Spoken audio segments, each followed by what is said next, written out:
Welcome inside the PokerGO studio for let me start all over on that one. Day 1 coverage of Event 7 of the 2025 PokerGO Cup. My apologies. It's been a long week here in Las Vegas, but we're stoked to bring you yet another bit of bonus coverage. My name is Remko, Rinkema, Donnie Peters alongside me in the booth. Let's have some fun. Let us know where you're watching from. Let us know who you're rooting for as we'll take this thing down from 28 players to the final 7. Give or take, 1:30 a.m. Pacific time is roughly our finishing time, so that can get you situated as far as caffeine intake, perhaps your hourly snack routine, and we'll take you through all the action. We'll go through multiple tables. We have 2 tables being streamed. We have Clyde back in the box on table 2, and we have tons of superstars in the mix, including recent event winner Sergio Aido all the way from Spain. We have the legend Eric Seidel on the feature table. Secondary table right now includes Jeremy Osmus, among others. David Peters is also in the mix, along with Darren Elias and Eric Blair, who is already sitting on 1 million chips on table B. And we go straight into the action here. Aido making a Broadway straight on the turn. Things are moving fast here. Seidel made it 22K. Aido called in a big line. Quick check, and now Broadway on the turn for Aido. I guess we're going to lead here. Yeah, could definitely lead. I mean, you could also think my opponent has some ace highs here. So if he hits that ace then. But also, you know, a lead does target those.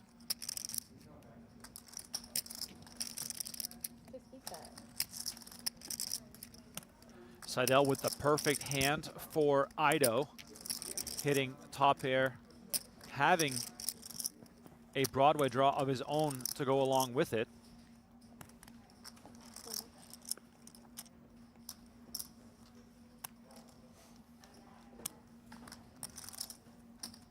River card, 3 of clubs. Value town looming here. Seidel might be taking to it. Yeah, just a matter of how much Aido wants to ask for. I think at this point, you know, you can put a fair amount of weight on your opponent having an ace, so charge accordingly.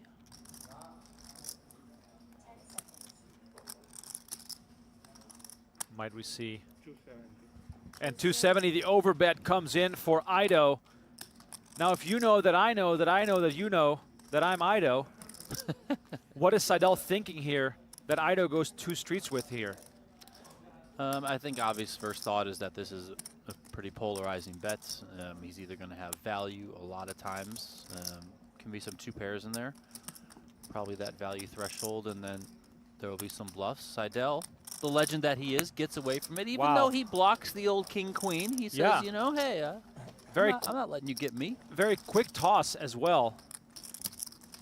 Eric Seidel with a great laydown, maintaining his stack just below 600K. We're playing 5K, 10K with a 10K big blind ante once again.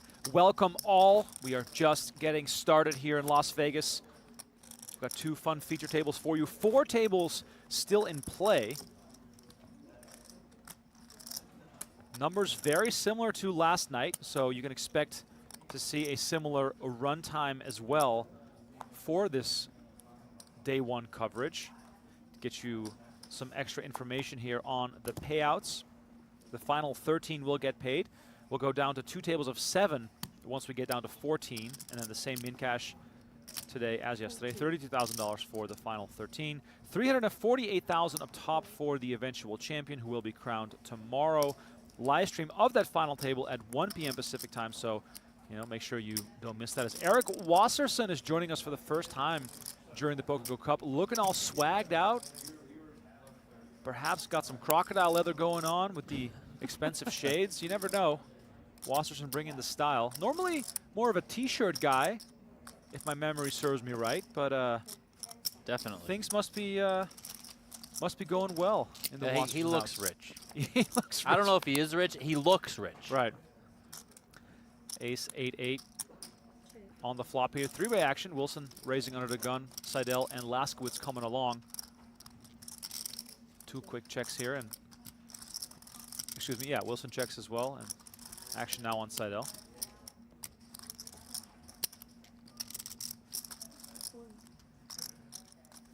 Seidel throwing out 20K, and Mateo asking, where's Pads? Pads is on one of the outer tables. We'll hopefully, if he runs deep enough, get to show him off as the night goes on. As I mentioned, we have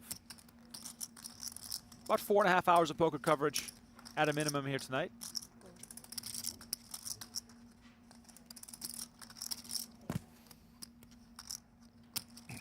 Probably even 5.5 hours. I think my math was off a bit. 1:30 a.m. Vegas time is roughly when I expect this to end. A bet in the call here. Wilson, the initial raiser, checking his ace-queen. How do you even interpret this?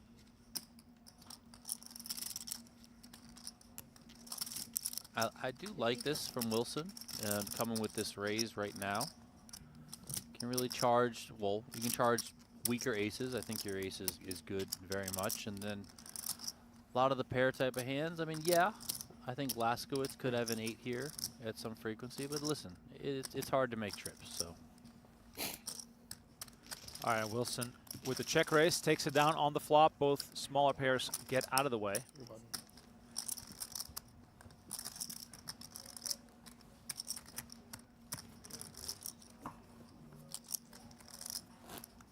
Still 27 players in the mix. A few more names that I can mention that are battling on the outer tables that we currently are not looking at. The aforementioned Patrick Leonard on a big stack. 640,000 is his most recent count, so he's very much in contention. Kristen, Foxen, Cherish Andrews. Oh, thanks.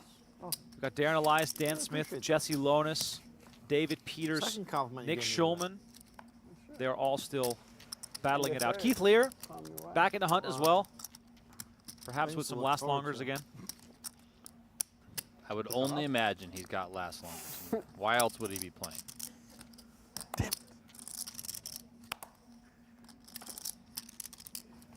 We have some pretty interesting hands right off the bat. How's the soul reading going? I have no idea what anyone has. I lied. Brock had pocket fives, I think. I don't think Brock had fives. I think he laid down the fives, personally. He had fives. 10 seconds. Sam had threes.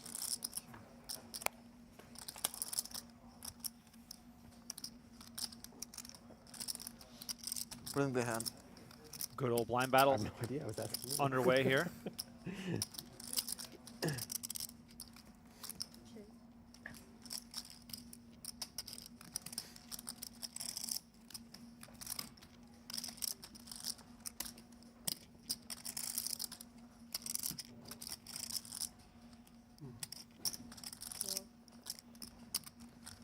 $12,000 from Brock here. Has the flush draw.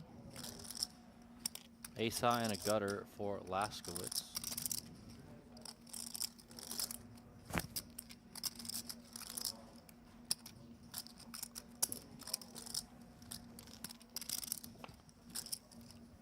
He makes the call. Turn 5 of hearts. Laskowitz makes the wheel.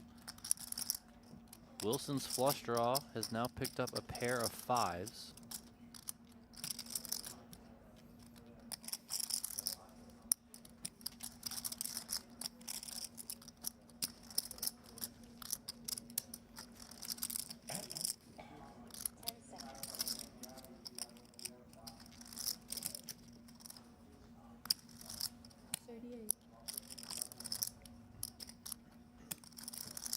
$38,000 here from Wilson.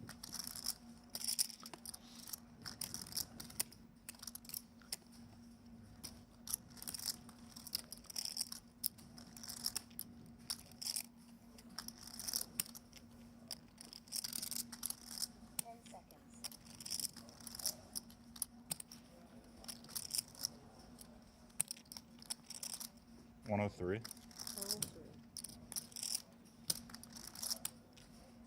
Laskowitz not going to wait. He's just going to kick it up right here. Try and set this up if he does get called for a river jam.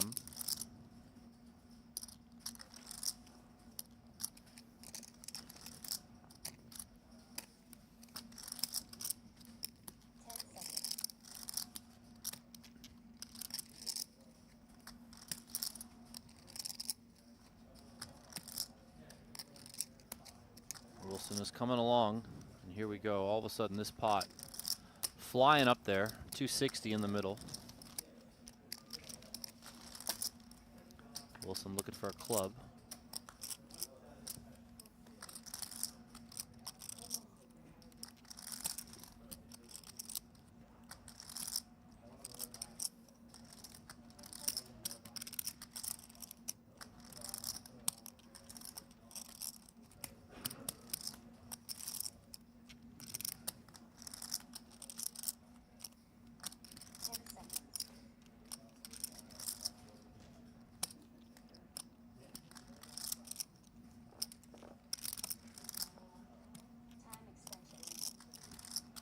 Laskowitz playing pretty deliberate on this hand. He's used, I think, 2 time extensions now. One on the last street, one here.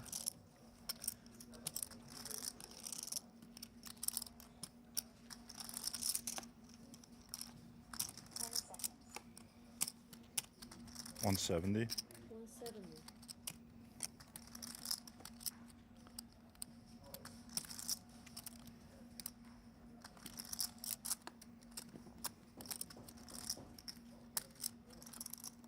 $170 is the bet.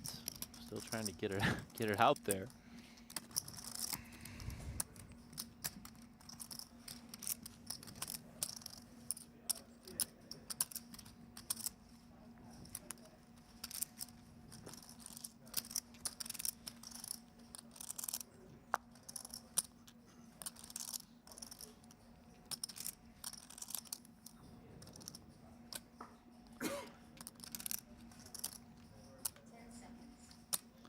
The mannerisms here from Wilson tell me, if anything, it's call. Might be leaning fold. He does fold.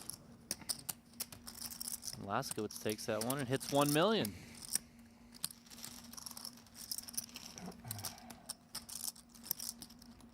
A million chips right now, 100 big blinds. That is exactly where you want to be. That is already a final table worthy stack. Ace 3.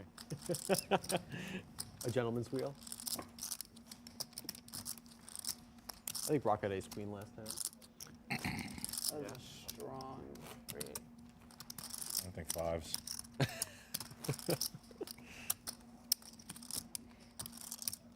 And what did he have this hand? What did he have? Yeah. He said. Well, he said ace 3. Oh. I don't know. I mean, it's a compelling guess. It was kind of the claim. It's one of the main claims. Yeah.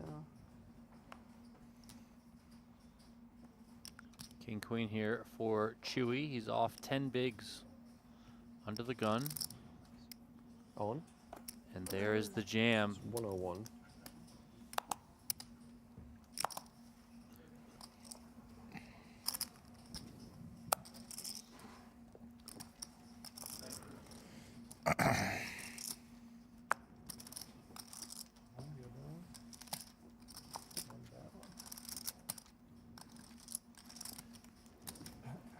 Gets it through.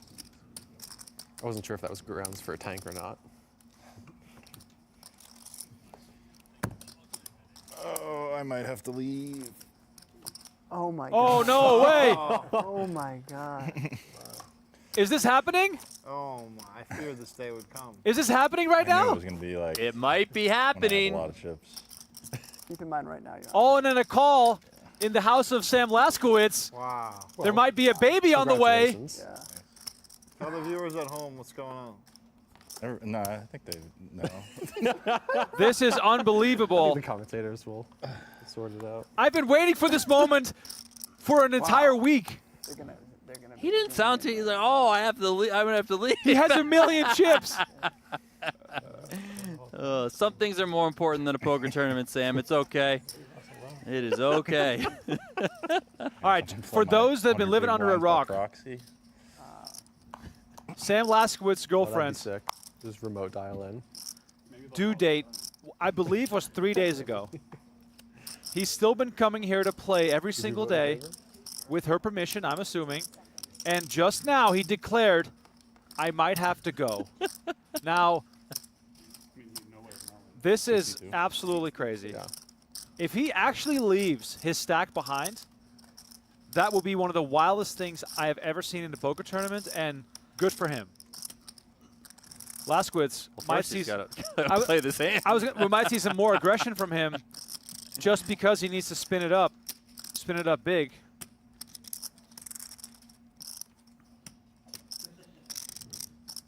Laskowitz makes it 62,000, and Wilson with kings.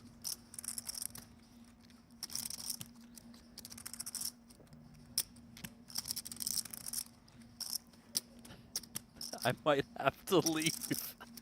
That is wild. And Wilson is going to jam with pocket kings. Lots of interesting hands to go around here, but they'll all get tossed towards the muck, with perhaps the exception of Laskowitz. Is he going to gamble harder, knowing that the baby might be on the way?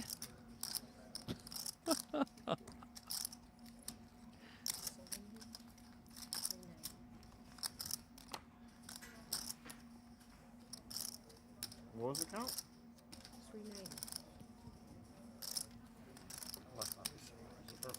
Okay. You can hook 25 days. 10 seconds.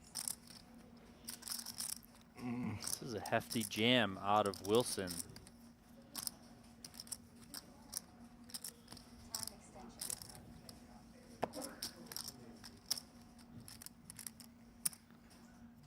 And it's for a good chunk of Laskowitz's chips.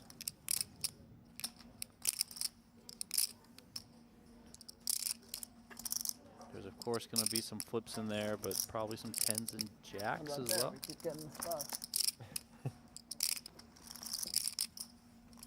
Felt like Sam was trying to win the tournament that hand. Yeah, I thought that might happen.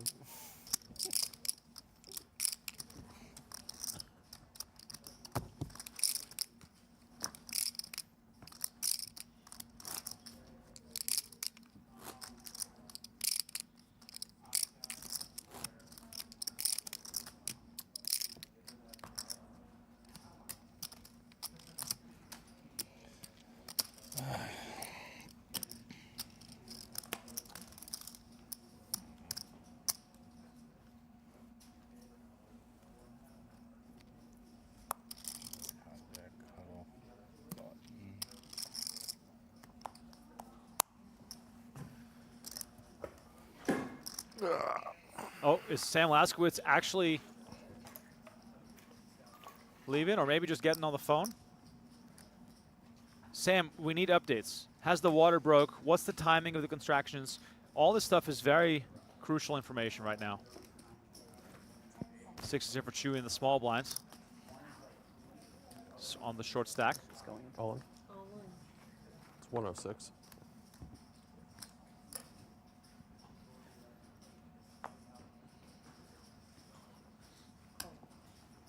Pair. That's funny. Lichtenberg's tournament life on the line with 6s versus Jack 8. Wasserson going for the flip here. He can afford it.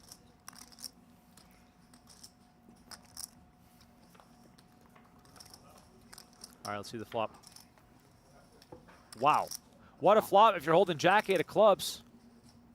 5 on the turn here. Wasserson with a ton of outs.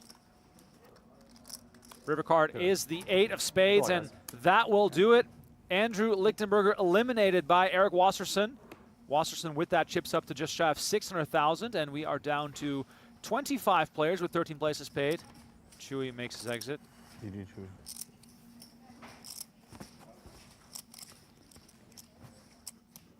A little bit closer now to the money. Top 13 paid, as Remko mentioned earlier. 25 remain.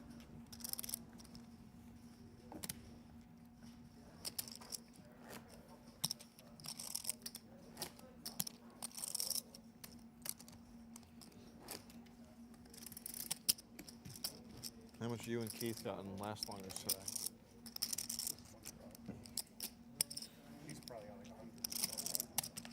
He's 5 with me. Just 25. I mean, 25K is a lot of money. When you look Just that, when- 25. When you look that rich, clearly that's not a lot anymore. I think Matt McEwen maybe.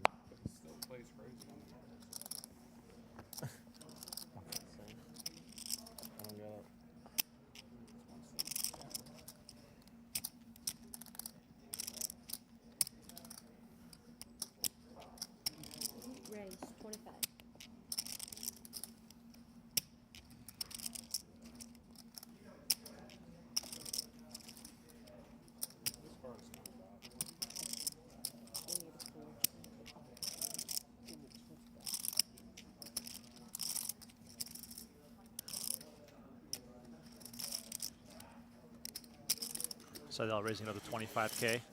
Coleman in the big blind. 5-4 off. Still thinking about it. Got a bad feeling. Yesterday I min raised the button. Winter said, I've got a bad feeling, and he folded 7-6 suited face up. In the big blind. 7-6 suited? Yes. Yeah, but it's Sean Winter. He probably knows what the flop is going to be. Exactly. Some players just have that instinct.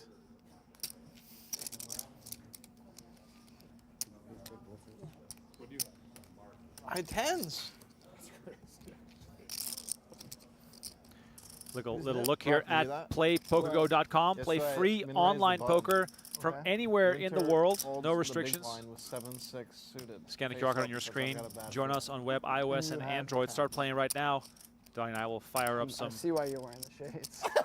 fire up some games later on. He's good. He knows. Yep. I mean, I don't know if your tens face is any different than your ace king off face, but 7-6 suited does well against one, not the other. But even if he knows you got like the fucking nuts, like why wouldn't he just try and crack your ass? Right?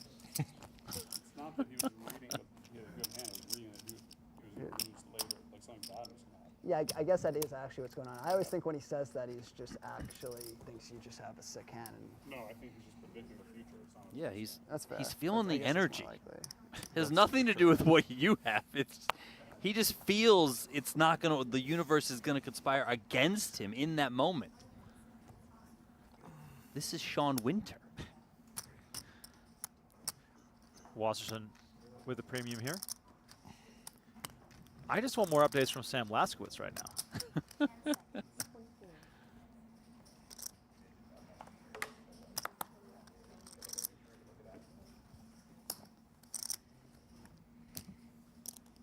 Makes it 24K, and Ido is going to defend from the big blind. Sergio Ido coming off a win here at the PokerGO Cup.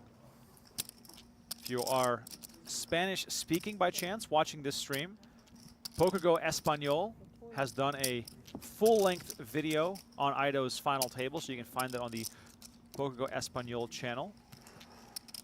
Ido, 21.7 million in career tournament earnings, added 255K to his total with that win in event number 5.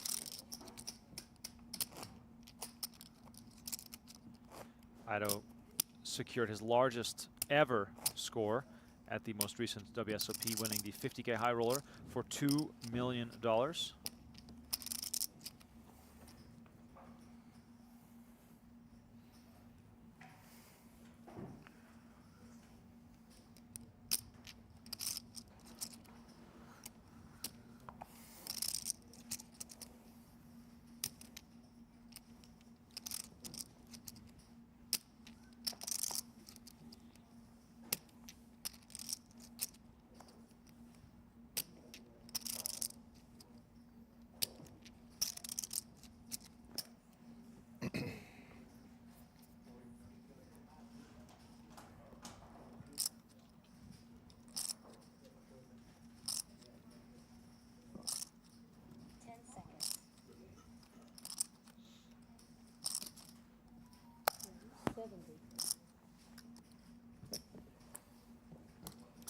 $20K from Coleman, and Ido now from the small blind with king queen off, 3-betting to 70K, and he takes it down.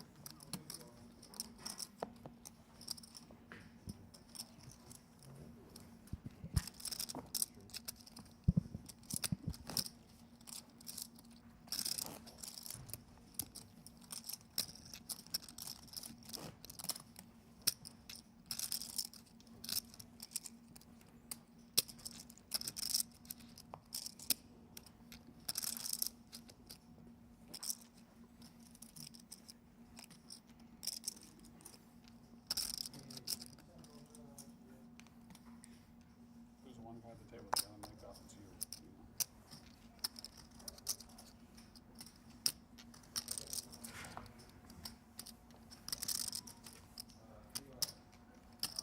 What's that? So if there's one guy at the table, they have to mic off, obviously. Exactly, exactly.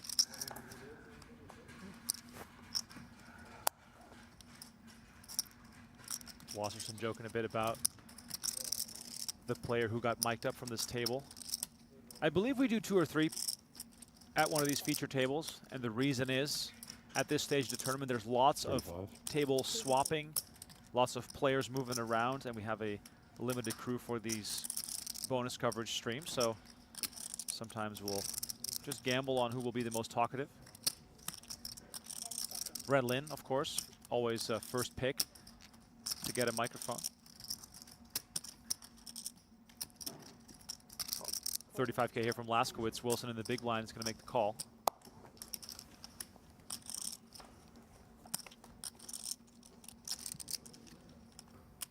(5-5-3). Wilson smashes this one, hits trips.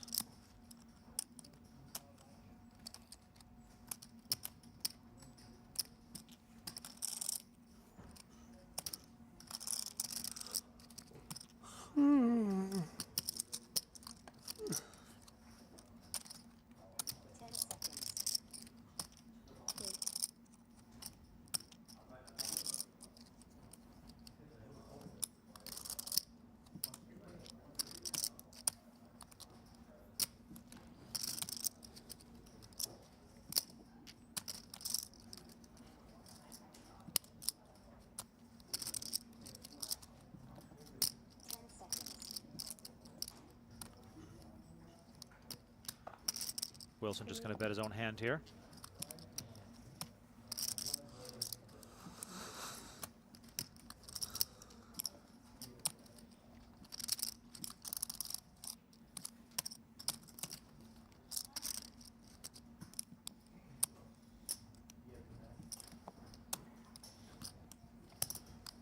Laskowitz comes along with king, queen high, no backdoors, 3 on the turn.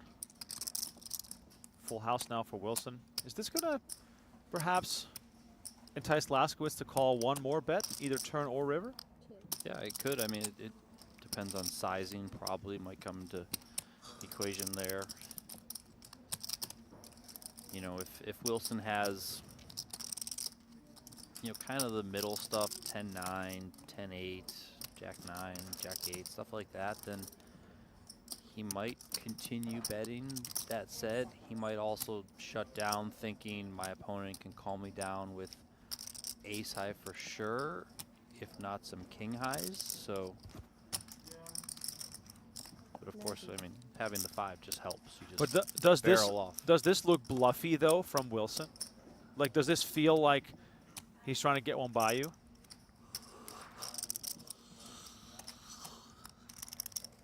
I think the sizing looks value-y to me. I think he can have 3. You know, bet the flop, 2 pair in position. I think he can have a lot of 5s here. I think Laskowitz has to call here. Though, I mean, I know even though it looks like value, it's one of those relative hand strength things where my hand is just still too good. I know you always hate when I say it depends, but it's more like, you know, let's say, I don't know, for number's sake, 70% of the time he's doing this, 30% of the time he's doing this. So I just, like, I have to call because of these reasons. Now, though, when you get another shell coming here, I think it'll be safe for Laskowitz to just give this one up.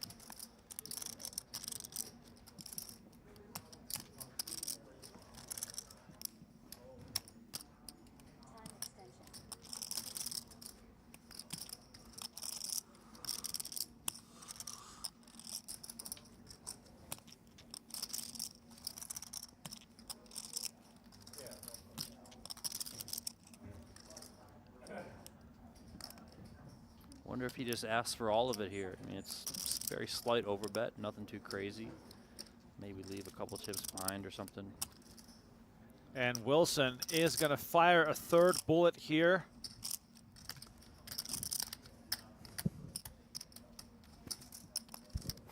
How do you feel about somebody betting and then instantly pulling their hoodie up?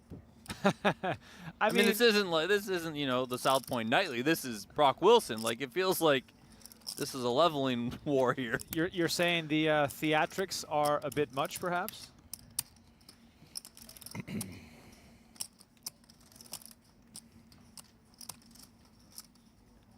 one immediate problem for Laskowitz is not having a club in his hand.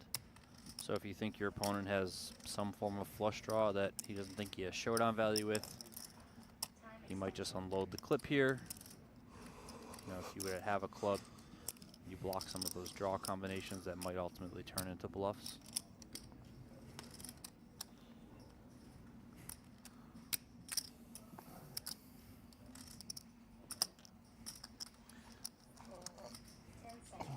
Laskowitz not happy about it.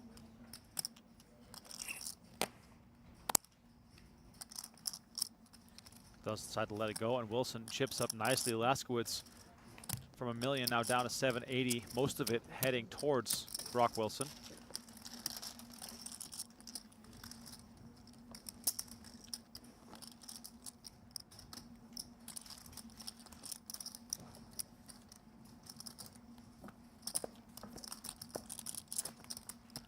We need the update from Sam over there. I mean, he's on the phone right now. Right to his phone. I mean, we need to know what's going on. Look at Cherish Andrews on table B. Andrews and Brock Wilson, one of poker's power couples. One half of the other power couple, Kristen Foxen, still in the mix as well. Man, I'd love to see some household blood being spilled later on tonight.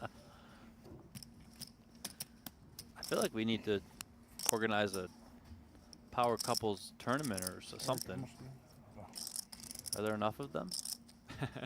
We could definitely, I mean, Melissa will be out of commission for a while, but we can definitely have that game. 8-handed game, 4 couples battling it out.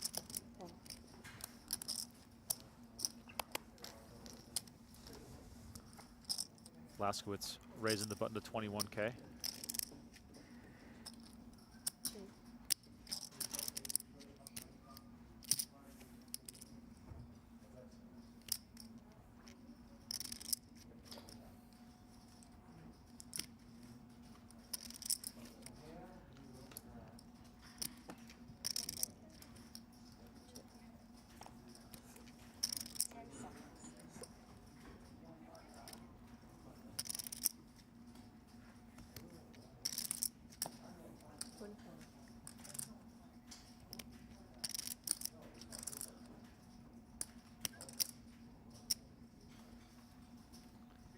Seidel going to take the lead here, has that top pair, you know, even independent of that. Pretty good texture for him. Out of the big blind here, and paired board like this, Laskowitz is going to peel one, checks his phone, make sure nothing important is happening. Back to work here. He makes a 5 on the river.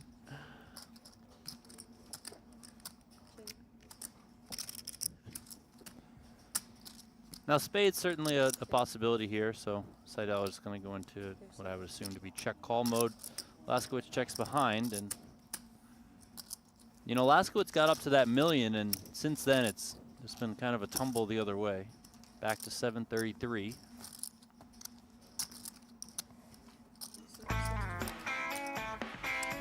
All right, everyone sweating the action, and with action I mean, is Sam Laskowitz going to become a father tonight? If you want to work on your poker game, please check out octopipoker.ai, the ultimate poker lab for everyone. Special discounts available right now on the annual Pro plan, 10% off until the end of the PokerGO Cup.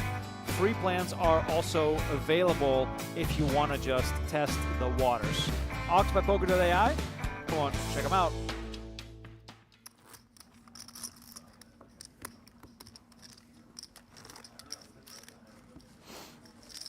What I got from there the other day, it was terrible. It was What? like a bun, like a sesame, and it was a sesame bun. It was not what I thought it was going to be. Yeah. Was it the bigger Yeah, it was buns? massive, and it was just like black tar. I only got one. It was what? Black tar. What? Inside of it? I guess Is it supposed to be chocolate? No.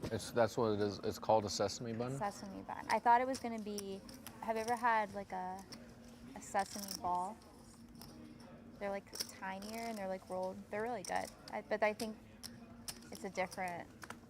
I've never heard of this, Well, but don't get it. I won't try it. Yeah.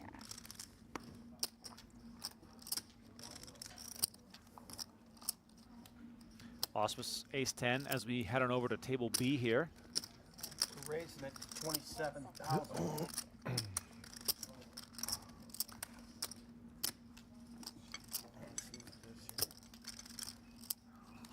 Time extension.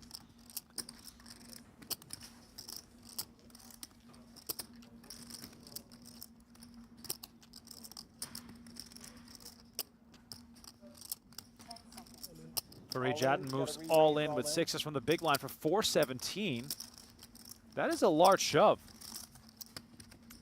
Yeah, you know, I think it's fine. Honestly, probably up to like 40 bigs maybe he can just get away with this. Are you really gonna 3-bet not all in sixes? I can. Post-flop see it. playability isn't all that great with that hand. Do you just want to flat it? You know, it has a lot of value. If Osmus is opening a correct range and knowing the steady player that he is, he's going to be pretty wide here. Okay, yeah, count. I pause it. What was that?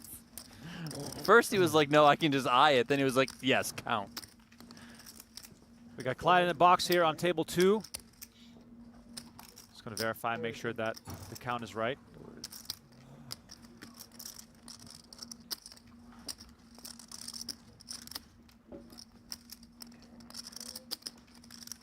Time extension. Time extension.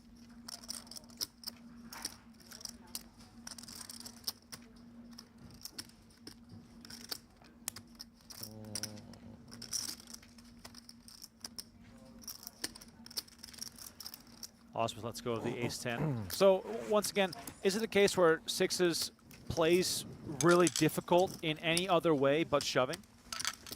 Yeah, and you know, I think it also just has too much value. Like you're never gonna fold, right? If you just call, especially in position, or sorry, out of position against a player like Osmus, you're probably just gonna be losing too much post flop. I mean, sixes might be the line for that sort of thing. Maybe sevens too, right? I've had the chocolate buns. Those are good. Those are good. They're little, right? No, there's two separate desserts. There's the bigger buns that are like chocolatey, but then there's the little ones are I the like better the ones. small ones because they're melty. Yeah, those are super good. Inside. No, this was weird. I don't know what I got. It wasn't sweet. No, Sorry about I made a mistake. It was like Queen a of Hearts is gonna be savory or something. David Peters, no stranger to the studio, but we haven't seen him much. He also became a father not too long ago. Yeah, you know, it's just a whole bunch of dads just hanging out. Poker used to be the young kids playing from their mom's basements, and now it's a bunch of dads grinding. Moms and dads, in some cases. I know our friend Dan Colpoys is back in the chat. He's been asking for Big Vegas. He's right there, sir. Yep. Okay. Oh, Colpoys, if you are close to him, can you verify that he bought that jacket after winning the other day? Because that looked really expensive. All in. And Got Farid them all in. Jattin is on a mission here. Right now it's ace-8, and he goes for the shove again.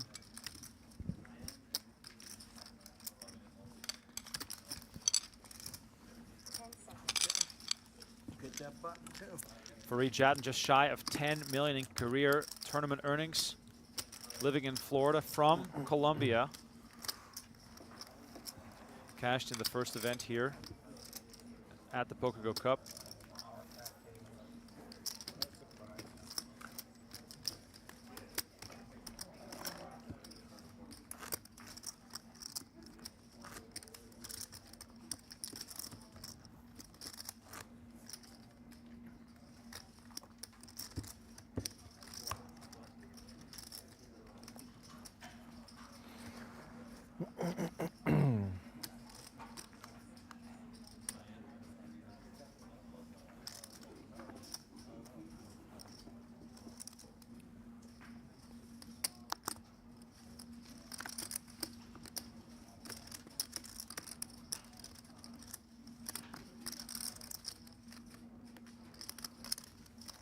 Raise 24,000.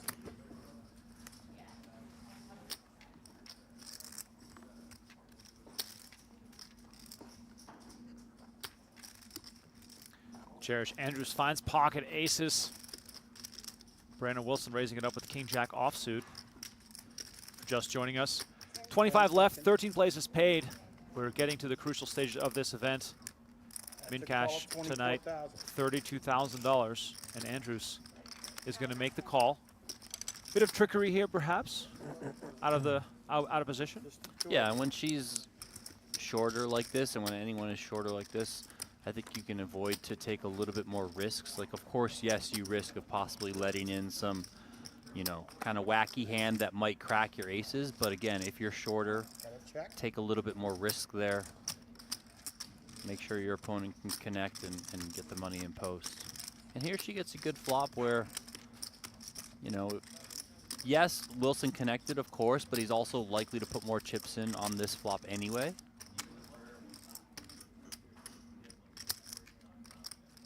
10 seconds.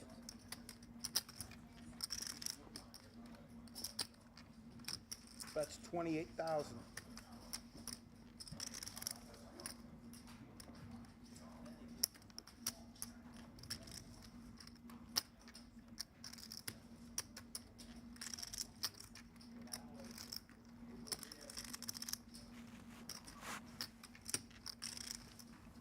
Best case scenario here for Andrews, as she has the ace of spades. And she's made the call. Excuse me, yeah, ace of spades, which not really relevant here. Sorry, I thought it was the deuce of spades there for a second. But Wilson flopping top pair with the jack kicker.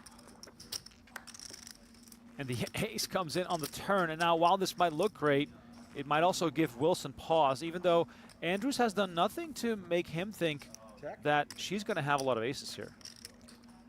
Yeah, you know, off this stack size might be a little bit difficult for her to just call a flop with an ace high and then connect here.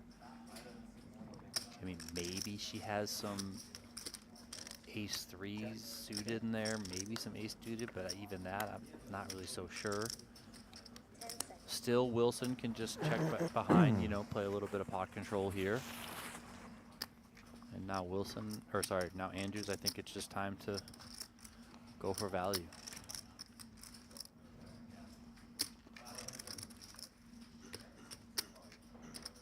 Pot size left in front of Wilson here.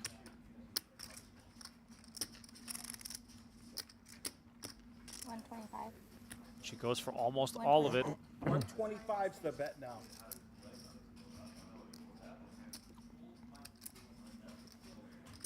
Wilson with a real decision here with King Jack, also for the majority of his chips.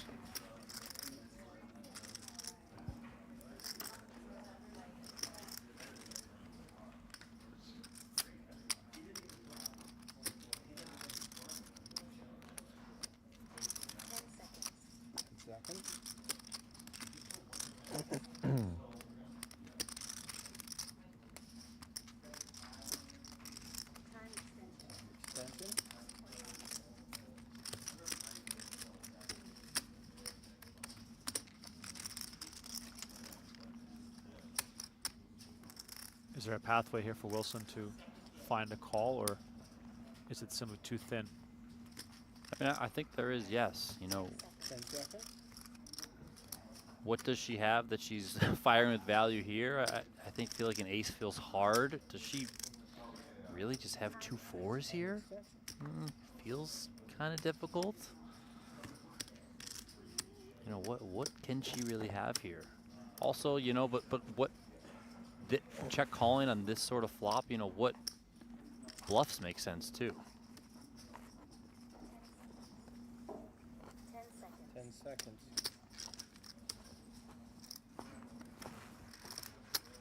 I mean, I do think that Wilson is good enough to maybe even figure out that aces do make a fair amount of sense here.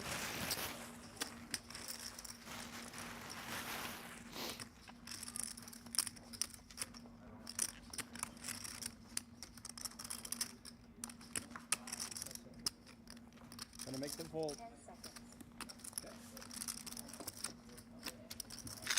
Does give it up. And Cherish gets that one through. Have that button over here, please. Thank you. Andrews chips up to 257. Still a long way to go until we hit the money.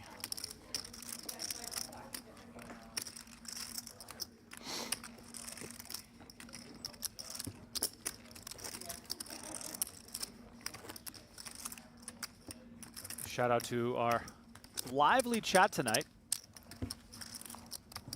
Brad, Sandy Sanchez, Armix, Indiana in the house. Christy here as always. We got Lowell, Sky, Richard Simmons, and Donnie. We had word from Dan Colpoys. We did.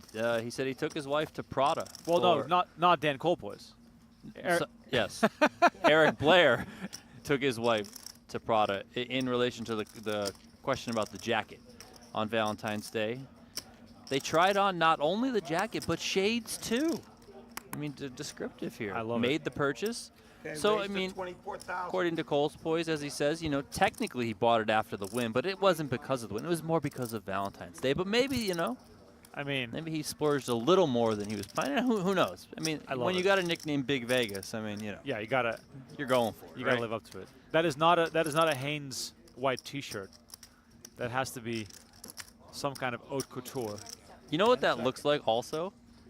And just putting together the look of that white T-shirt, the fact that he's called Big Vegas, We the got it stories all in about now. him.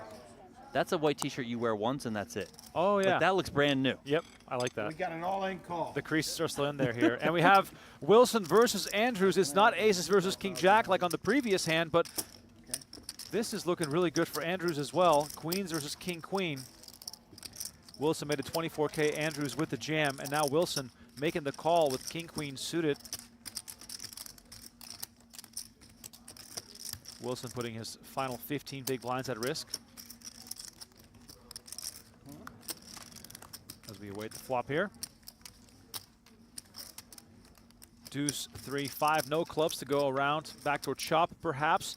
Jack on the turn doesn't change a thing. Wilson needs a king. He doesn't find it, and Cherish Andrews sends Brandon Wilson to the rail. Nice little spin there for Cherish. Very well done. You know, 2 hands ago, she had 190K or so. She won that hand with aces. Obviously wins that one right there with queens. Well over 400 now, looking strong. She's already had a final table appearance at the PokerGO Cup this year. 3rd place in the opening event.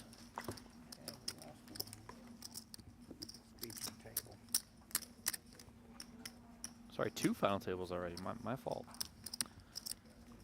The other one was a 6th place finish as well. Yeah, she was very close on his first one. We got Deoxydad in the house. Also Doinky. That's a name for you.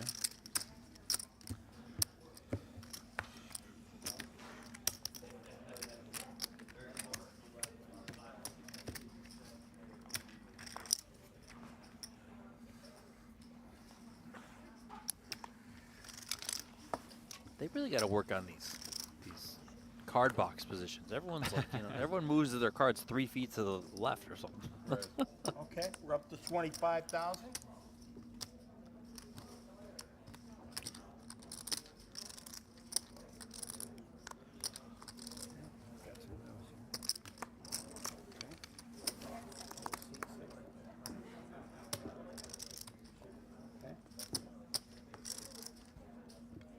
Oh, you changed your. Eric Blair's in there. King 6 gets it done. Get you a snack. There you go. Button one time, please. Okay.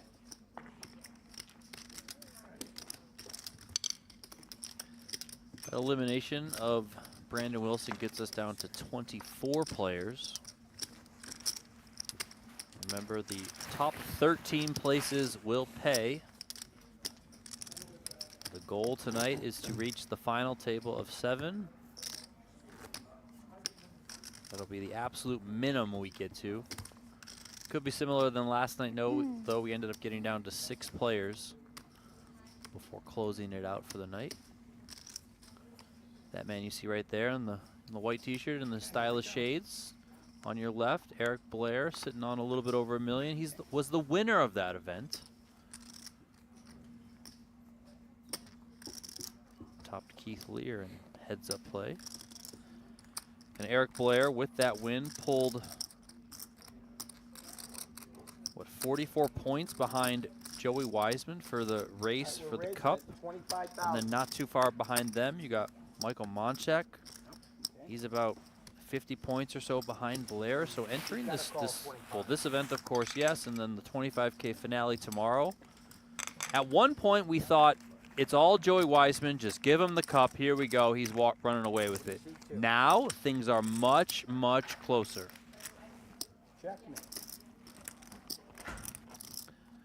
Elias raised here. Blair defended. Jack 9-5. Could be a little bit troublesome for Blair. He does flop middle pair. Elias, though, has the over pair. Queens in his hand. We have a bet of 40,000. Back over to 2 now.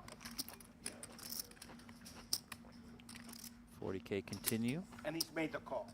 Here we go. Clyde's back, baby. Let's go.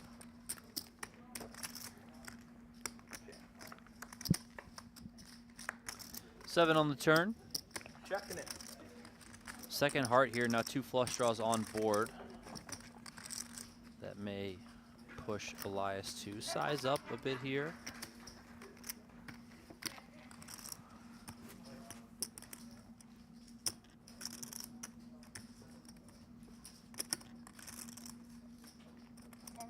Seconds. 110.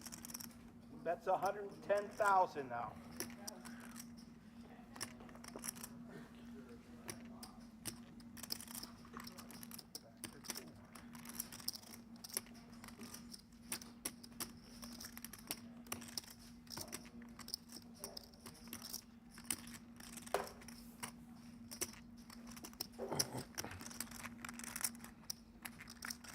And he's able to get rid of it. Okay.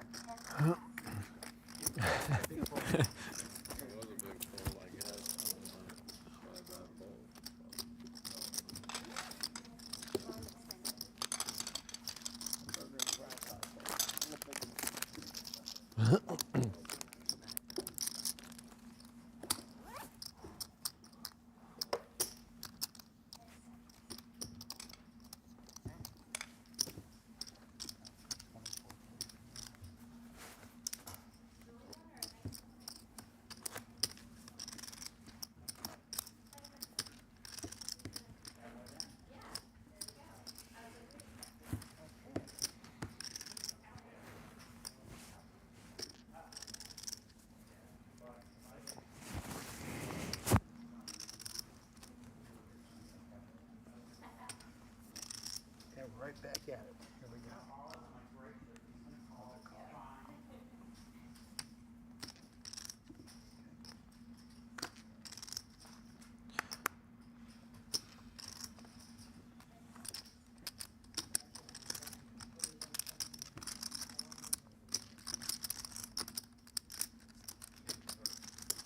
Call it 12. Blair limps a small blind up against Fareed. Jotton in the big. Queen 8 off for him. It's dominated by Blair's Queen Jack. 10 seconds. We're going to see a flop. Okay.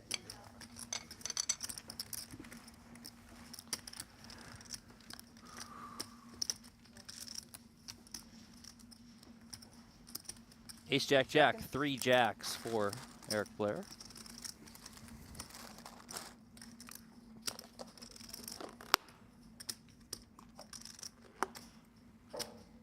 That's a check, okay? Check, check. Back to 2. 6 on the turn.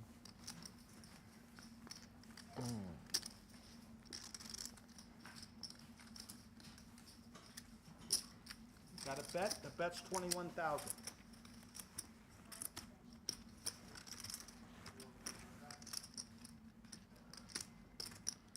Blair's going to lead here, 21K. Start trying to build this pot with those 3 jacks. Just get some value from it. Get this. Gets a Made the call, call. at least now, from Jadden. Jadden is drawing dead. Here we go.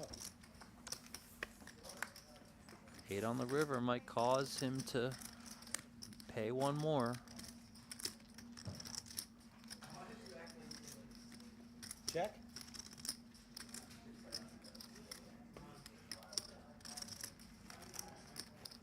And a check. 3 jacks.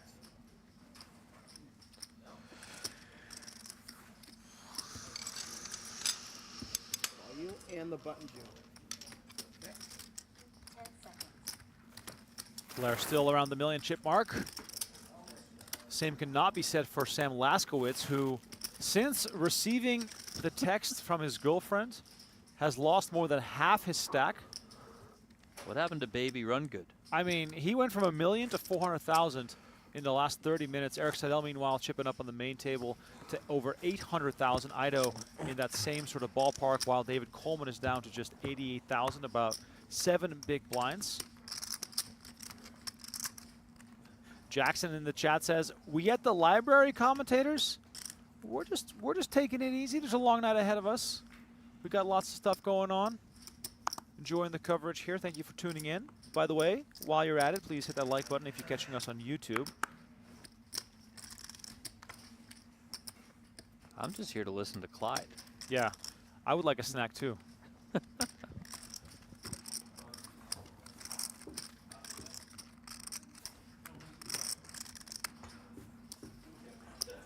All 12.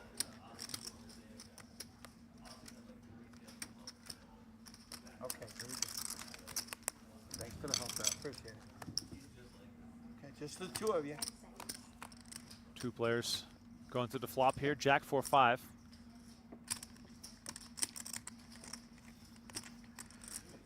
Maybe I'm sort of a little biased because we've been doing a lot of late nights during the PokerGO Cup. Check. But in my perception, I feel as though we see a lot more blind battles lately than, let's say, last year or the year before, where it was almost a standard to see tons of cutoff and button raising. Am I making that up, or do you have the same sort of feeling? I for sure have the same sort of feeling. I'm not sure I can pin it down like as some like new strategy development. It might just be simply the variance of it all. 12,000. And that's going to be yours next. Because, you know, in situations where, you know, it folds to the button, it folds to the cutoff, their opening ranges are more liberal, right? They're wider. Yeah. And these players, for the most part, have all been pretty healthy on chips at this point. You know, yeah, there's been a couple of short stacks here and there, but it's not like everyone's just like nursing 10 big blinds. So it is interesting that we have seen so many, and it feels like almost every night, too, we get more and more of them. Yeah. So in the chat, if you want to chime in, whether you're a top player or just watching the show on a regular basis, do you also feel as though we don't see as much button or cutoff opening with wider ranges? Because I feel as though every other hand we're watching a blind battle. 12 to play is where we're at.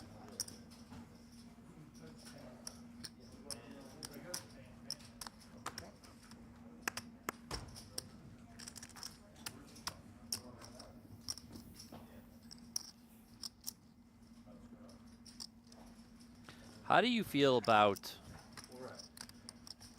so the top 2 on the leaderboard, you have Joey Wiseman's out in front, a first and 2 seconds, but Eric Blair's in second. He's won 2 events. Yeah, that's actually pretty wild. You know, I mean, those are like, 25,000. we're sort of splitting hairs here. Those are both incredibly impressive course. accomplishments. But it is cool that we have an actual race again now. Yeah, no, for How sure. how many points is Blair behind? We got a call at 44. 44. So that's like final table. Heads up. Yeah, 6th place in this one is 52 points, so that would get him there. Of course, there's still the 25K finale to play out.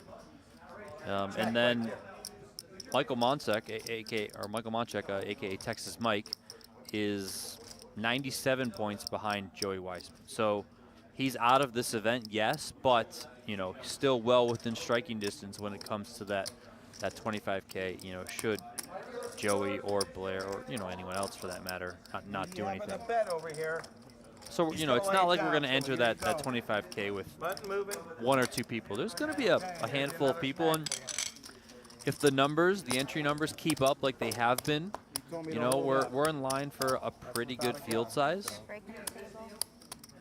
Oh, maybe. Also cool to mention that Eric Blair recorded his first live cash back in 2009, and his 2 recent wins at the PokerGO Cup are his biggest and second biggest cash ever on his poker resume. So, wow. Eric Blair working on a fantastic series, and so is Joey Wiseman. It'll be a race down to the wire. If you want to get involved and play some free online poker, go check out playpokergo.com, available on web, iOS, and Android. And you can also play the Play PokerGO Cup, 4 p.m. Pacific Time, 7 p.m. Eastern. One more edition coming tomorrow, so don't miss that if you want to win the Gold Lion avatar, which of course will look great as you're playing on playpokergo.com. Little look there at Mr. Seidel wandering around. He's going to stay on our feature table as we give you an update here on the feature table chip counts. Nice. Seidel, Wasserson, Ido, Wilson, Elias, Osmus, and Laskowitz, who is now our short stack here on the feature. Jeremy. Hey, how you doing? Good. Fine of this event is $15,000. Min cash will be $32K. Final 13 will get paid. Who'd you vote for, Jeremy? No comment. Closet Trumper, I knew it. Is that true? I'm kidding. I mean, but Trump, I feel like Trump people tell you, and they spit in your face. well, that tells me. I'm fooling you. I can tell who you voted for, so that's why I called you a closet Trumper. As what? I can tell who you probably voted for. Who? I think you voted for Joe Biden, I believe.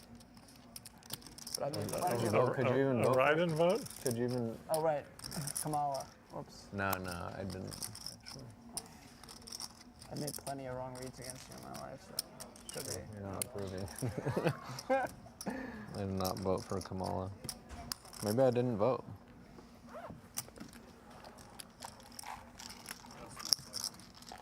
I've hardly voted. I'll say he didn't vote. More likely. Apathy, you know. Same. Who was the other one? This country's full of it. That makes Oh, really? it Larry McBee voted. I did this time, but Obama was the first time I ever voted. Well, that's the last 2 times. Politics Table Talk will surely do wonders for our live chat engagement. This was not the first time. Brock just fired it out there. Yeah, of course. So who'd you vote No, I for? didn't.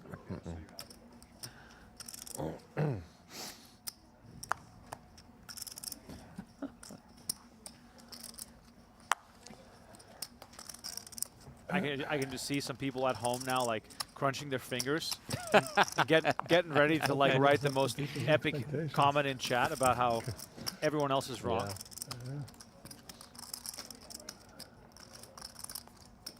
Who do you think Sergio voted for?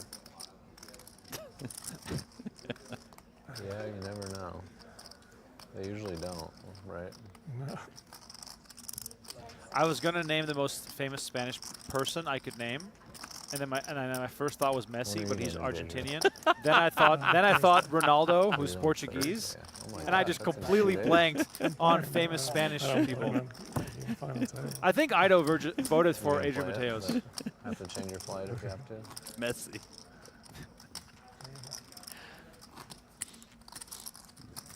I vote for Brock Wilson. He looks like a presidential candidate. Why did he even ask? I don't even know why he asked. He knows that we need the engagement. Busan, which is the 2nd largest city. Okay. Who's the most famous I did see it Spanish last person, time. like alive right now? Yeah. Oh, nice. And is it Adrian Mateos? Chat, let us know who's the most famous Spanish person. Oh yeah, Rafael Nadal? yeah. Mighty Kid says Nadal. It's Yeah, probably it's definitely true. a big crew. Hey, he's a poker player. Yeah, like Right. everyone. He knows the rules. Yeah. like a lot of people who've kind of, you know, had FOMO the last few times, I think, like me, decided to go. And me. Yeah, you too. You didn't go before? I've been once before, but I haven't. This JG specifically stopped. I haven't. Seems worthwhile. You might even be going.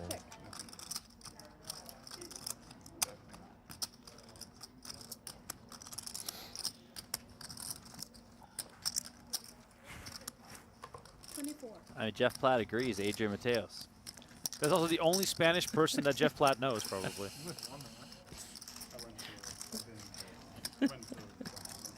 Well, you said The flush Messi. came in on Uruguay. No, I didn't say it. Yeah. That was the whole point. I didn't say it because I knew it You was said it wrong. in your mind. Yeah, my mind went. Well, Barcelona, you know, the whole thing, Oh, and then you shouldn't call it. I see plenty of soccer players being mentioned right now. No, it wasn't Iniesta, No, If there was a blank, then I think your hand should be all in. PK. I love how Shakira and Yeah, it PK was are not. both mentioned. Oh, okay. I believe Shakira is. Is she Argentinian or Brazilian? She's not Spanish. I know that.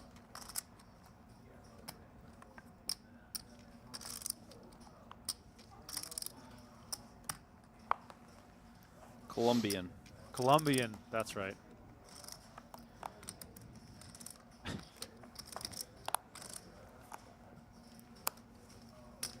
much we sitting? 452.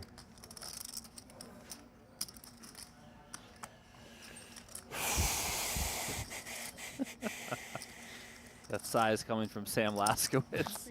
He's stressing out over there.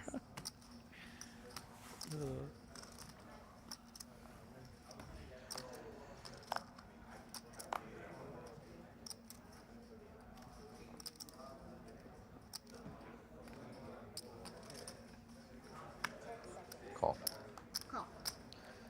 Wilson makes it 28,000 on the button. Osmus is going to defend his big blind with 6-5. Prospects here for Osmus on 7-8 deuce.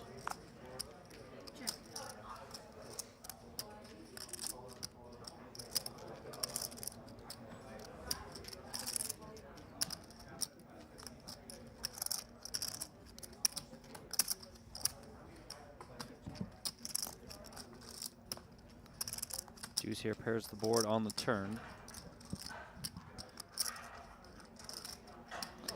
Let's see if Osmus opts to lead here.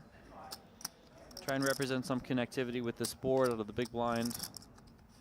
Also, if he does get called, he's open-ended, so fine there.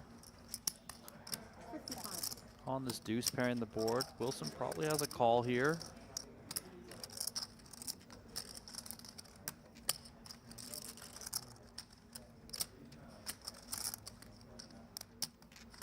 Penelope Cruz, according to RMX Indiana. Dan Colpoy said Pablo Picasso. Picasso probably all time. Yeah. Top of the list. Wilson does call 3 on the river. His Osmus just gonna unload here, try and get ace high to fold.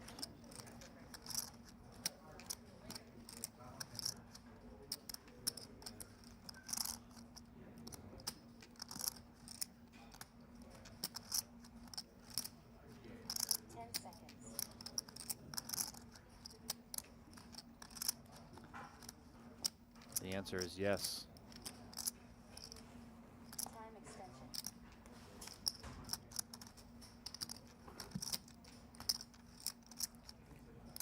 One starting.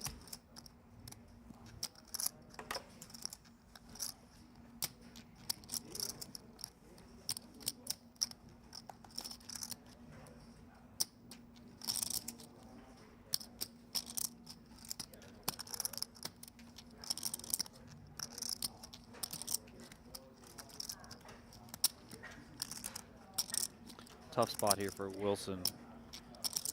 I could certainly see him making the call here. 10 seconds.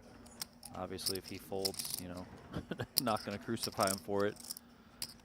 This is a very tough spot against a capable player who looks like he sized it like this could be some value, but he can also find the bluff, so it's tough. And you know, Wilson, he knows it. He's in the blender right now.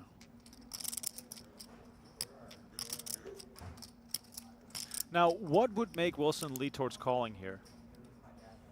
10 seconds. I mean, this is the type of board that Jeremy's going to represent after it goes check a lot. I mean, does he have many deuces? Oh, Yeah. the call is made. Well done by Brock Wilson. Ace-Jack is going to win here, and he's chipping up to 866,000. Back to you on that. Yeah, I think, you know, if the board pair on the turn is a 7 or an 8, I think Wilson's more likely to fold versus a deuce. Yes, Jeremy, I think, can have some deuces, but, you know, I think it's just limited in that sense, whereas he can have more 7s and 8s. And then is Jeremy going to size you're big. for value with a 7 like that? You know, and if the answer is no, then maybe it's kind of an 8 or nothing. Shouldn't have told you who I voted for.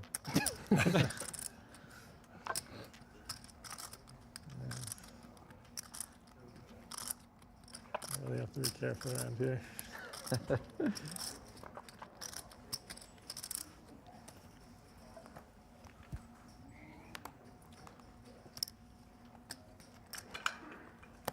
You could tell me that that's someone trying to impersonate Eric Wasserson, and I would believe you. Maybe it isn't Eric Wasserson. You never know. Have we checked his ID?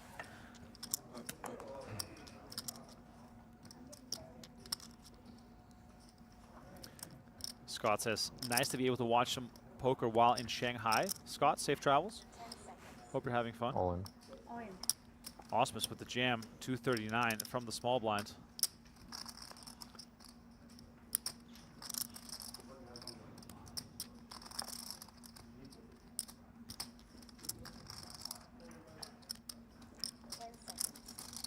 How much is it? Probably folding it. I think 239. Yeah, fold.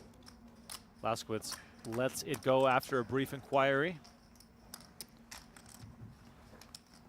Not much movement on table B as I keep an eye on the stats monitor. Cherish Andrews still on around 430K.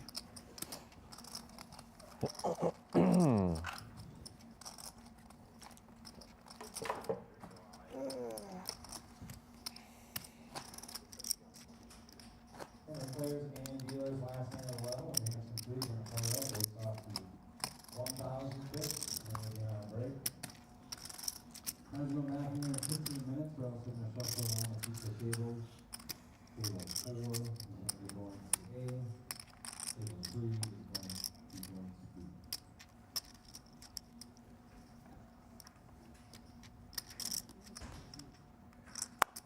Are we moving, they said? We're moving. I think we're off the TV, it sounds like.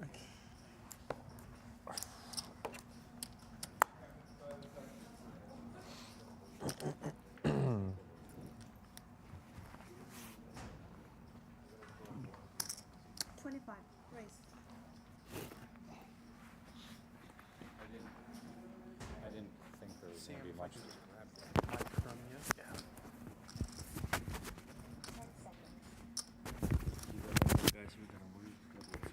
Okay. So you want to? Yeah, if you're mindful, take it, and then we'll go around and Time extension.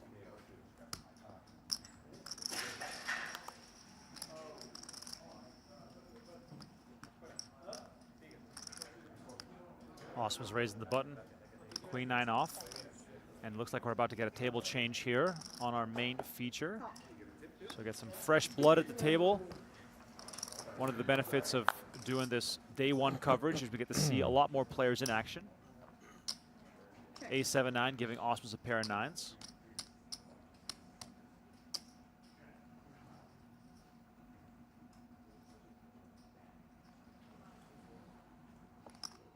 Mighty Kid asking, are there any low stakes tournaments at PokerGO Studio over the summer? I don't believe there are. I think the lowest buy-in we offer is either 5 or 10K. And Osmus will take this one down as we are quickly swapping out some tables. Sorry, what line? Here we go, One our two- new table. As promised, or- Patrick Leonard in the mix, Jesse Lonis in the mix. And then we have some more big names. And look at that, 3 women on our feature table. Cherish Andrews, Victoria Lifshitz, and Kristen Foxen all present inside the PokerGO studio. Let us enjoy this moment. Give me 1 second. I have something There for aren't- you. Oh wow, that looks good. There aren't Right? ever enough women in poker tournaments. I always would like to see more. But the fact that we have And I'll 3 just of give them 15 back. in a Thank you. 15K, all sitting side by side on the main feature table is definitely something that we should celebrate. Thank you. What's Kristen got there? Is it cappuccino? Oh What- no, what- hot cocoa for sure. hot cocoa?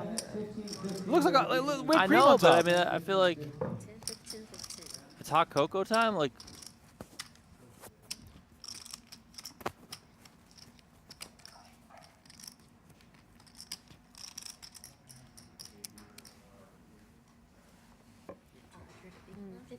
I'm back.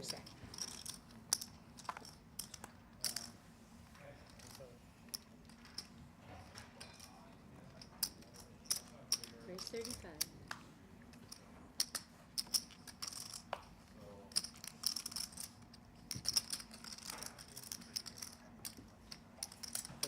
Yeah, 35.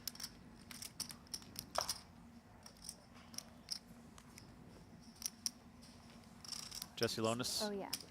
10, right? getting into action here, raising it to 35K. I think Patrick Leonard found his patch. he moved it from the left to dead center. It's just like a bullseye. That's the biggest patch ever. I mean, That is the biggest. Hot cocoa for sure, by the way, Kristen Foxen. Shout out to her. One of the top beverages in the world. As many of you might know, my wife is pregnant, and she also loves coffee. And do of course, you have to leave? no, not until the end of May.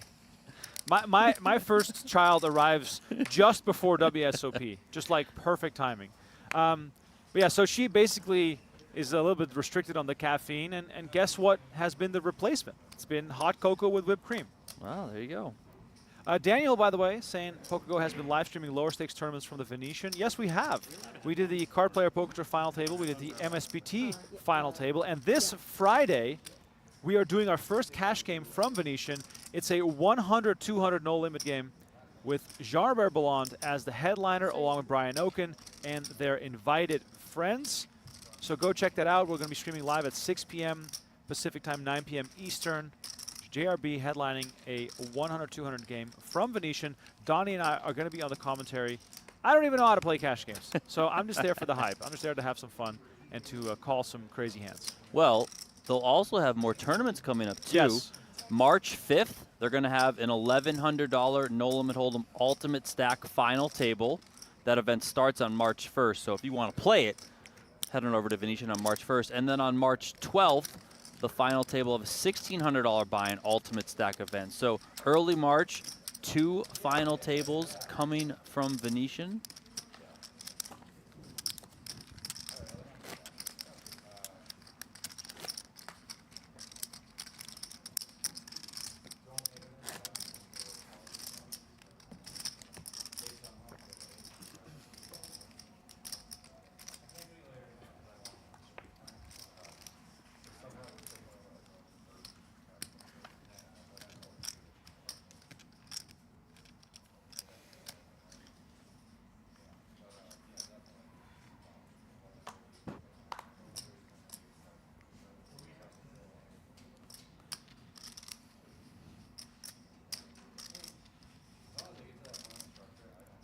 Patrick Leonard, King 3 of Hearts. Looking locked in behind the shades, the hat, the hoodie. Not even a hoodie, just a little zip up there.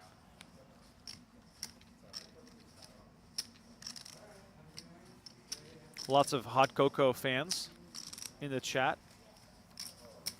Needs a little cinnamon sprinkle, perhaps some cinnamon sugar dusting on top. A plate of chocolate covered strawberries. I can't drink hot chocolate, man. What? I mean, I can, but like, I just... You want to just drink coffee instead? Well, yeah. Yeah. 10 seconds. I don't really drink much. I pretty much drink coffee and water. Coffee, soda juice, coffee, soda. I drink a crap ton of aspartame, but if that's going to be my demise, then so be it. Yep. Of all the bad habits I've been able to kick, I'll just embrace the. I'll embrace the zero sugar. Oh yeah, but at sodas. least you kicked the bad habit. I kicked the part, bad habit. you know? Yeah. Now I just snack too much when we get to the midnight hour. My grandma used to have these bottles of Pepsi, glass bottles Oh, of yeah. Pepsi. Oh, I used to go over there. I would probably drink 6 in a day. I mean, they were so good. So, so good. At Costco, you have the whole sort of tray. I think it's 24 bottles, and it's basically Sprite, Fanta, and Coke, and they're all like the real sugar ones. My dad and I did a road trip through the U.S., and it was amazing. We had them in a cooler. They just taste so good.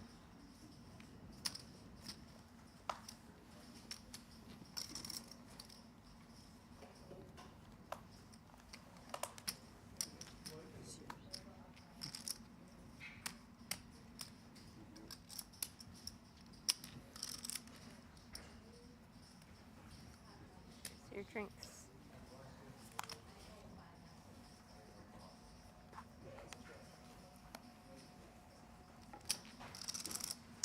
I don't even know if that's mine. Huh? Is that yours or is this mine? I don't know. Oh, okay. It Either might way, have you been can mine have from it. before. Oh, doesn't matter. I need a glass I for it. don't know. It might be mine. Yeah. Okay. Whatever. With all the panas thank that you these so guys much. drink, you know those little like. Here. My wife got some like the little Thank you. pendants or whatever that go on wine glasses. Yeah. Like so you can. So you know which one's yours? That we need those in the studio. Yeah. Because all these people are like, is that mine? Is that yours? Did you take a sip? Oh, well, that one's a little lower, so that one's definitely yours. I don't know if is this one mine? Is this Neither. one yours? Oh I did man. it earlier today though. I don't even want to know the Today's the a water special bill day. at this place.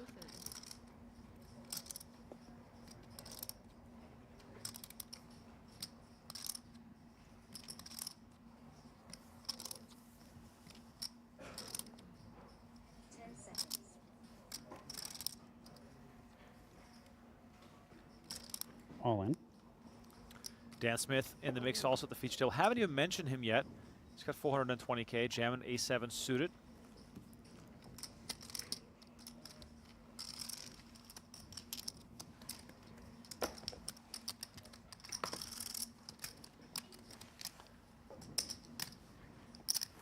Jesse Lonis also in the mix here. Haven't really heard much from him this series, so maybe Yeah, it's much more comfy actually. maybe we see that change. That is a very dangerous place for that tee just to be sitting on its own. Yeah, he's a professional. Want to lay me a price that he spills it? He's a pro tea drinker. This is pretty sturdy, actually. So unless he bumps it, it's not going to fall. Card drinking. I mean, I just think the event that it spills is pretty likely.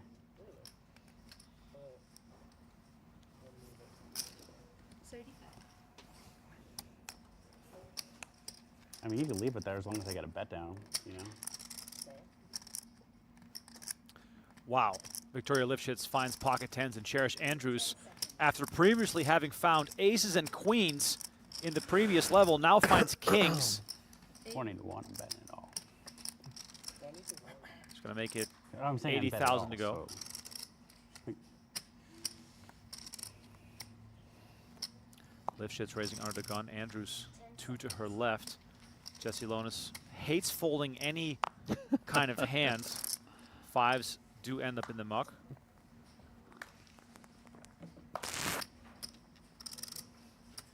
Patrick Leonard playing with fire. If he spills that drink, we're sending him the bill. Good point. Look at him. That table's expensive.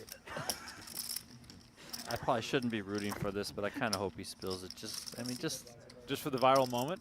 To teach him a lesson, you know? Action back on Lifshitz here. kinda out of Big decision for her. She moves all in, and we're going to see a snap call. That is bad news for Victoria Lifshitz as she runs into the kings of Cherish Andrews. aces, kings, and queens in like the last 45 minutes for Cherish Andrews. Amazing run for Andrews here. 550 in the middle. Big showdown unfolding here. 6-4-7. No problems for Andrews whatsoever. 10 on the turn. Oh my God. 8 on the river, and Lifshitz hits the 10 and doubles through Andrews. Andrews left with 175,000 chips and probably a sickening type feeling to her stomach.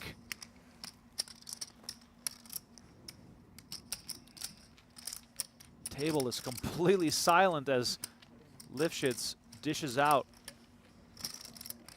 a classic bat beat here on the feature table.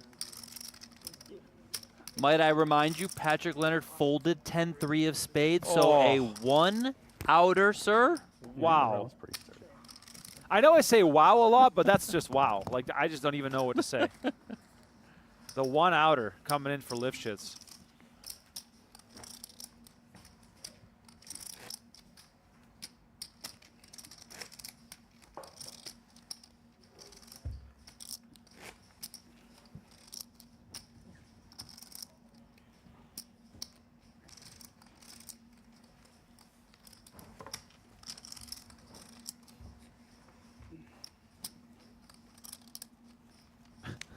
Lifshitz going straight back to the music. I wonder what she listens to.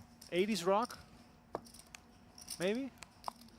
I bet it's like techno? No, you know, it's like rainforest music or something. Oh, like, just like the Spotify white noise playlist. I listen to that a lot when I play online. Really? Yeah, I usually put on like I usually type into YouTube Japanese rainforest music. Why Japanese? No, they have a better rainforest? Danger of going well, no, because there's like some Japanese tones or music behind like the sounds of the rain or whatever. So you know what I always do when I have to focus, and people in the chat, please let me know if I'm crazy. When I really have to focus on something, like writing a proposal or doing some analytics, I have to first of all put on my headphones, which makes me feel like I'm more locked in. And then I put on like an EDM or like a techno like DJ live set, and I get sort of fully enveloped in it. Yeah. And my range of that style music is very wide. Sometimes it's some Martin Garrix. Sometimes it's some old school like Roger Sanchez or whatever I can find from the 90s. Sometimes even. But it's that sort of, I don't know, the live set type vibe makes me totally focus here as we got some action here. Foxen, Lifshitz, and Lone is involved.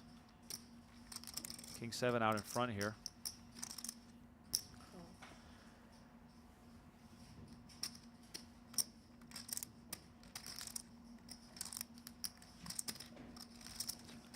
No diamond in hand here for Lifshitz, so gonna give it up. Lonus, of course, has the 6 of diamonds in his hand. He could probably get a favorable card on the turn to continue, or maybe he continues anyway if check 2.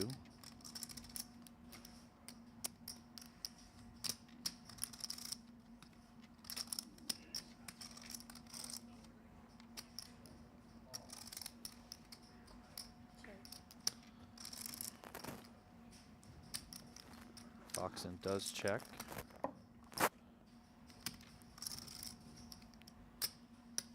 I think a fair amount of the time you would see Lonus bluff with this hand in position. He opts to check back.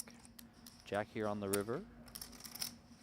Foxen gets the check mark, but of course, no guarantee that this one gets to a showdown.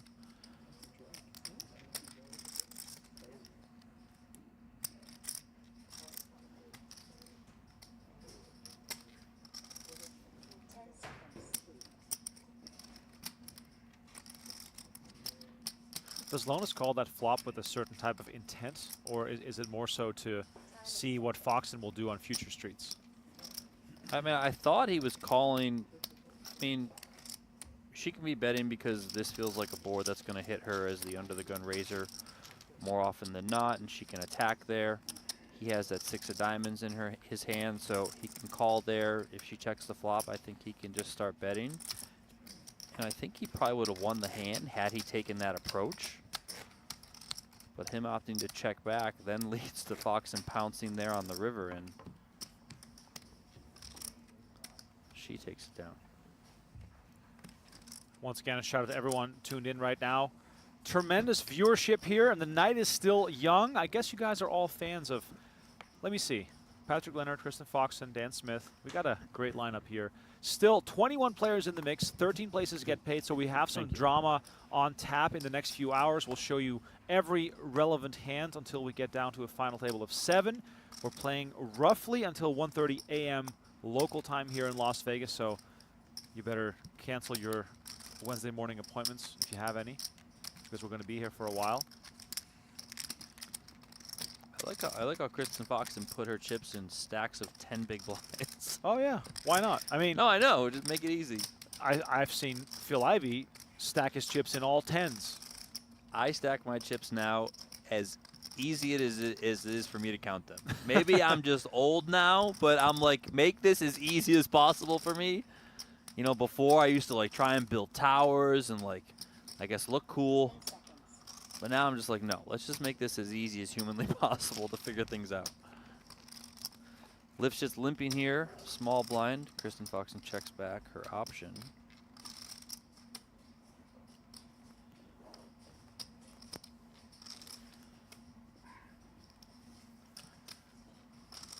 Ace 5 deuce.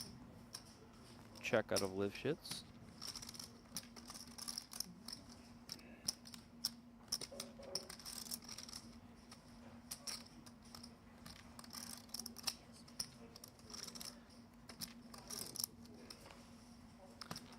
Another check from Foxen. 5 pairs the board. Another one of Remko's favorite blind battles that is just, you know, limped and checked. I swear, it's a thing nowadays. The blind battle is like, the blind battle is the new Christoph Vogelsang of poker. Bet there on the turn from Lifshitz. She takes it down.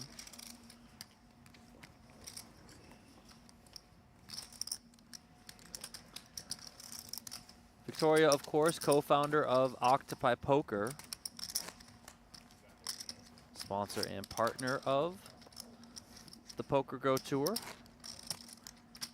They're currently running a sale, by the way, octopipoker.ai, until the end of the PokerGO Cup. So only, what, 2 days left in that sale. You can take an additional 10% off on an annual pro plan over at octopipoker.ai.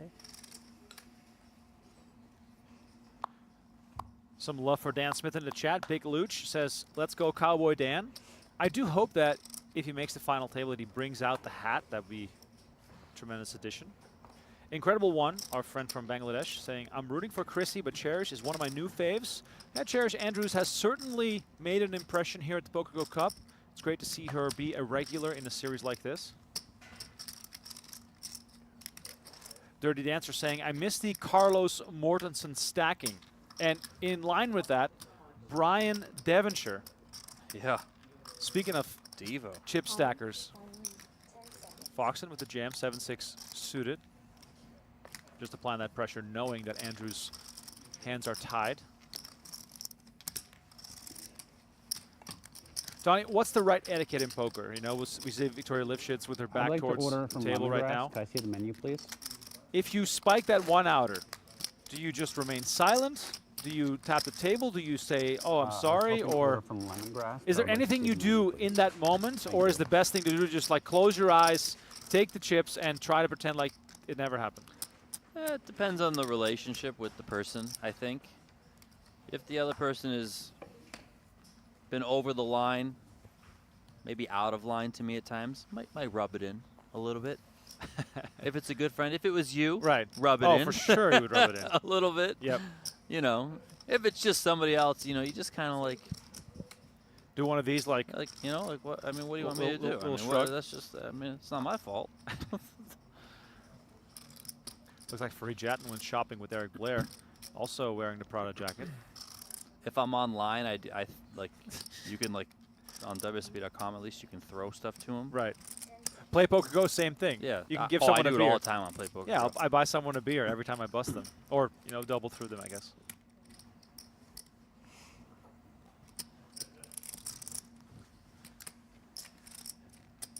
Smith in there, King Jack suited. No one's got anything playable though.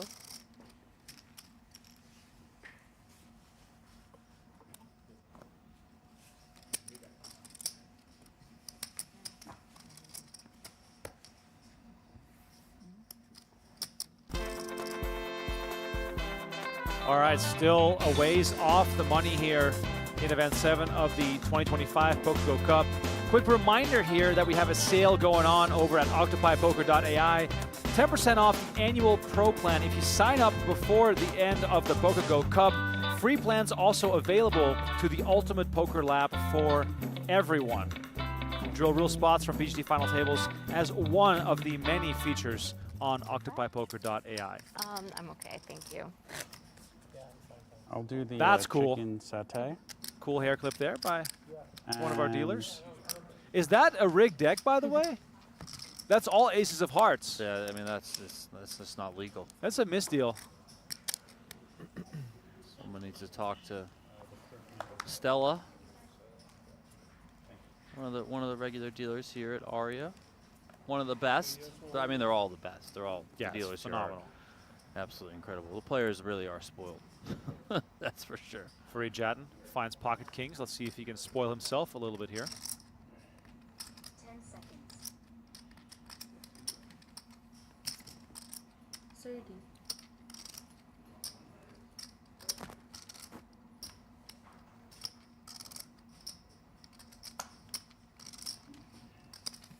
How much you play? 10 seconds. Is Lipschitz going to do it again? If it happens again, we're gonna need to do an investigation. We're going to rename the 10s the Lipschitz. 10 seconds. Deja vu potentially here. But this time, a role reversal. Lipschitz the one 3-betting. Pocket fives, ace 9, you know. Lonus in similar shoes as well.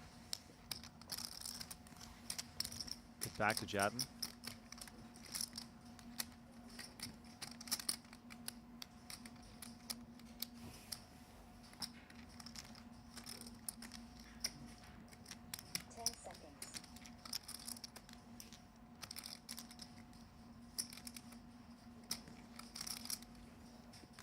Here comes the 4-bet. Now, I don't know what sort of experience Victoria has with Fareed Jatton, but if she knows of him, he can get a little bit crazy at times. So, you know, does she then take this hand and go with it? I mean, 10s is still Now, a pretty good Jatton hand. out of position here with a small 4-bet sizing. What does that tell you? I mean, you can obviously lean value, right? You know, but again, he's a capable player who is willing to get after it at times. This sizing, though, does seem value heavy. That said, it could just be a cooler for Lipschitz.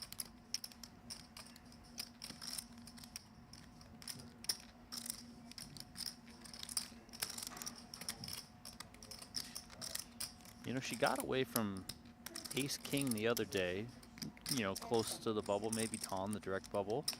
She raised and folded to a 3-bet. So she's capable of making big laydowns, yes. Time extension.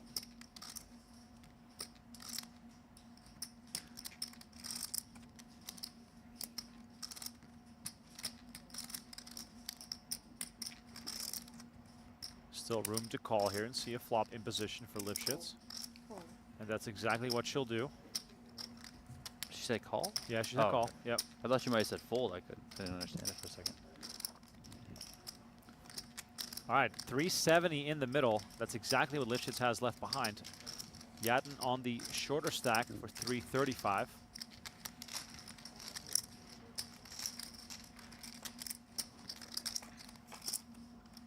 Now, perhaps I'm thinking of this in a bit of a basic way as both players are left with an overpair. But wouldn't Jatton, with a hand like ace-king or even ace-queen suited, go for a larger 4-bet size because a call from Lifshitz could put him into so much trouble? Yeah, I think he might even just jam those hands, right? Now, ace-king suited, maybe he takes this line. I think it prefers jam, but I'm not going to, you know, pretend to get into the mind of Jatton entirely. Well, this is very intriguing here because Jatton decides to check.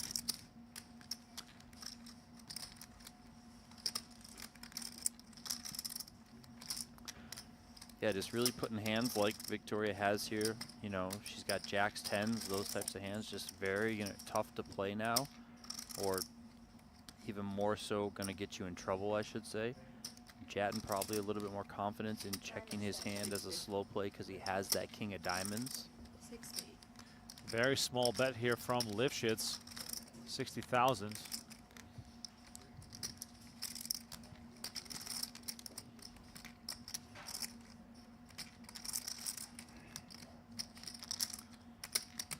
I don't really feel like Jatton has to worry about sets. I mean, maybe to some sort of small frequency sevens, but you know, I would limit the worry there.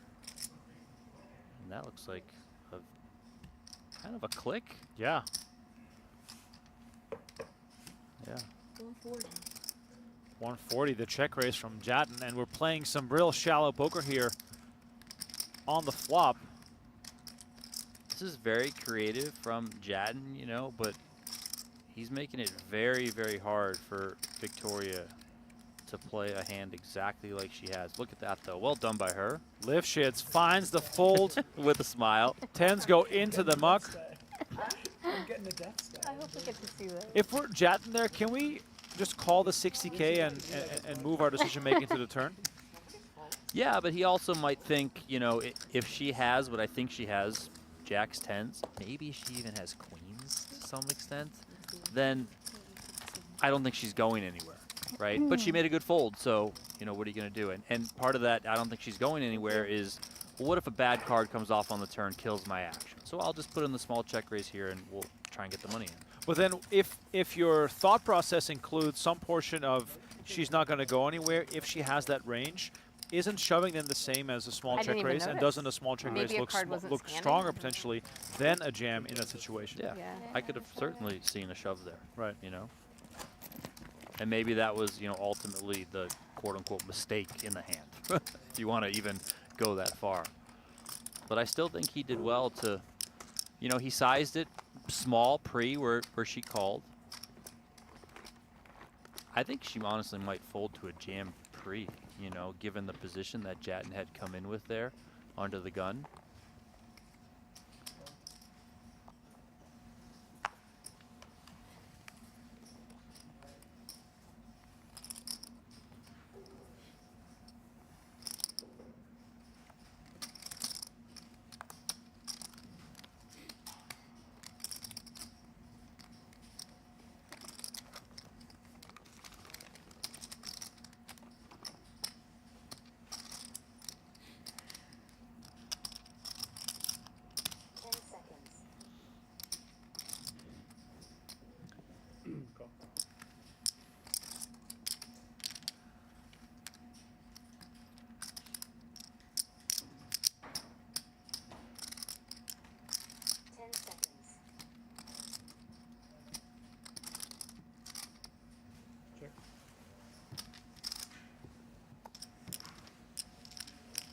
Heads up.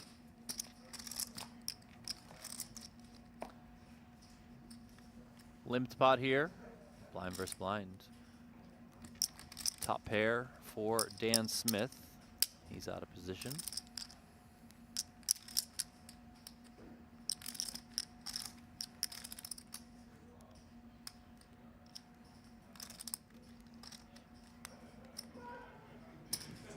Bet 15,000.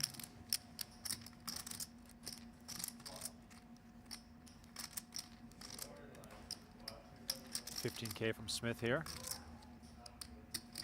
Blind battle yet again.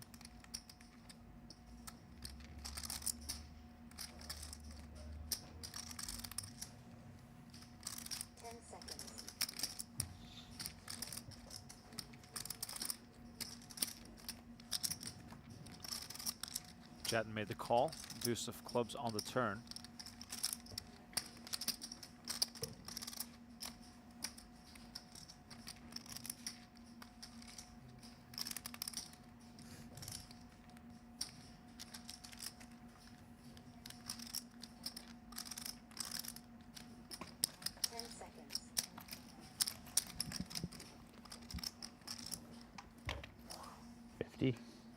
Bet 50,000. Smith's going to continue firing here.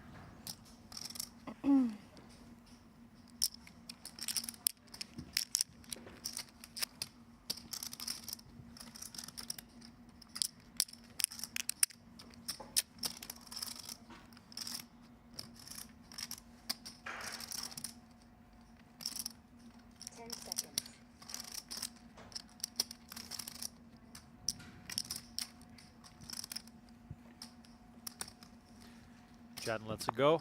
This one goes to Dan Smith.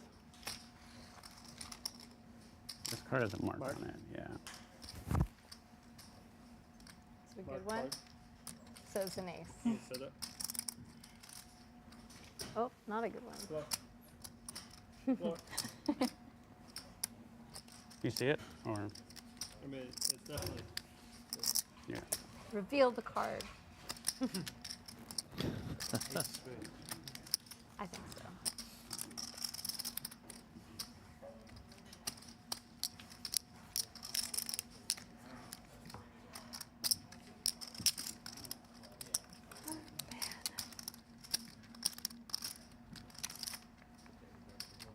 Oh, it's the secret? It's a secret? Hey, what's the card? Should we show it? Yes. Well, it was in his hands. I know. Oh, it was in his I hand. know. No, It was in his hand. Never mind. That's why I didn't. Nine It's in of the clubs. hand that he played. So it says, I don't know. Check both sides, please. Just, I don't know. that's why The right thing to do. it's the top card, Nico. You hit 9 of clubs and you're better. Yeah. I mean, you can take a few guesses as to what the other one was.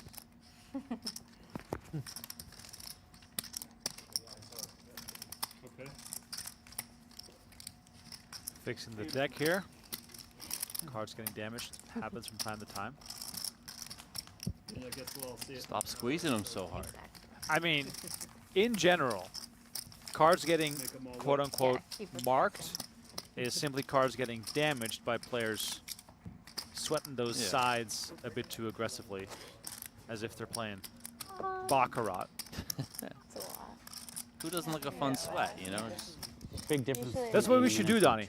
We should bring back the whole card camera. cameras, the traditional ones, and then play with the cheap Baccarat cards, and you can just rip them up at the end of the hand. in the mixed game series. Yes, Coming up. that'd be 15 great. is too much, Well, though. they already did it in the mixed game series anyway. TV stuff, though. Yeah, but we'll put it on camera, is what I'm saying. Yes. From the whole card camera. You have a big line. I'm glad you're mentioning it, Donnie. We have the PGT mixed game series It's on coming you. up. He's You and big. I, Yep. both big fans of the mixed games, and we get to call the action in a plethora of events, starting streaming on February 26th with the 5K horse. We'll do 5K 8 game, 10K horse, 10K 8 game. Raise all in. Then Maury's mix, which is a bit of a different one. Can you We'll count it, please? explain that in more detail later on. Cherish Andrews here, all in with King 9 of clubs for 135. Dan Smith on the button, finds pocket kings. Very unfortunate situation here for Andrews. She's going to need a lot of help in this one.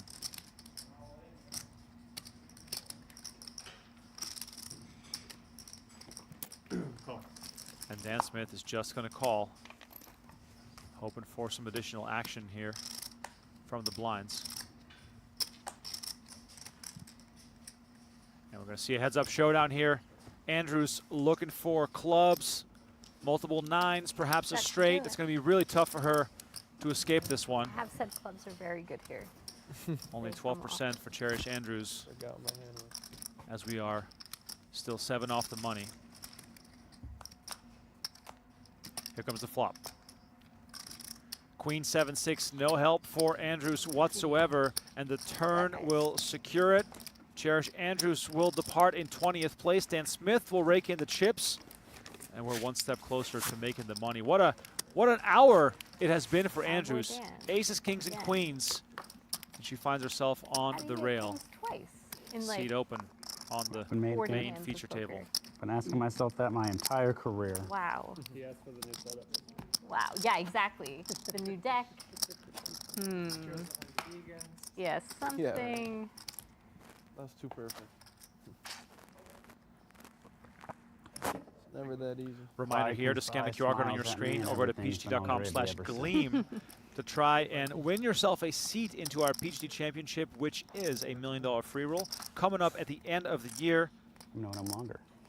PGT Championship was a huge success this year. A long and hard-fought battle in the Last Chance Series decided the top 40. Next Friday. I've been. I went right So I'm after. sad. I just found out that Clyde likes karaoke, and I really like karaoke. Wow. Do you have a go-to song? Yes. What's Up by Four Non Blondes. 35. Wow. Kristen Foxen, What's Up at Four Non Blondes? You? That is... I don't have a song, but I'll generally sing Cascada Okay. Remind me what that is. every time we touch. Okay. Normally I would sing it, but on camera I'm a little Yeah. self-conscious. Hold on. I'll do it. I'll do it, Dan. And every time we touch, I get the feeling. But Four Non Blondes is like an all-time I know pull. I'll know it. I just, You'll I know it know. I just immediately. can't like bring it. in And my- every time we touch, I get this feeling. Oh yes. Okay. That's when I can fly. Is it? Is there a male and female part or no? Is it No, male? just the high Yeah. pitch. Okay. A lot of dancing. Okay. That's fun. Yeah, that's fun. I mean, I need to know now from everyone in the chat. Drop what you're doing. Let me know your go-to karaoke song. It's a banger. I love karaoke. I've mentioned been mine forever. before. What is it? Yeah. Smash Mouth All-Star. Oh, yeah, you did mention that. I do remember that.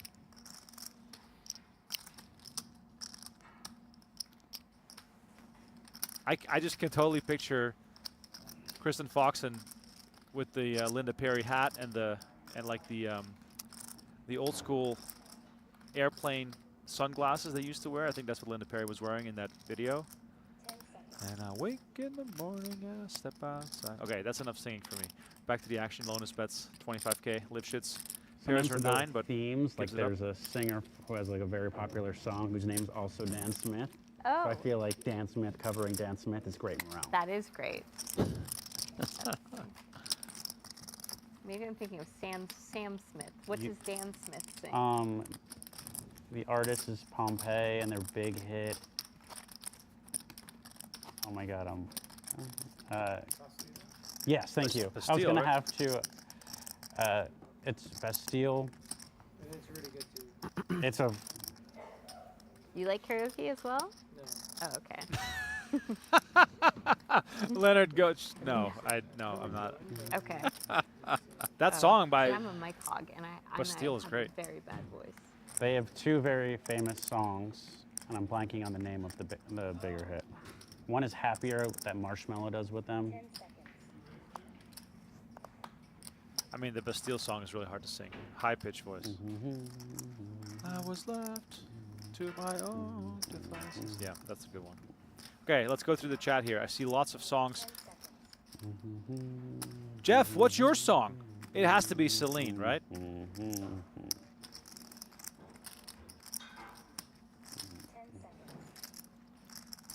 Great, 30,000.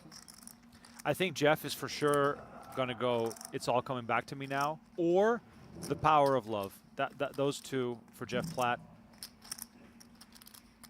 As we see Leonard raising to 30K with ace 4 and Lifshitz comes with the jam for 260.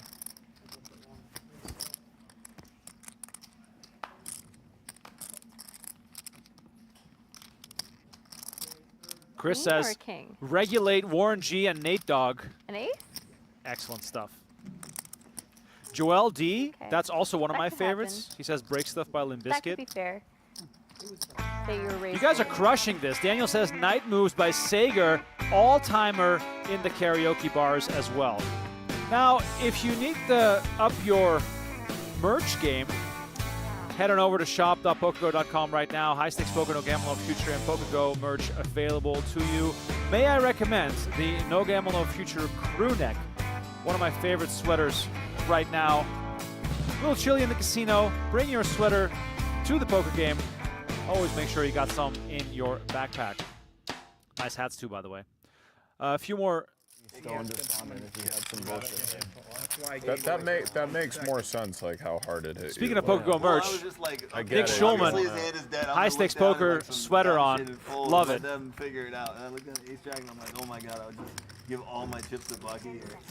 I mean, what a table this is. Shulman, Bucky, Sovrel, Keith Lear's there, Big Vegas, Eric Blair. I never don't have time banks. I don't know. I swear I had the time banks, but I was whatever. They're like time extension, and you said you're like 75. I was like, oh my god, dude, what's happening? Matthew McEwen's back. He's like he's been deep always. Oh look, Keith Lear has aces. Shocker. Matters the Bucky. I wouldn't have called him on it. That's what I'm saying. I was never gonna call it either. No. When I look at like exactly that hand, It's not your job to call it though. You're right. It's not like you take 30 seconds. You said it like right after. Looks like Keith Lear's gonna get little to You no probably action. do have a few banks somewhere. No. That would have doubled it. I thought top pair. I mean, you would have called me for You asked him how much. Yeah. It's unfortunate we moved away from the karaoke talk, but I want to mention, just for full disclosure, that Jeff Platt has declared Bye Bye Bye from NSYNC as his karaoke song, 10 and 20,000. which is very fitting. 10 and 20. Here we go. Yeah. Jeff, do you do the stomp I had a move bad with the feeling. hand also while you sing it? I'll tell you guys that Remko just did the stomp move with the hands. Hear the dead man's hand. It frazzles my brain when it's like telling you time back. Imagine how he feels. There's a legend, Keith Lear, trying to win You those really last need a longers. huge fold as well. Massive. So it could be the holy grail. Yeah. Dead hand, bad fold. Yeah, I had queen jack of spade. And I would have just doubled. All in. You had kings. We have it all in here. Keith Lear jamming for 265. Yeah, king queen. I could have just fucking tripled up, dude. I could have just smoked all you guys. It's good to have Sam Sovrel back in the mix. No, I had backdoor. But what are you appealing? You're trying to hit the royal? I don't know. Should have jammed, I guess. Wow. Yeah, of course.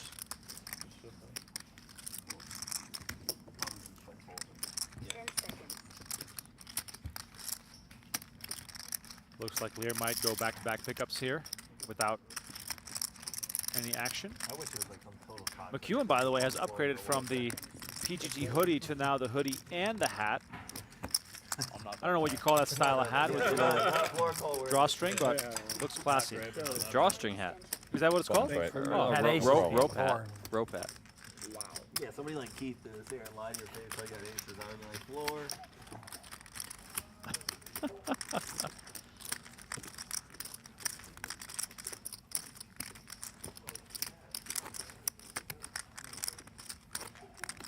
19 players remaining. 13 get paid. If you're just joining us, we're covering this thing until we get down to the final table. Minimum 7 players.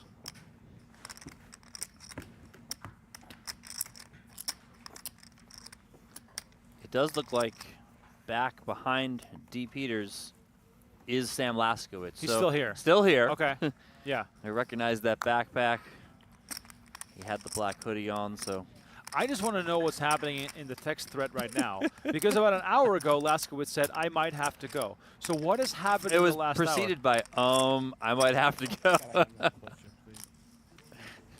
I'm sorry. Maybe it was a false alarm. You never know. Yeah, it is possible. It's also not what they make it out to be in the movies. You know, it's not like... It doesn't go that fast. Well, it's not like your water breaks and it's like a water balloon hit the floor and everyone freaks out and has to hop in a cab to the hospital. No, it's like no, it's not like that. Hey, Blizzy. Not as good as last time, my friend, but I'm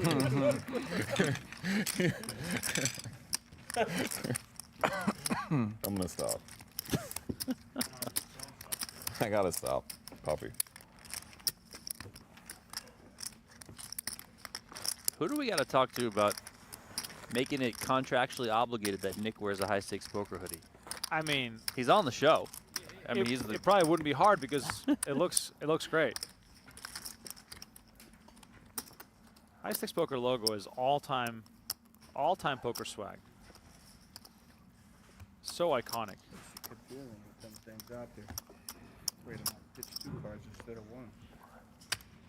20 to call right now. And now we're raising it. We're at 40,000. Oh, and we got Clyde at this table? What a table. No, okay.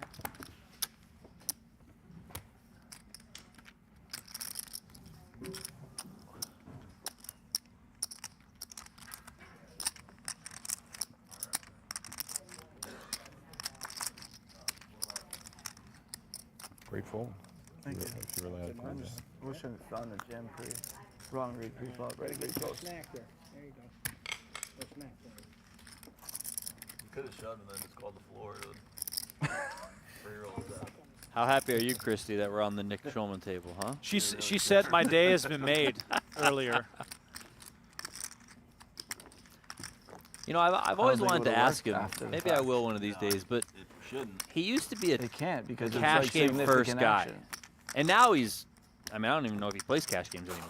He's in the studio every Once his time there's hand's something going on. live, it's live. How can traveled there be around playing significant different tournaments, action headed from to I'm saying Triton, it etc. would, it would have had to have been Is it called now just when it tournaments? happened. And what led Yeah. to that change from one to the other? Well, True.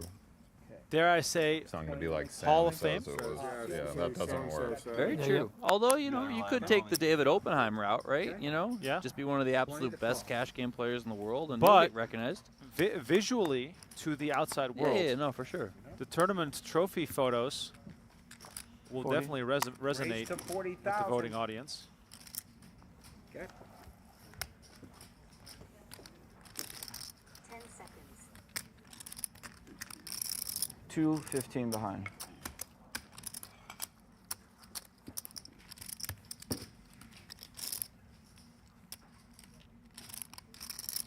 $40K from Wallman. Call the Peters 40.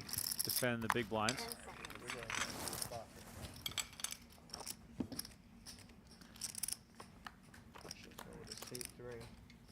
There's a flop. 9-5-3-2 spades. We're checking there. Quick check from Peters. Whenever you unblock spades, as the kids like to say, or unblock the predominant suit on a flop like this, do you lean towards continuing usually? We have a bet of 35,000. Yeah, I mean, I think you're going to be more inclined to And he's leaning check in back back if to you the have a flush draw, at least some percentage of the time. In that case, if you know, if you were to have like the king of spades, for example, maybe some checking back.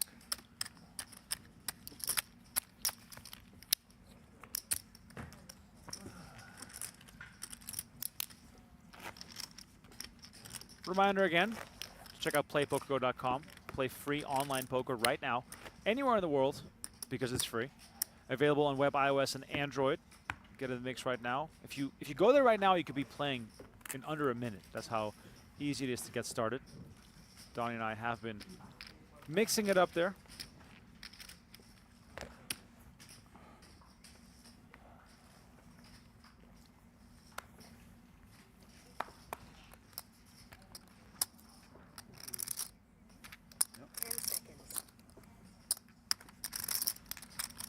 Schulman's turn with the king 10-0. Raising it. We're at 45,000.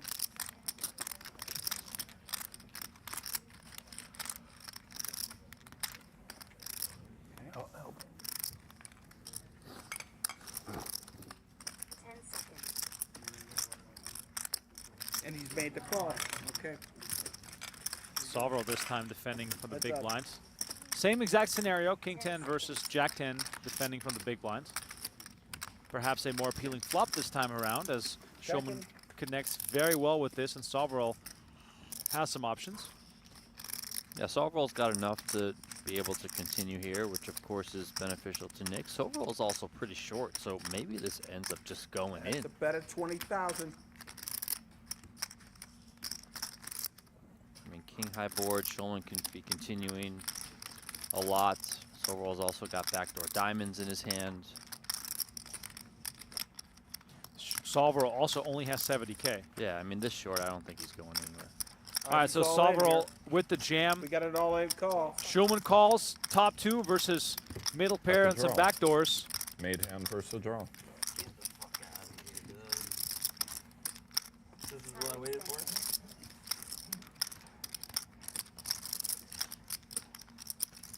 Solver needs some help. Queen of diamonds would make this fun.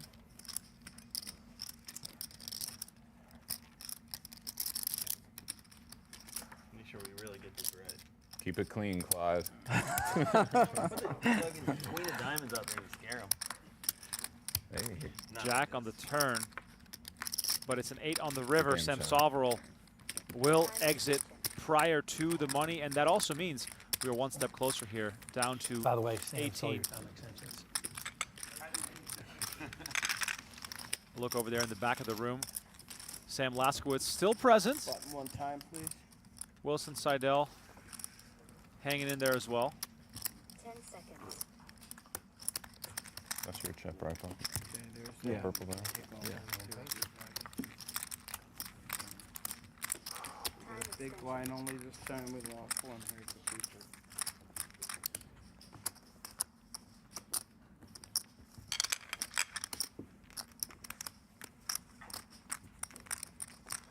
You're positive, right? I am. Okay. Shulman on Maybe 7-10. the last of that. Could go for back-to-back final tables here. Shulman had a bit of a roller coaster late last night. Lots of ups and downs. Ultimately Did you make see how the final today table. started? I missed that, actually. Within like the first 20 minutes of the final table, he gets aces all in against Keith Lear's 8s. Flops an 8. Oh my God. Shulman was left short and eliminated shortly thereafter. It's brutal. Shulman, by the way, on his way to potentially a 4th cash at the PokerGO Cup. We have an all in Has here. cashed event 4, 5, and 6, so this would be 4 in a row. Keith Lear jamming king 6. Takes it down. Yeah, 14th place, a 4th, and a 6th. That's so it? Shulman has That's been all doing I some got? work. That's all you got. Holy cow. I know.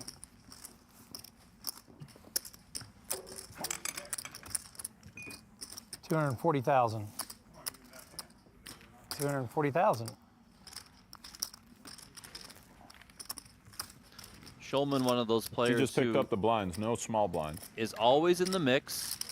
Second Say place 240 last though. year to Jeremy Osmus, or last season I should say, in the PGT $1 Million Championship.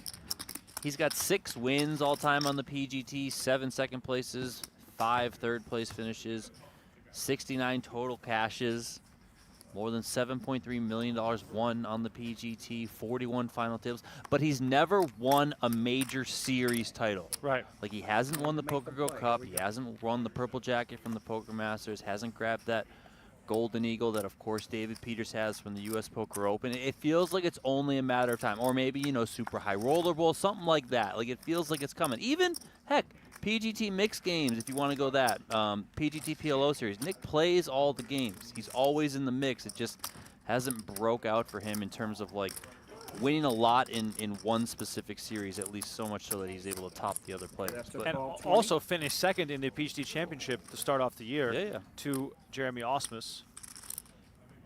Shulman has already recorded 7 cashes this year. All have come here at the PokerGO studio. His largest one winning the opening event of the Last Chance Series, event number 1. yeah, that was a good one. Remember, he ran that huge bluff into yeah. Joust somehow, and then, you know, he ended up coming back, but he was the big chip leader at the time. Matthew McEwen also at that final table, now on his direct left. Shulman and Watman, close friends. That's 20,000. Small little tango here in the blinds.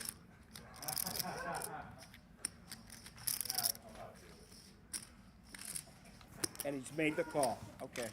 Here we go. Shulman calls here. Friends are going to a turn. Jack of clubs.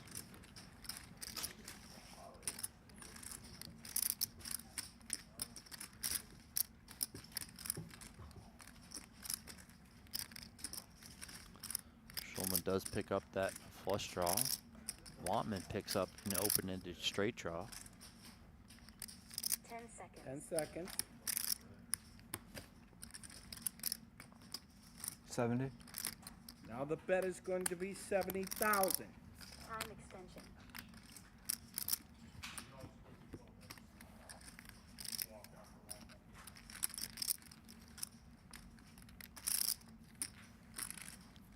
I hear your skull, Mike. Take a winning month after month, year after year over winning a short series. For sure. I just think it's, you know, Shulman will eventually pull through in terms of, you know, having it all come together in a smaller window of time. But, yeah, totally agree. He's made the call. Here we go. 70K from Wantman. Shulman makes the call. We got a river card coming. 240 out there.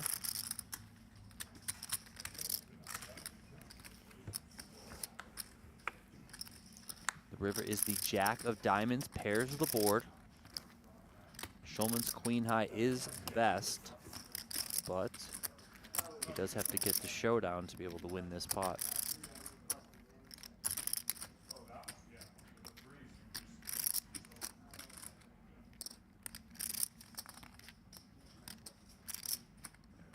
Ten seconds.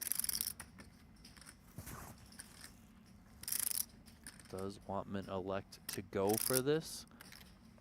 He Check. does not. He checks.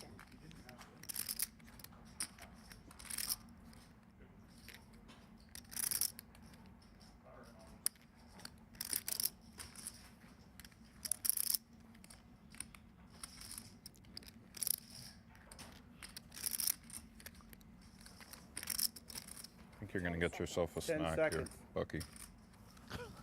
Checked. Sorry. What you doing? Said you were going to get a snack, and then I won. I wouldn't expect anything less.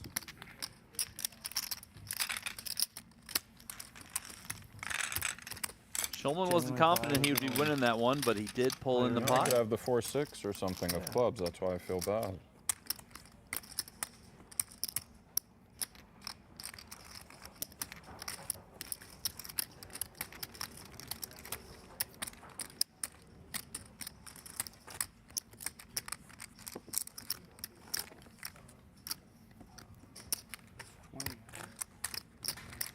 Trying to be 25. Here you go.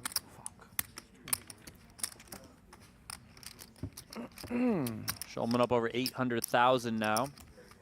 The largest stack at this table. 18 players remain here in event number 7 at the 2025 PokerGO Cup. I'd like to thank everyone for tuning in on PokerGO on YouTube and everywhere else that you may be watching from. Big shout out, as always, to our PokerGO subscribers. And for those of you watching on the YouTube channel, throw us a like, por favor. 10 seconds.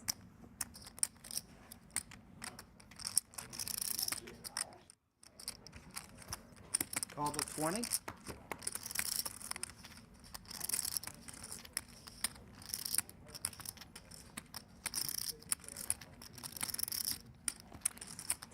Ten seconds.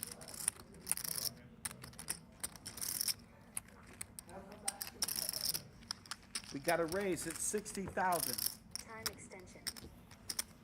Shulman tries to limp the queen deuce off, gets hit with a raise from Matthew McEwen. Into the muck it goes for Shulman. McEwen takes that one. 10 seconds. Yeah, I can't get to it, but there we go. He helped. Thank you.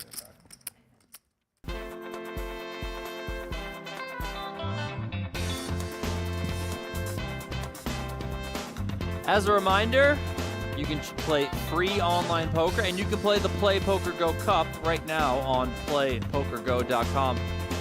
Either head to that URL or scan the QR code on your screen. The final event of the Play PokerGO Cup is tomorrow. Wednesday, February 19th, 7 p.m. Eastern Time, 4 p.m. Pacific Time. Get in there, playpokergo.com. Come battle with myself, Remko. It's a lot of fun. It's good competition. Bet 20,000.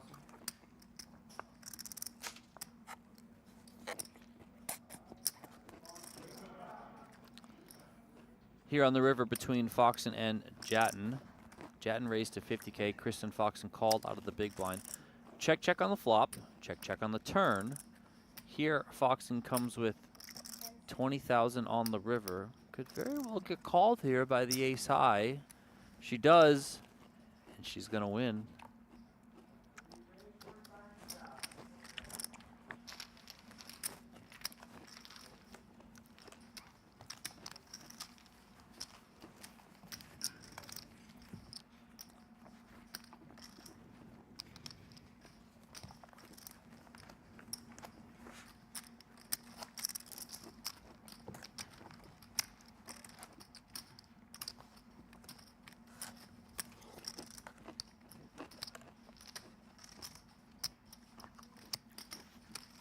Kristen Foxen up to 500,000 in chips. She's currently 3rd overall on the PGT leaderboard. Are you saying, Donnie, that you're going to lock her in for the championship right now? I mean, I think she's lucky, yes. You know, 578 points already. She's got to win. She's got 5 cashes.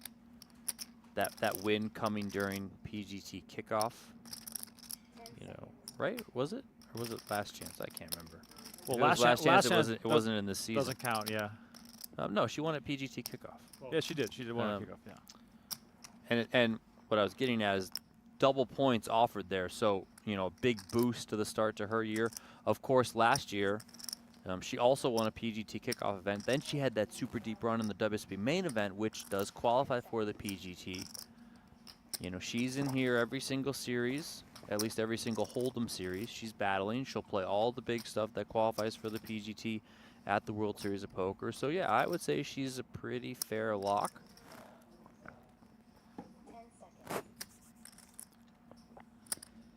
Now her husband, on the other hand, Alex, you know, I just feel like, for whatever reason, the last 12, maybe 14, 16 months haven't gone as well for him in the studio. Which, you know, can just be a variance thing when it comes down to live poker, but 6-6-8 here between Smith and Jatton. Well, if I get to lock in 5 players right now based on the current standings. Okay, who you got? I would go Joey Weissman, all right. number 1. Already 730 points. You know, we know that between 1,000 and 1,200 is generally enough.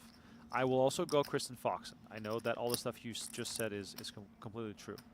I'll also go Patrick Leonard, just because he's emphasized his, you know, commitment to the studio events. I already heard him talk about the PGT mixed games, which he will be playing.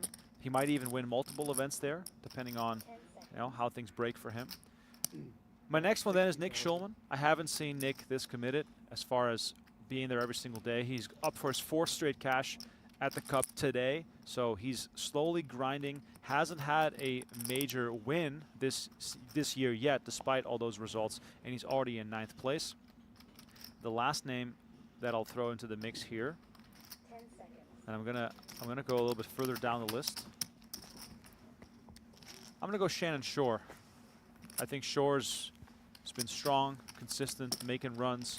Right now, only 25th on the rankings, but you know, he's got like the family life all sorted. Just seems completely locked in and ready for a big year.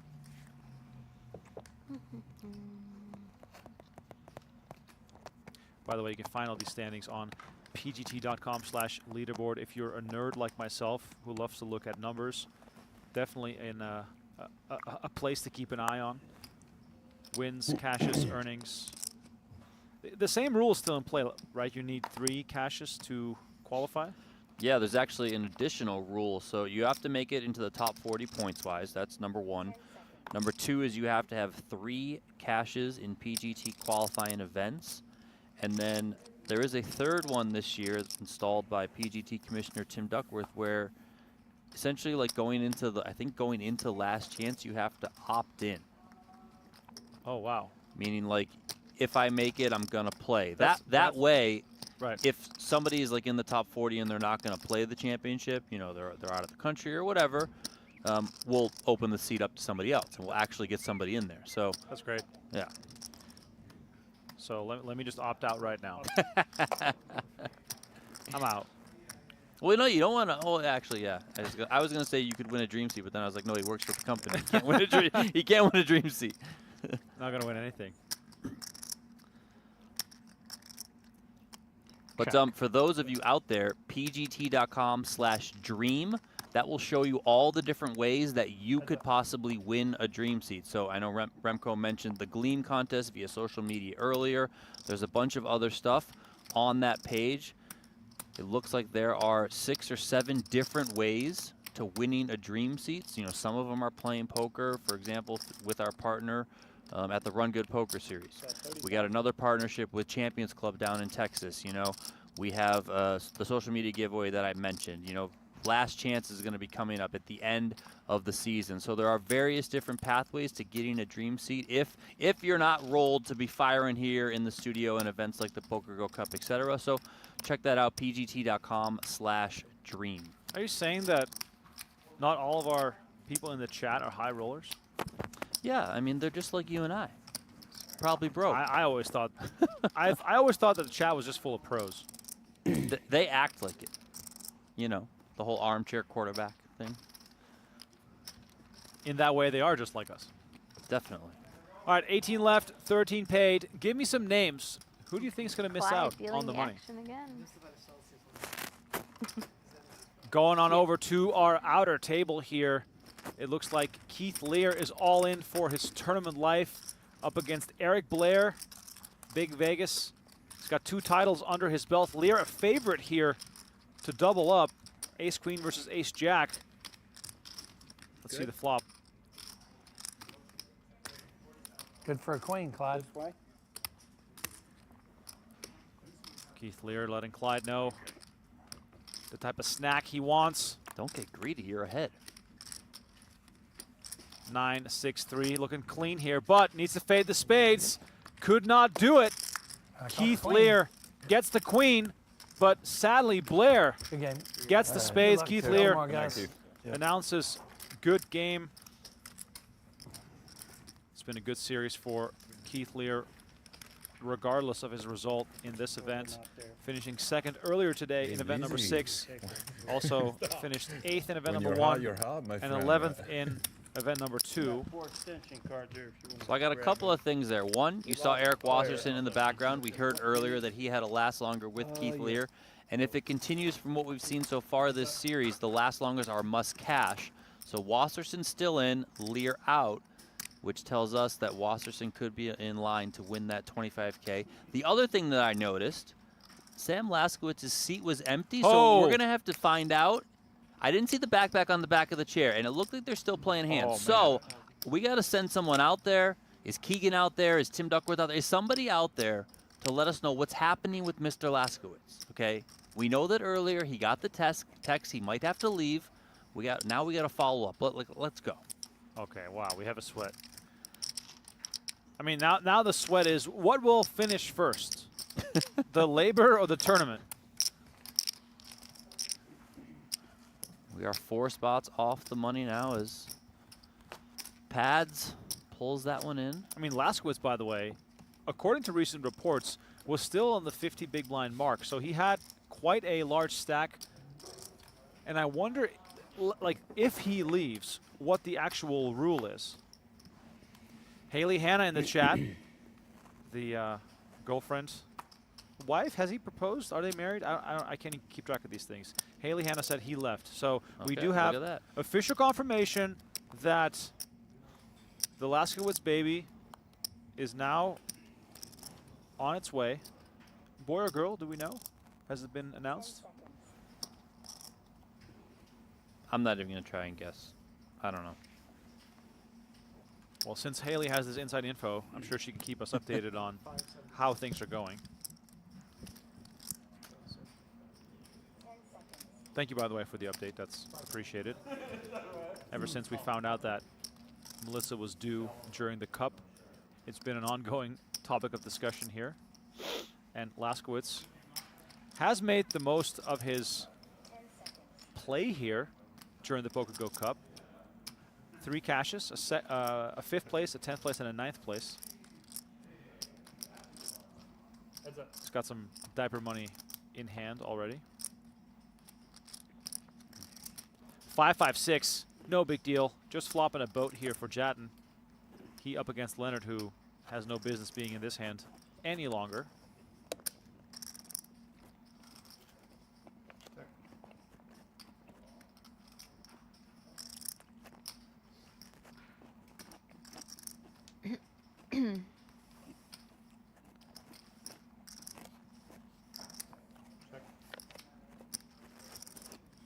Check, check. 4 on the turn.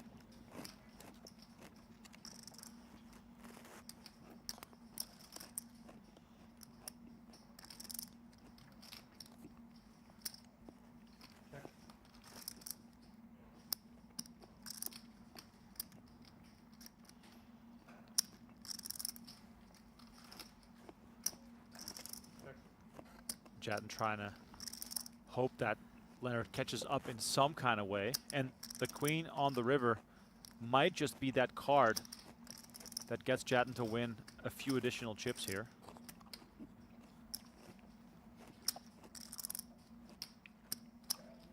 Somebody's, oh, it's Dan Smith over there. He's really, really chowing down. That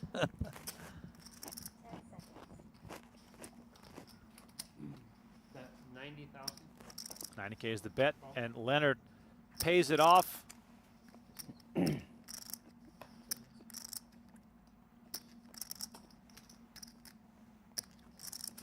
back.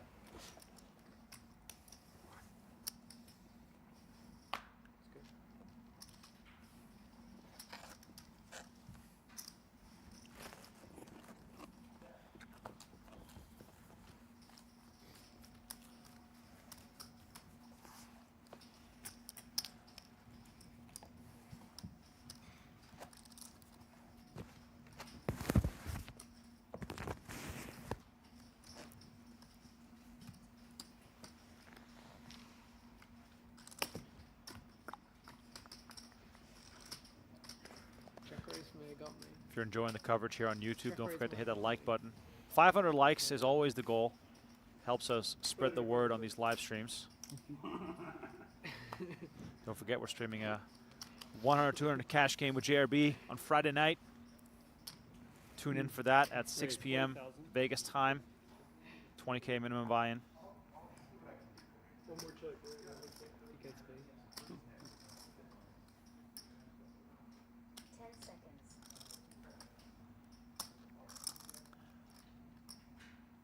Lona's going to go for it all here. Couple of jacks, 15 bigs. There we go.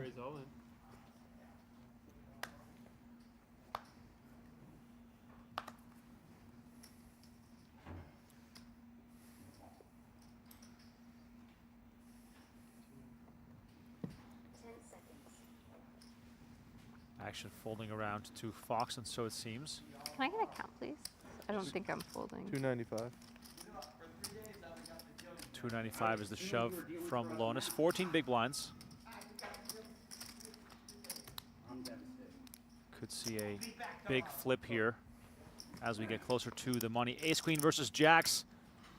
Foxen doesn't seem too pleased, perhaps, about the fact that she's risking a large chunk of her chips here. Coin flip situation. Jesse Lonas, tournament life on the line. 640 in the middle. Whoever wins this will be a real contender. And the queen on the flop gives Foxen the edge. Still some outs from Lonas, but it doesn't come in. Jesse Lonas eliminated short of the money.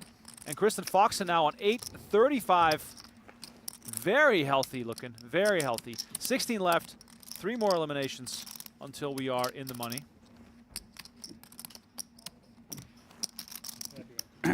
Lonis only 1 cash so far at the PokerGO Cup, 3 cashes total this PGT season. But of course, the season is young. It does seem though that he's always kind of just been falling short so far.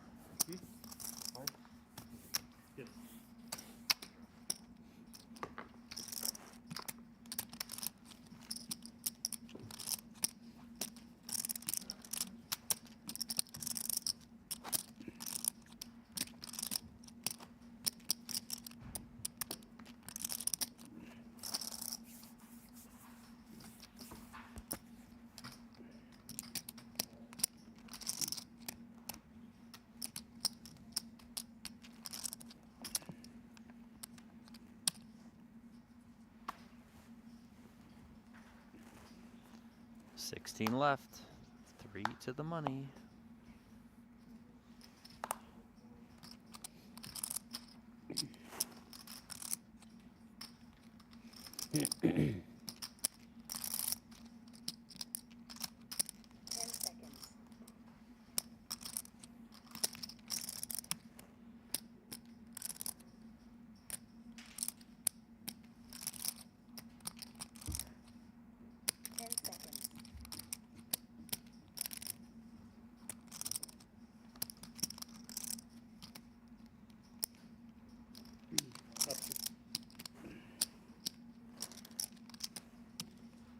Victoria limps in here from a small blind, 9-5 of clubs. All in. Kristen's gonna jam. Look at that. Kristen Foxen with some power poker here. We'll see more of that as we approach the money bubble. I kind of feel like I'm repeating myself night after night about the upcoming bubble, but it is a fact. It makes it fun to watch with more aggression to go around. We're keeping an eye on multiple tables here. Yeah. Nick Schulman up to 1 million chips right now. And if you want to have 1 million chips yourself, might as well go over to playpokergo.com and start playing right now. I might have to fire a little bit here because as we approach the money bubble, I know things will slow down a little bit, and then I can use a little bit of a distraction here. So for those that are signed up to playpokergo.com, come join me right now. My name on there is Happy Freaks. That's my old online poker name. I have to use it every time I sign up somewhere new. I'm going to go over to the tour mode, sit and goes.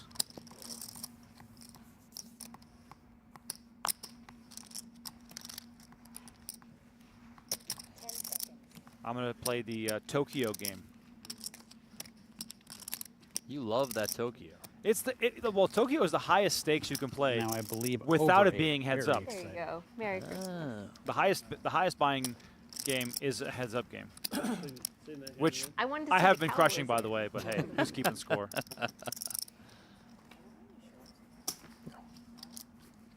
Just you. What did you say? They were waiting for one more player. I'm already in. There you go. I don't believe them. Really? Why lie? Yeah. Yeah, I don't know, but. No, I mean, Keeper's the short stack, he's out. Oh, wow. I mean, there was 20 people left, 4 just busted. Yeah, that's true. We had the 4th shortest on the table at the time. Really? I mean, our table doesn't have chips, right? Okay. So kind of. We have some chips. But yeah, I suppose. Average is 670. I mean. 3 of the 5 of us have over average. Yeah. We have chips. Speak for yourself, pal. Yeah. 460 over there. If I had your stack, I'd play this hand.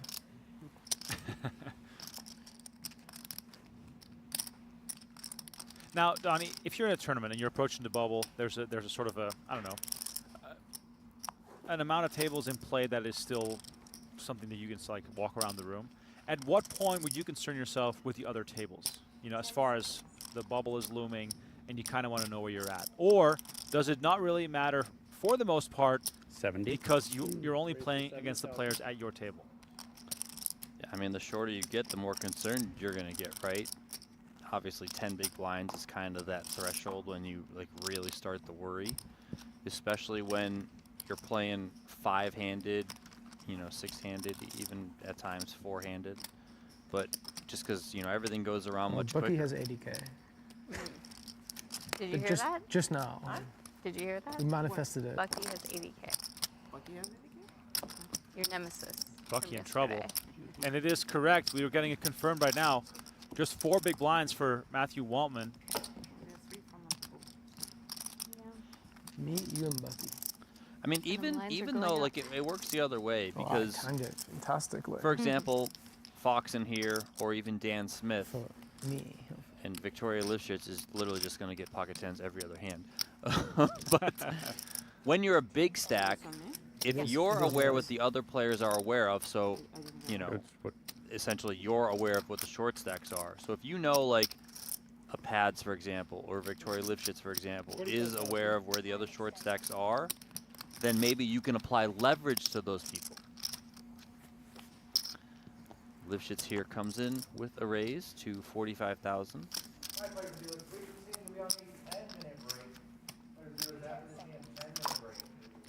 Sounds like players are going on a break. We will not go on a break. No break whatsoever. We're just going to fast forward through that break, keep you guys entertained with more poker action.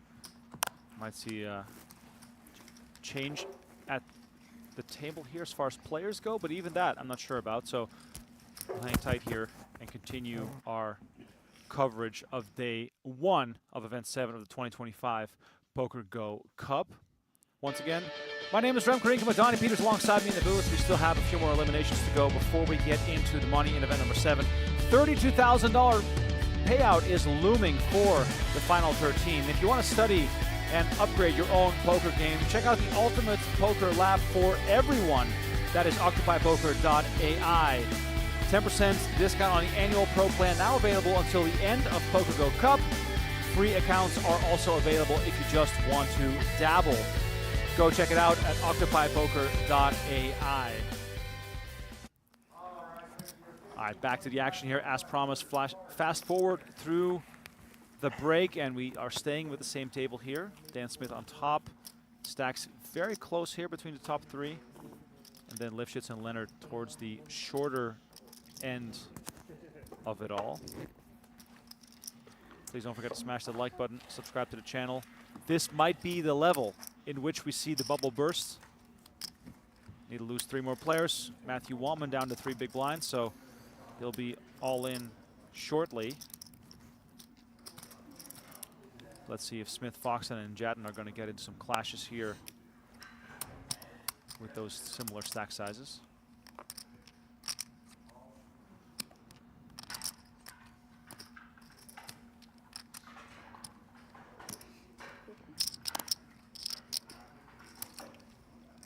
Ten-9 suited for Foxen. She raises it up.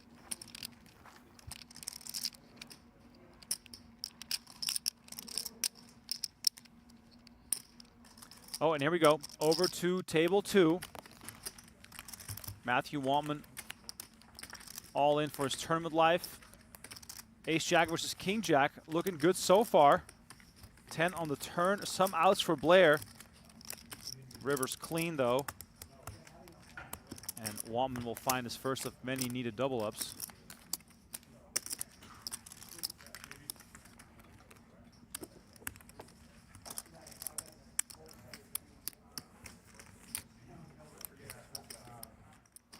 Going back to our main table as we see Sergio Ido and Darren Elias, the top left-hand corner of your screen on the 3rd table. We will get down to 2 tables of 7 once we reach 14, so hand for hand will be clean and across 2 tables. Easier to keep track of for us and the cameras and you guys at home.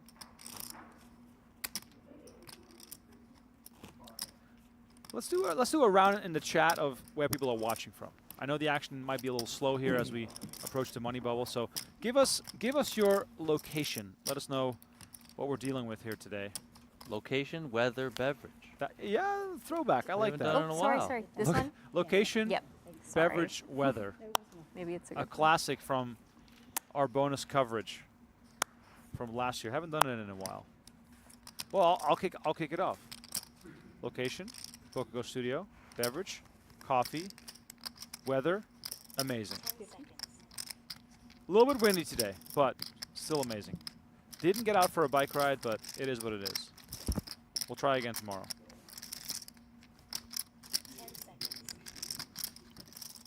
Smith raising it up to 50K. Jatton with The nice looking ace-10 suited in position. It's going to come with call.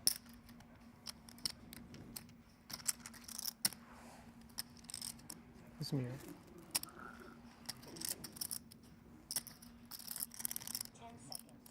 I would hope the button's you. There's no one else on that side of the table. Got Vegas in the house. Eric Peterson, thanks for watching. Perth, Australia. Christy from Michigan City, as always, in the house. Haley says, David Peters' bed. Wouldn't it be your bed?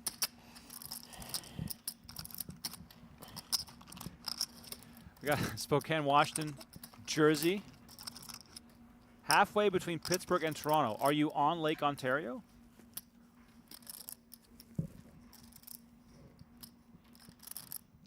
Thailand, Northern California, Indiana.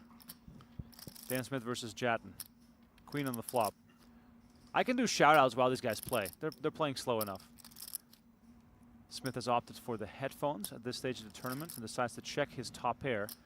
Jatton does have backdoors available to him, but it looks like he's reaching for chips here.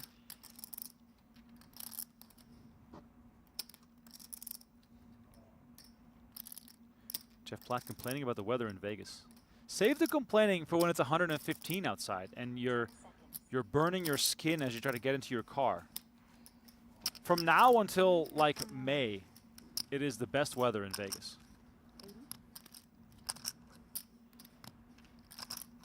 Dan Colboy says it's 16 degrees in Salem, Mass. 16? Time to move. Sell the house. All right, let's go. Wallman, Schulman, Peters, Blair. Absolute chaos on table 2. Hard to even keep track of what's going on here, but we have Wallman all in, under the gun. Schulman called. Blair all in for 755. Now action on Peters in the big blind. This is an all-timer, ladies and gentlemen. What in the world did we just walk into? David Peters with pocket kings and all that action in front of him. I don't want to say the words, but is there ever a spot to fold kings? No, I mean, I'm not here. I'm kidding. David Peters moves all in. Schulman out of the way after investing $280,000, and we got a three-way all in here. Peters, Blair, and Wantman. Look at the size of this pot, 1.9 million in the middle. You had the other 2 eights? I was going to make that joke, but I just figured I'd let you guys. Wallman looking I know. for an 8 to survive, Ace-10 and of Blair diamonds. has almost all of his chips in the middle here as well. All things considered, Schulman would have been all right with the ace-10 of diamonds. Yeah. He would have had like 24%, so 25%. He would have been in a great spot. The main pot. 1.9 million chips on the line. Whoever wins, if Peters or Blair wins this hand, one of them will be the chip leader. The original right here. Hand of the tournament right here. Absolutely. This is pivotal. I just have every chip if I somehow win this. That's what's going on there. Almost no room for the dealer to put the cards and the chips and everything else to display this in a nice way. Could lose 2 players at once here. Like that? Alright, so the rest could be on the side. This is the main pot. All right, here comes the flop. Ace, ace, jack. Schulman would have been on top. 9 on the turn and a 5 on the river. Wantman exit, pocket 8s into the muck. David Peters with kings will double through Eric Blair, who is left with just 90K. This is the biggest pot of the tournament, and David Peters is our new chip leader. What a monster clash we just saw here. Pretty sick spot there if you're Matthew Wantman, being as short as he was, finding a pair, 5-handed, understandably gets it in, just runs into it. How about a 6 spot for Blair, who's still chasing Joey Wiseman? You know, cash gets him those points, was super healthy, picks up queens. But no, David Peters just finds the Cowboys right behind him.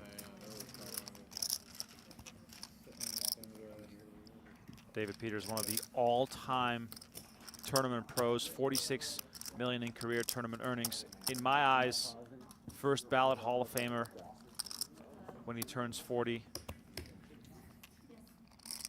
One of the most consistent players on tour. More than 10 seven-figure scores under his belt. One of those coming in the 100K US Poker Open event back in 2019. Also a win in the 2018 Poker Masters 100K.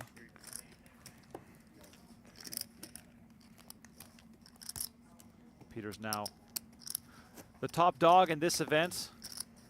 The favorite to take it all down, but there's a long road still ahead as we are still not even in the money yet. Reminder once again that you can play the PokerGO Cup yourself at playpokergo.com. Available on web, iOS, and Android. A free-to-play poker game. Very fast, very fun. Just go try it out. Just give it a chance. It's really fun. It's really easy going and laid back. I've been messing around with it. Donnie has been messing around with it. It is probably the only place where I can still win. Hey, gotta win somewhere, right? Move down to where they respect your raises. I thought it was move up to where they Yeah, respect but I've tried that. It didn't work. Eric Wasserson joins the table, brings 900K. Okay. This is going to be interesting now because Blair's so short and Peters is such the big chip leader. He can just go nuts. Oh, yeah, and he won't hesitate doing that. 10 seconds.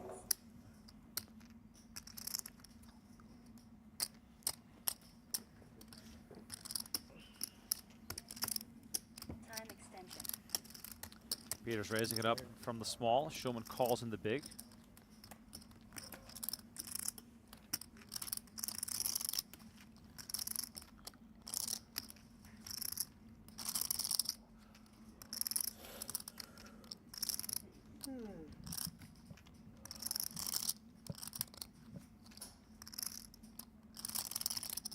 All hard flop here.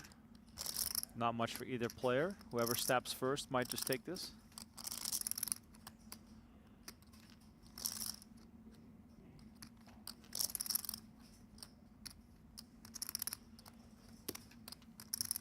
Bet 35.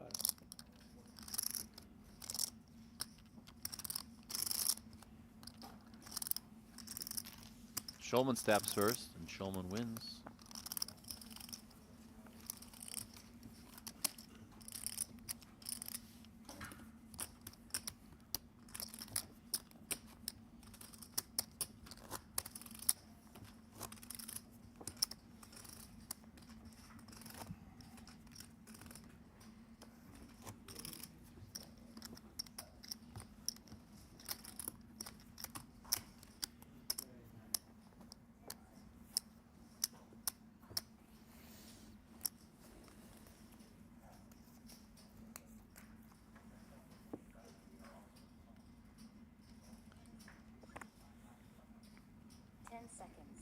Blair on just 90K has one move left here, and he's thinking, I'm going to be paying 50K the very next hand anyway. Is Jack 6 better than what I might receive? Decides to let it go. I mean, listen, also always the chance other people go broke. Yes, good, you know, good I mean, point. It could happen, you know. Good point. You know, on the other table, somebody picks up 8, somebody gets queens, somebody gets kings, all the money goes in, and, you know, it could happen. Peters with the raise, continuing to attack.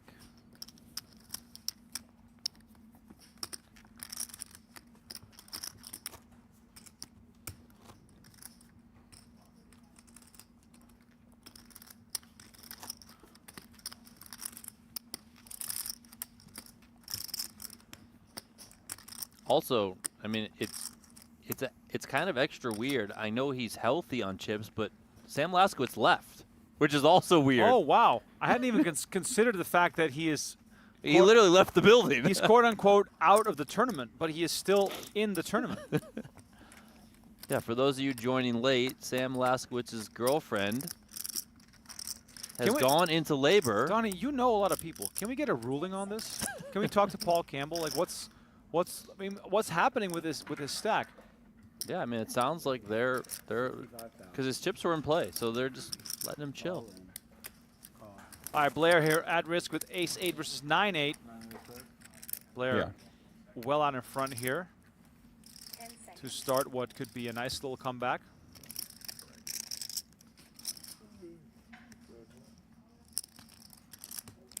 Waiting for the showdown here with 15 left.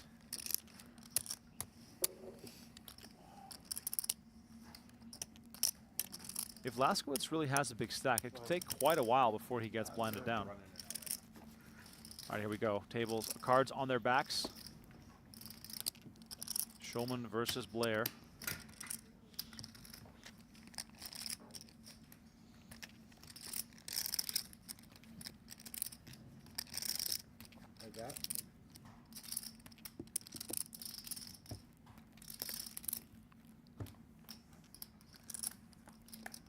All right, here comes the flop. Ace 4-5, real good looking here. But the spade on the turn gives Shulman some outs. 10 of hearts not going to do it though. First of many needed double ups for Eric Blair, who keeps his hopes alive of adding additional points, which would bring him that much closer to Joey Wiseman in the race for the PokerGO Cup. And Donnie, you know, whether or not Blair cashes, it's all going to come down to the 25K that starts tomorrow. Yeah, I mean, I know you talked about it a couple events ago. Always rooting for the headlines or the content or the stories, right? And here, you know, you just want to sweat for the cup entering the final event. You know, you want people in contention, you want them battling it out. And it looks like even though Joey Wiseman was running away with this thing for a period of time, here we are going to have a sweat for sure. Now, I guess that could change maybe if Eric Blair were to go on and win, then he would really separate himself. Okay, thank you. But we'll see how that plays out. You know, behind.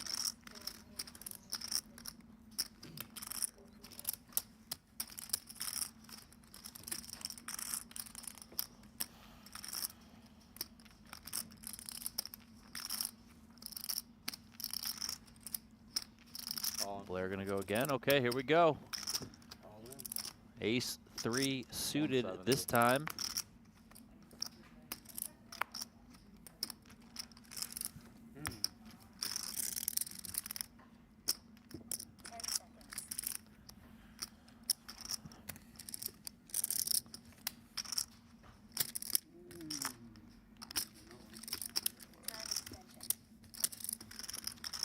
Wasserson does give it up, and Blair slowly but surely gathering some more ammo. And with ammo, of course, I mean fold equity.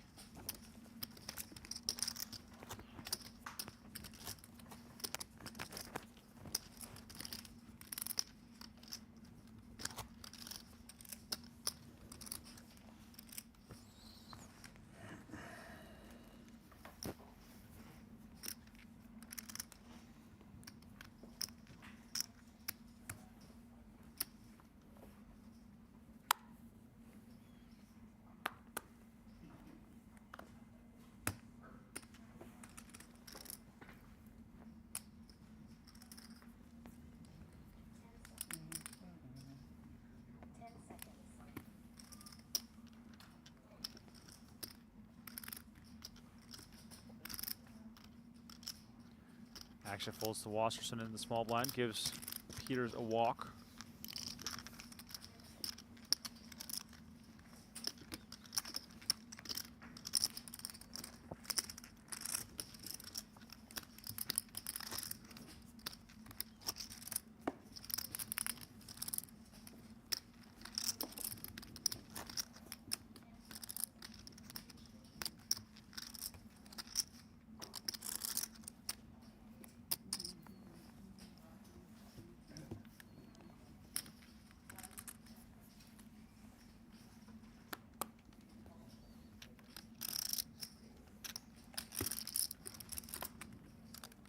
Matthew McEwen has been quietly hanging out in this event. Been one of the more underrated players in the studio in recent times. Racking up cashes left and right. Working on his 4th cash at the cup if he is able to squeeze into it. Already cashed 3 times at the Last Chance Series and once at the kickoff, so he's off to a good start in 2025.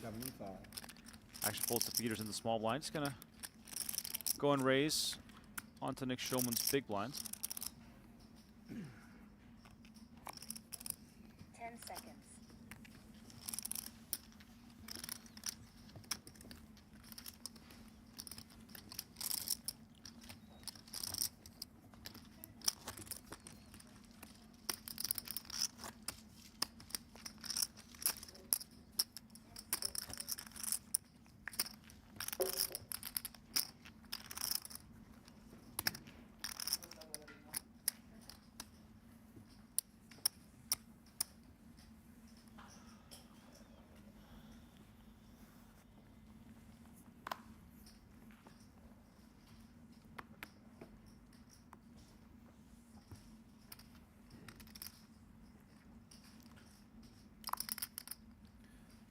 As you guys can all see, play has slowed down quite a bit. 2 off the money here. Schulman in the small blind finds a premium. 10 seconds. Eric Blair, the only player at this table who really has to be concerned with the money bubble right now.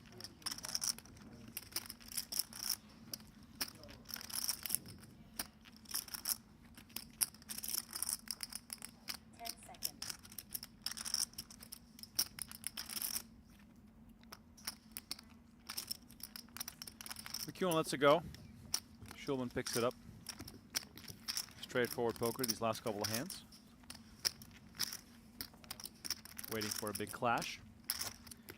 And there it is. A look at the empty seat of Samuel Laskowitz. Information has reached us that his girlfriend Melissa is going into labor as we speak. Donnie, can we get a chip count? Looks like 860 to me. 860 at the current big blind means that Laskowitz has so many orbits of play left that he is likely to make the money at this point. Yeah, what, 34 bigs there, so. Is there still 15 left though? I can't breathe. I have to walk away every time.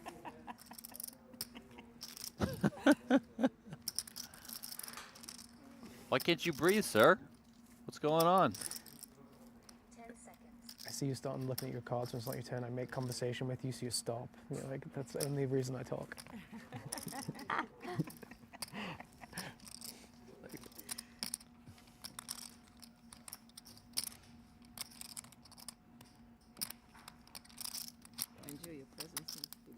Smith raised here from the small blind. He got called in position by Fareed Jotton. Jack 9-7. Smith has top pair. He comes with a check. Jotton bets 115K into 185. So right around 2/3. And Dan Smith has a decision.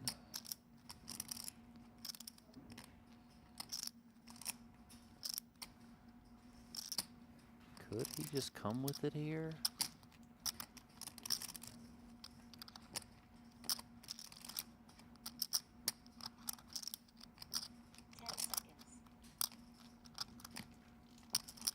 Raise all in. There is the all-in. Quick fold out of Fareed Jotton. There's actually a 4th guy in that hand too. The freeway all-in, somebody else called 2 of the all-ins and folded to the last one too. Patrick Leonard recapping the hand that took out Matthew Wantman, the 3-way all-in that also involved Nick Schulman. That was the hand that gave David Peters his 1.9 million chip stack. Yeah, it is weird. Sorry, what We're 2 behind. Wow. That's strange. I thought we were like overplaying. Like that was a slow hand, but otherwise there hadn't been any hands. Maybe they're just all in a fold and we see flops.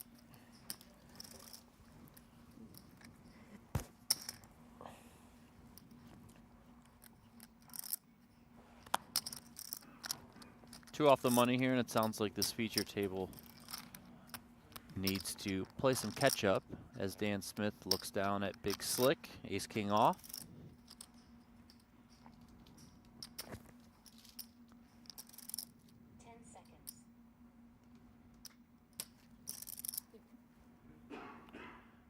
Raise to 50K. And Patrick Leonard finds ace 8 off in the big blind. 10 seconds.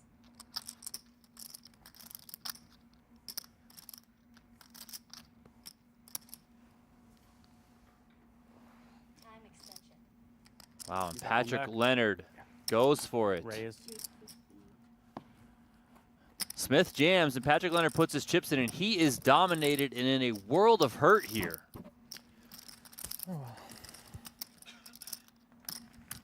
Leonard looking for an 8. Or perhaps a way to chop this to stay alive. 7-6-3, not going to help him. 8 on the turn. Wow. I mean, for good measure, making trips on the river. Patrick Leonard gets there, gets lucky, and is now up to 950.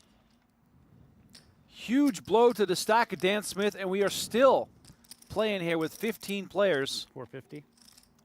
Ocho no mocho, as Pads always says. Hello. Wow.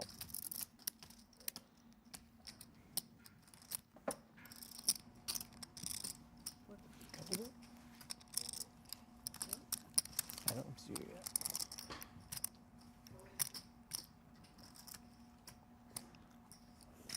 Nothing Dan Smith 1 second. hasn't That's seen not too before, much. but still 450.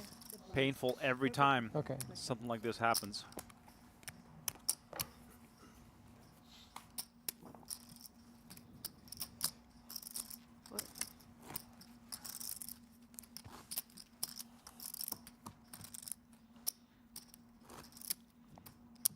Patrick Leonard was saying not too long ago that he can't breathe. Well, sir, you can breathe now. You got 950. Have we established yet where the breathing problems came from? Honestly, I don't really know. I think he was just really sweating the bubble for some reason. Maybe he has last longers with Keith Lear today. Yeah, who knows?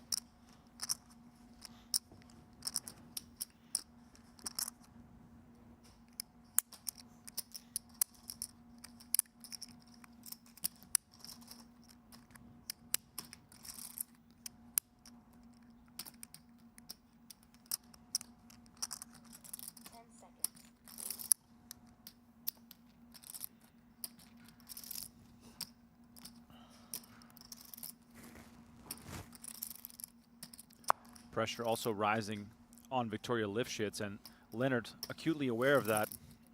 Look, the little laugh as she looks over at him.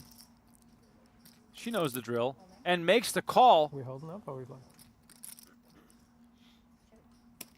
Leonard jams Jack 5, and Lifshitz calls it off with ace 3. She is not phased by the bubble. Lifshitz calling all in for 10 bigs, more or less. How much?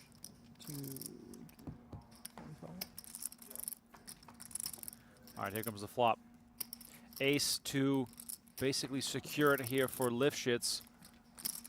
And she will get a nice double up here on the bubble. Up to 515, so Leonard spreading the chips around. Only had them for one hand himself. What bubble? These guys just get the money in. Can't win if you don't play.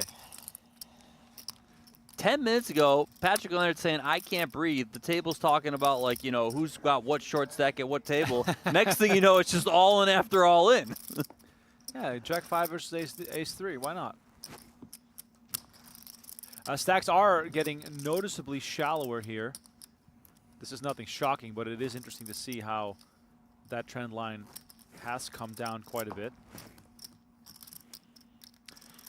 Still discussions all over my Twitter feed and now also popping up in the YouTube chat about the video Phil Hellmuth posted late last night about how the World Series of Poker main event should not be an endurance contest.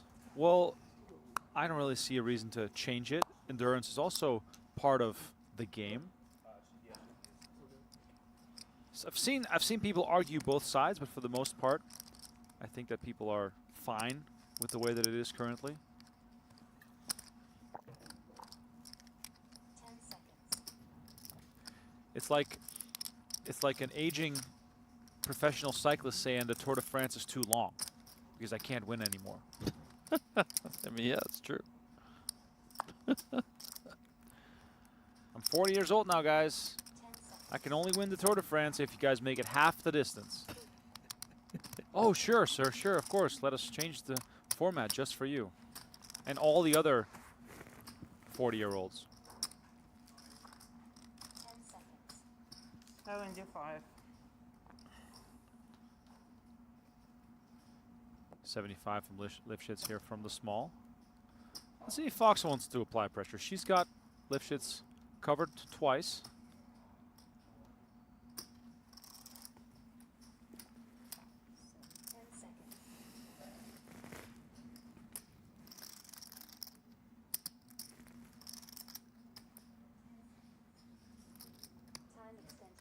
Foxen has the chips stacked out to represent the blinds.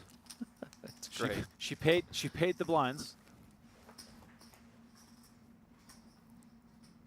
Uh-oh. 8-5-4. Both players with top pair. Lifshitz in trouble here, but still has some backup options. Yeah, but it also might be those backup options to get her to commit her chips, and if she does, this would be a bad spot. 80,000. If you're in Foxen's shoes here, of course, not knowing Lifshitz cards, how do you proceed? Yeah, I mean, maybe you just go for it here. There are some draws out there, yes. Just apply maximum pressure with this top pair that, you know, could have some vulnerability towards it. 10 seconds.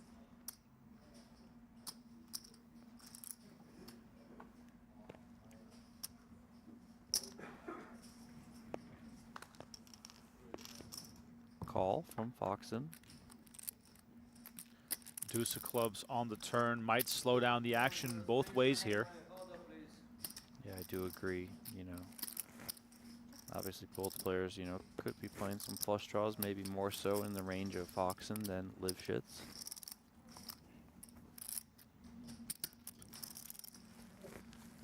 Note the stack to pot ratio here. Victoria working with 360 left, 335 out there.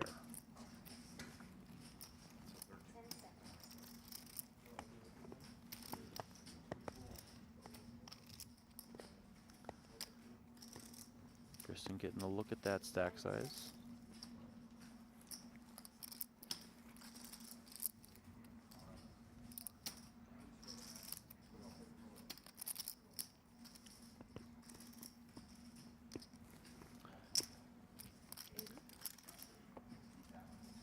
Foxen is going to bet 80,000.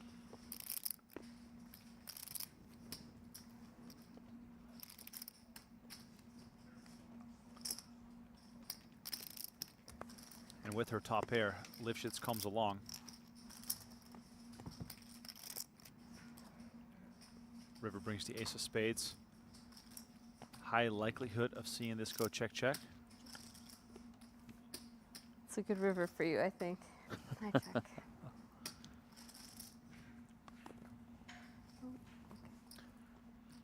Foxen pleasantly surprised that her I had eight's a good good here. And on that, she That was is a good up to raise, though. 1.1 million. It's true. That is very true. Which of y'all raised the flop? What's that? Which of you raised the flop? Nobody. I thought two bets She raised went in. pre-flop. Yeah, okay. I called. She bet I called. Okay, I thought there was an unusual amount of chips out there. Ah, okay, okay. Yeah. Yeah. Just trips. Good hand. Thank you. Well, Victoria gives all those chips back, but her gives them to Kristen after So- taking them from Pat. So Kristen Foxen has now taken Dan Smith's chips. Yeah, exactly. They're like going around the table. By proxy. They skipped Fareed. Yeah, they skipped Fareed. They're going around the table. We're two back again. Smith gave him to Pads. Pads gave him to Victoria. Victoria gave him to Kristen. There's also like someone sitting out on a table, so it makes sense too. Sitting out. Sam. He's just not here.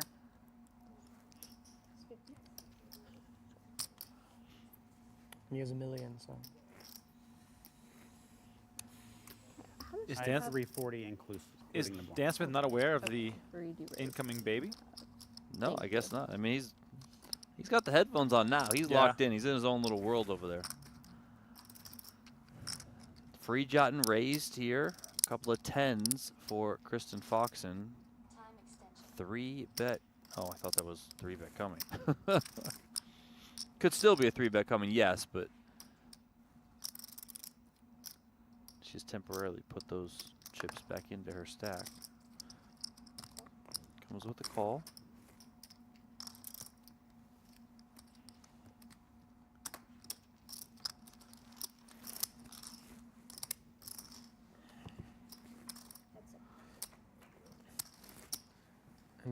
How's the stacks over here?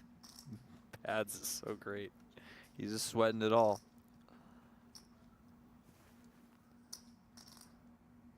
Jack 6-5 on the flop here between Foxen and Jatten.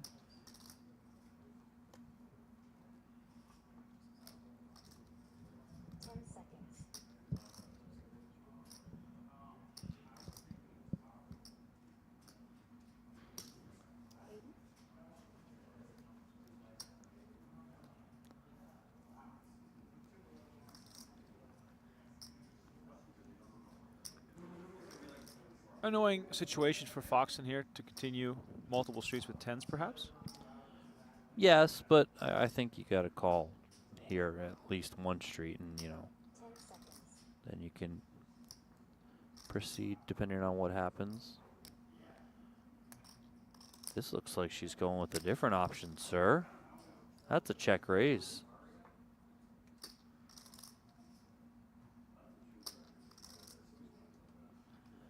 Foxen is the covering stack here, so.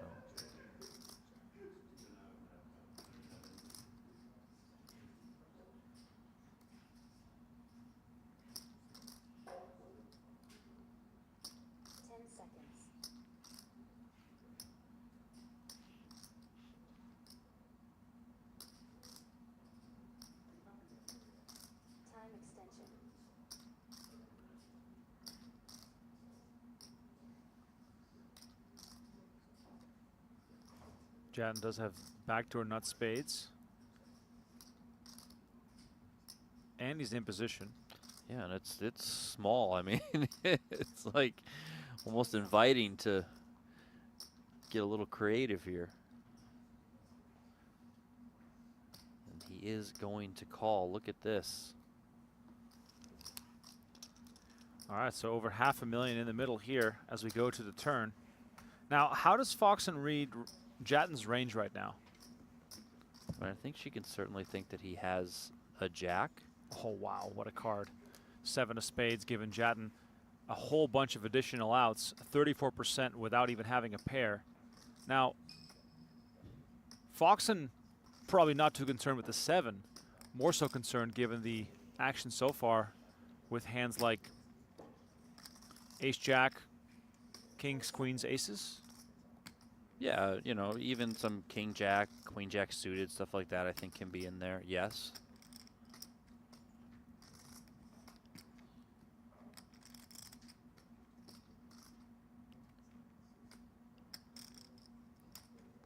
I think, you know, now that she comes with check, I think this is one of those, you know, ultimately tried to take a different line with her hand on the flop, turn it into a bluff, and look at Fareed. Wow.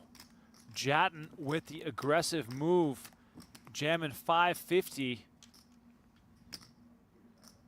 Is it safe to say that ace-9 of spades is sort of best case scenario for Foxen right here as she lets it go? For him to have? Yeah, I mean, yeah. I mean, like it won't be any weaker than that, basically.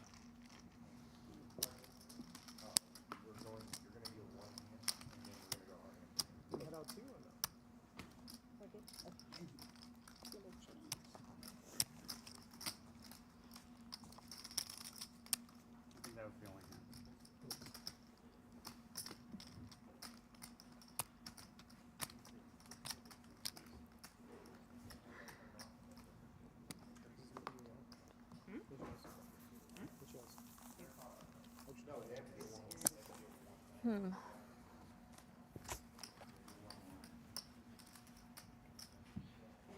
Lost min or I don't know. Kristen questioning herself there, questioning her play. Saying, lost the min or I don't know.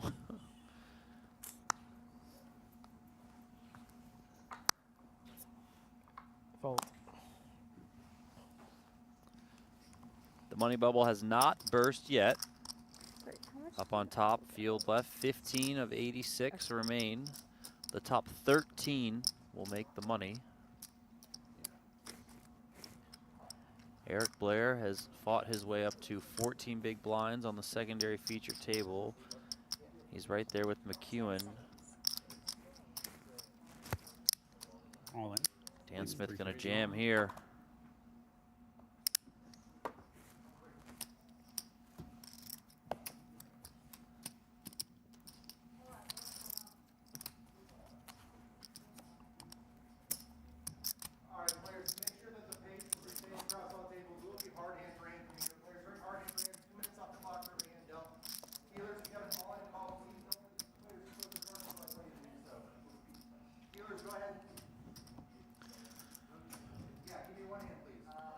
Tournament director Lance announcing that instead of continuing with soft hand for hand due to the pace of play, it sounds like they're going to hard hand for hand. Wow. So the ultimate punishment for yeah, for viewers and players.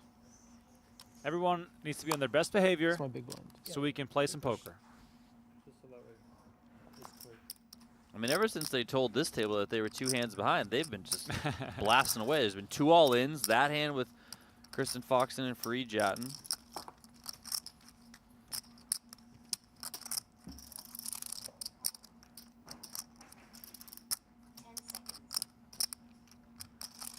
Ace-8 for Smith here on the button. And he's going to go for it again. No shenanigans with leaving 1 chip behind. Just a traditional all-in shove. He did leave the owl behind. Oh yeah, that is probably worth more than the stack. Probably a fine piece of Japanese art, perhaps. What's Fareed gonna do here with 2 5s? I mean, what is he supposed to do? The shove from Smith is for 14 bigs. yeah, I mean, I don't think I hate a fold.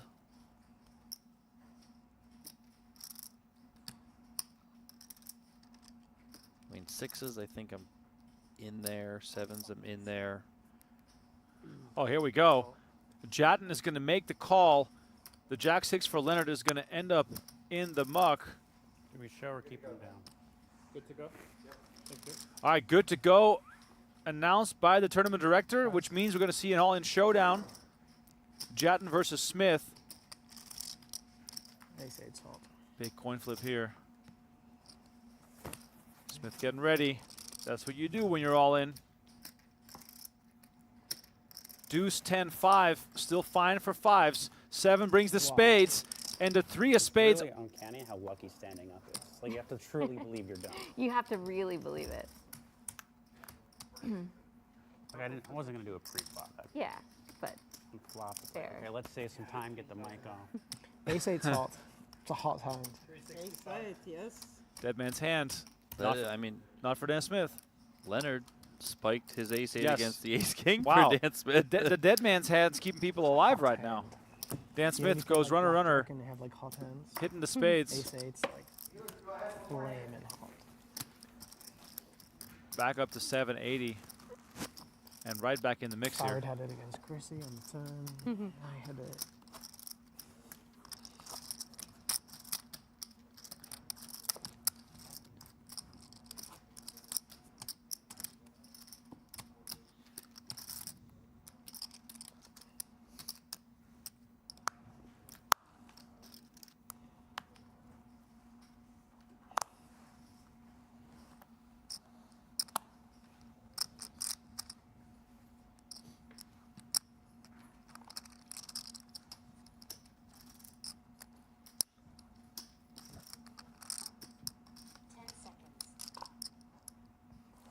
See, I have no idea how much you have. Your stacks everywhere. Can you stop the clock a second?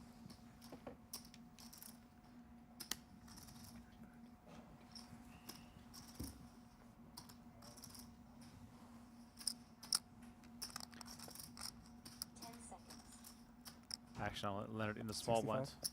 Race to 65,000. Makes it 65 in the dying seconds of his That is a race? time. Okay.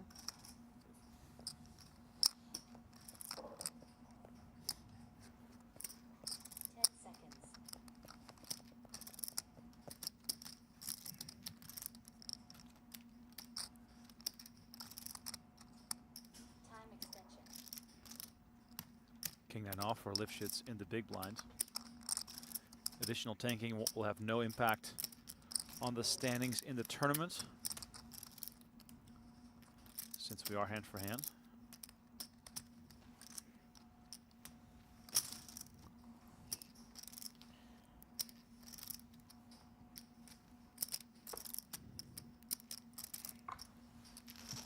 Lifshitz calls, and she'll be in position here against Leonard. Once again, 2 off the money. Queen 5-5 on the flop here. Both players whiff.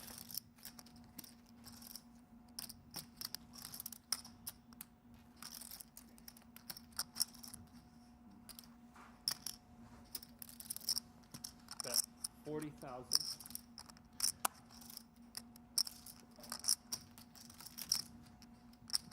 The question now becomes, do you want to take it to the streets? Do you want to try and apply pressure? Do you feel comfortable investing some more chips? Lifshitz started this hand with only 11 big blinds, so she does not have much room to maneuver, and she's also aware of the fact that the money bubble is looming.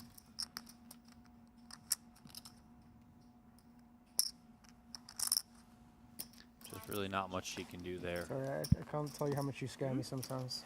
I can't tell you how much you scare me sometimes. What? Yeah, you. Very scary. I know you have such wild ideas going on. Don't know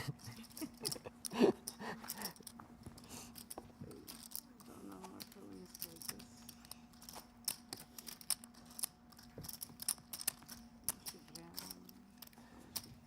It was a good fold. Is it good flop? Fold. Oh, fold. Yes, I think you played it great. I think you played it great.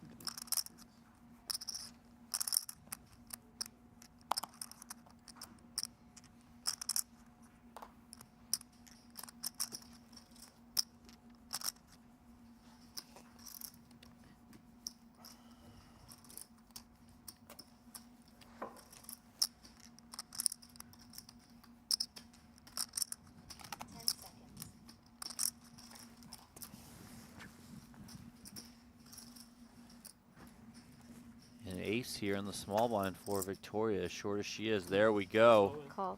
Uh-oh. Oh, the snap call from Foxen. And we have our next all-in and a call. Foxen the favorite here with pocket eights, Lifshitz tournament life on the line.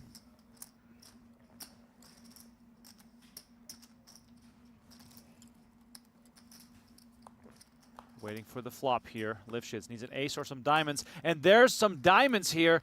One more would give her the double up, but the board can't pair before that. The board doesn't pair, but there's also no diamonds. And Victoria Lifshitz will be eliminated short of the money in 15th place. And now we are on the actual money bubble. And that makes me glance over to the stat screen, seeing that Eric Blair and Matthew McEwen are both on 15 big blinds. And Sam Laskowitz is still on his way to make the money, as his big stack is nowhere near the danger zone. Who are we going to get? While he has already departed the PokerGO studio I think they just won't give us Sam. to be at the delivery of his Well, I think they won't give it. baby boy. But it has to be random. Yeah. Oh, we get 3 people? All right, bubble time in Event 7 of the PokerGO Cup. Take your game to the next level with official PokerGO merch. Shop now at shop.pokergo.com. High stakes poker, no gamble, no future, and PokerGO merch available. You can see one of those items on Nick Schulman, who's still in the tournament, rocking the high stakes poker hoodie. of which I personally don't even have one. So I'm going to go and change that and talk Way to to our do it, because I shop would have operators. Exactly a baby stack. stack numbers and It's stuff. large. Yeah, especially with 20-second clock. You could do it with 25s, even easier. Almost like 300. Oh, wow. What do you mean? Like if the We colors have go a up, then live Oh, true, sweat true. That's of the Sam Laskowitz stack. This is something I've never seen before. Okay, Probably. How weird does it make it at Yeah, this the more table? paint's Yeah. I mean, I'm gonna say something here, and I want the chat to chime in. What position is Sam Laskowitz gonna finish? It's safe to assume he's not gonna come back, right? Could he still make the final 7? Donnie, do some math. How many orbits does he have right now? Also, what position is he gonna finish? Personally, I think he's a lock to make the money. He's got so many hands still left. There's so many short stacks that are going to be battling. We're down to 2 tables. We have eyes on the stats of both these tables. On table 2, we have McEwen, Seidel, and Blair all on 15 bigs. On our main table here, Darren Elias, the short stack on 17 bigs. Then Brock Wilson on 23. I'm gonna set my own line here. I think Laskowitz finishes. Man, he could really go far. I think he's going to finish 7th. Yeah, so, well, first of all, you know, at least at this level, he has, what, 12 rotations? If it stays at this level, of course, the blinds will likely go up. Right. Which would eat into his stack a little bit more. I mean, no one is super short. Like, I think 14 big blinds is the shortest. So, like, it's not like somebody's got 2 big blinds or Right. something. So these people could stick around and fight. It's definitely going to get interesting. Final table bubble, final table bubble. They're going to be 4 and 4, but it's really 4 and 3. Right. But also, you know, Steal Sam's big blind. you know how much 12 orbits is in live poker? You know how long that takes? It's a long time. That's a really long time. 12 orbits? All right, we got the Laskowitz tracker now active. Brock Wilson probably posting for him. Play. What's that? If I was this far, at this point, I think I should play. He You can tried. come back tomorrow for Yeah, the he final, could've. maybe. No, like he 3 made the blinds. right choice. Well, if you're gonna go this route, then you just don't play. I was gonna say, True. if there's I like a agree with you. 10% chance you have to ditch your stack, you Yes. just can't play. Yeah, he probably shouldn't have read. You're right. I do But like that there is a female that he's at the in the table. spot. Like, Maybe he yes, has so there's a bunch that of swaps, perspective. you know, get some All big guys would be like, cash. oh, Well, we're that's just the playing. thing. If he's selling, I don't know. Selling or swapping. Brock, how much do you have about? Like, Brock I have Wilson there 5 claiming that if he had so- 10% chance Yeah, of a 5, 6, baby, 5 up here. he only shouldn't works have with played. big blinds. We knew 5 days ago that was the due date, right? Yes. The second day of the tournament was the actual due date for their baby, and he was playing that day, and everyone was like, oh, he said on stream, I might need to leave for the final table or whatever. He's been playing every day. It's incredible. I really hope we get to see his cards every time, just for the extra sweat. Well, they're on there. They're on there, yeah. Can we see them? Donnie, can you go play his stack? What is All right. the system? Oh, Queen 9 for yeah, this is Laskowitz 10 here. Big blinds. Tight fold, 10, but 20, 30, okay. 40, and then these are all the singles. So Okay, so those are 2 48. stacks. Yeah, and that. I got you. So this might be the weirdest. Brock just turns his hand over. This might be the weirdest tournament we've covered. Kristen Foxen has a fun way of stacking chips. I want to say it was Craig McCorkle, maybe? Was it Craig McCorkle who had the random tall towers Yeah, sort of yeah. split apart? Seeing some predictions in the chat. 10th, 9th, 7th, 11th. Imagine if you made the final table. Imagine if you're one of the. I mean, Matthew McEwen 15 big blinds, Right. Eric Seidel 13, Eric Blair 18. This table, you got Darren Elias 17. If you're one of those stacks and you know someone is literally getting blinded out, Yeah, but like the bizarre part, to what you said, he's got 12 orbits. Like all these players are smart enough to run the numbers and be like, yeah, it's not like I can wait any longer because I have fewer chips than him. No, I know that's why it's such like a mental F, right? Like with what you should be doing and how you should be approaching things. All right, if you tune in right now, you've definitely tuned into the best day one stream of the week so far. Lots of dynamics, lots of poker left to be played, and we got a stacked lineup here. On the secondary table, if you haven't watched for too long, we've got Eric Seidel, Nick Schulman, Sergio Ido, David Peters, among others. And then here you're looking at it, Dan Smith, Kristen Foxen, Patrick Leonard. Do you think Sam Laskowitz is watching? Imagine. To see his fate. I mean, see what hands he's folding. I think someone's giving him updates on the hilarious nature of this predicament.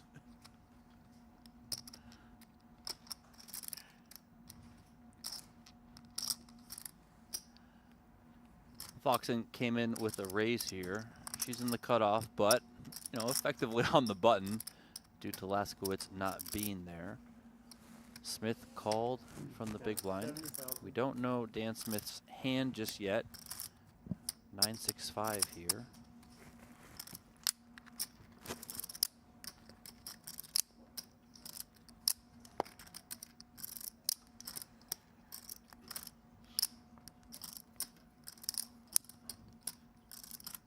Foxen comes with 70K. Probably some connectivity there for Smith out of the big blind on this type of board. He does call. Deuce of hearts here on the turn adds second heart to the board. Smith checks again.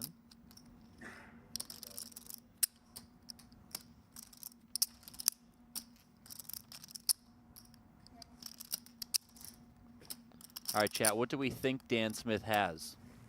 Let's play a little mystery hand. How about that? Remember, it was raised pre from Foxen. Smith called from the big blind, and then he check called the flop. So you would think he's obviously probably connected some way.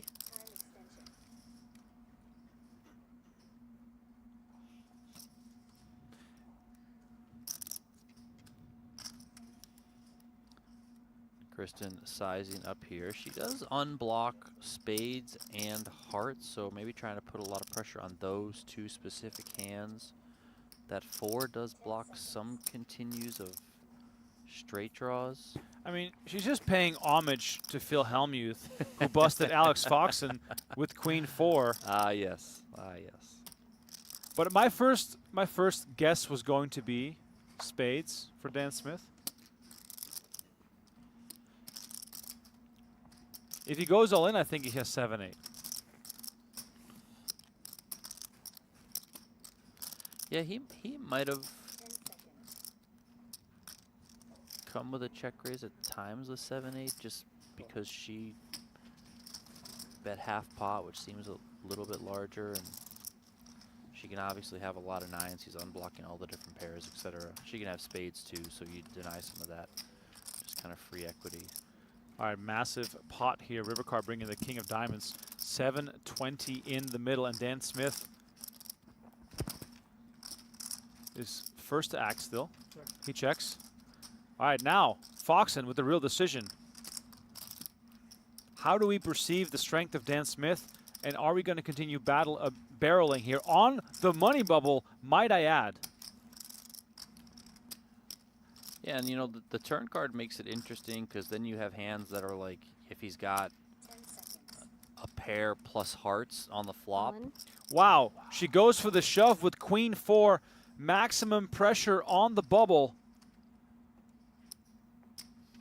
And word has just reached me. It's been a slight graphics issue, but Dan Smith is holding 9 of diamonds, 8 of spades. Okay, so 9 of diamonds, 8 of spades for Dan Smith. If he calls, he will double up. 10 seconds. Massive decision for Smith here. Foxen using her stack, using the moment to her advantage, emptying the clip with queen 4.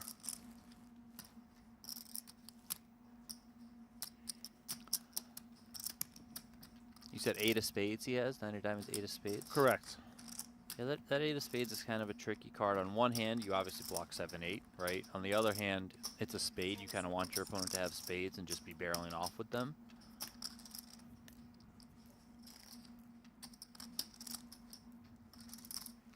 Time extension.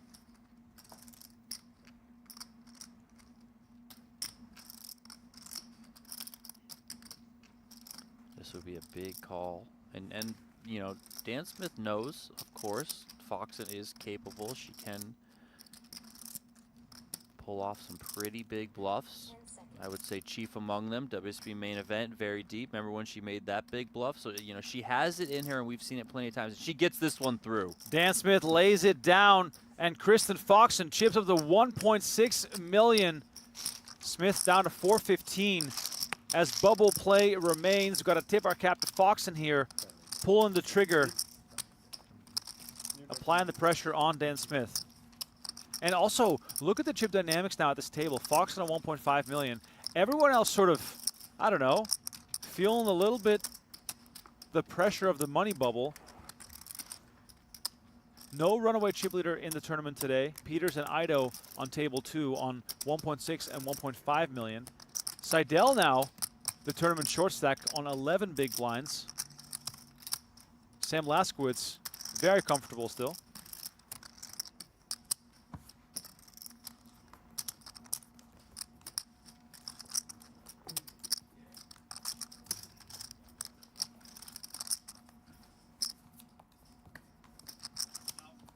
Now, from Smith's perspective, what does he think Foxen is likely to have here, making him fold the pair of 9s? I mean, she can have, well, I mean, she could have 7-8, yes. I know he blocks that, you know. Let's start there. She can have different types of 2 pairs, you know, being the stack that she has, which was on that hand effectively the button, you know. She's going to open some different 9s. So if she's got like a 9-5 suited, a 9-6 suited, which makes 2 pair, obviously king 9, maybe she's got a king high spade draw, and she connects then with that king on the river. You know, so I think all that sort of stuff is in there for her.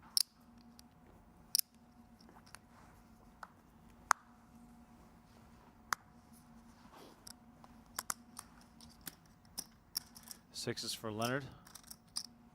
I know what you talked about earlier, where, you know, these shorter stacks, they can't really wait out Sam Laskowitz's stack, right?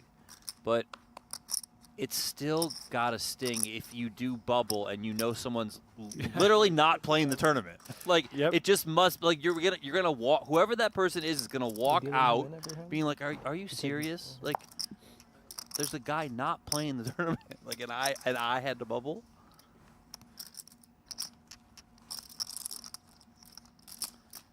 Yeah, here comes chip leader Kristen Foxen. I mean, 8-4 off. It's just, she's gonna go nuts now. It's a free-for-all now.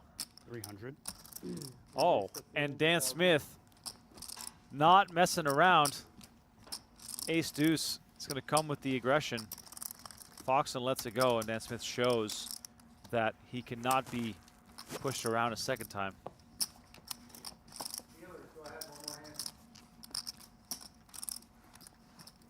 Once again, thank you all for tuning in. Exciting bubble play. Sam Laskowitz Blinds are about to on go his over, way so we're gonna have to do some to reorganizing. the hospital for his girlfriend to deliver their first child. If you're enjoying our coverage, please hit that like button. Subscribe to our YouTube channel. Turn on the notifications. We have daily clips posted on the channel, highlights, shorts, all that good stuff. If you enjoy poker, you might as well join us on the PokerGO YouTube channel. 500 likes, still the goal for tonight. I think we can hit it. I think we really can. Closing in on the midnight hour. I feel like the bubble is late tonight. Yeah. I mean, all the days blend together, so I don't remember what happened last night, but it does feel a little bit later. 10 seconds. Fareed here. Queen 7 suited. Notice that Kristen Foxen took a hand off. Fareed limps in. Patrick Leonard, King 5 off from the big. 10 seconds.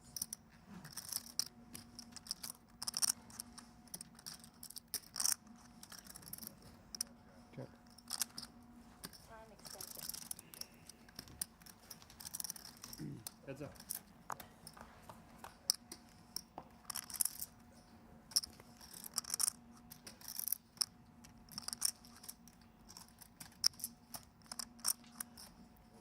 Ace 3-4, all spades here.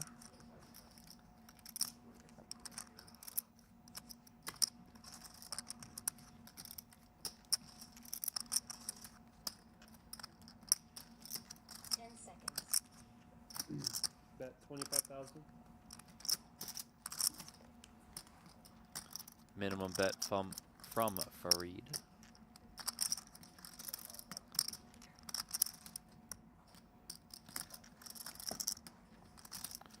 Leonard gonna peel one. Of course, has that gutter ball. You know, you got to be worried about the spades, yes, but king high could also be quite nice here.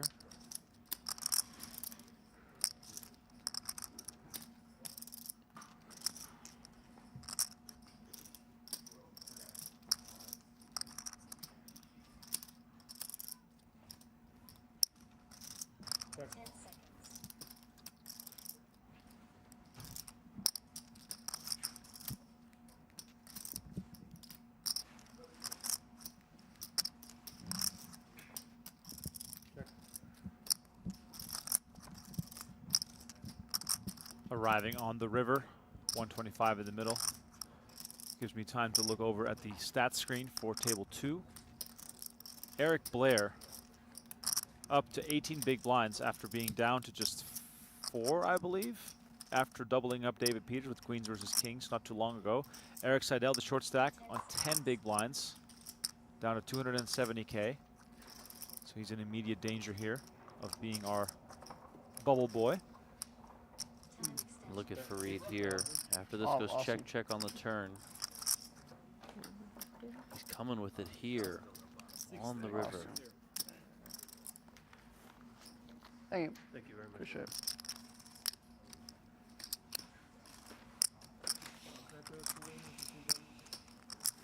it. No, I think it was Victoria's. You can throw it away, yeah. Thank you.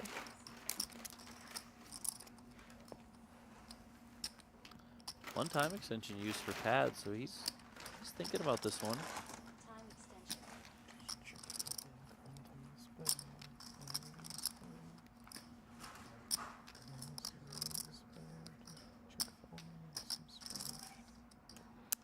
So analysis pads here. That one is I got mine. you. Yeah. I suspect that one is mine. Yeah, probably.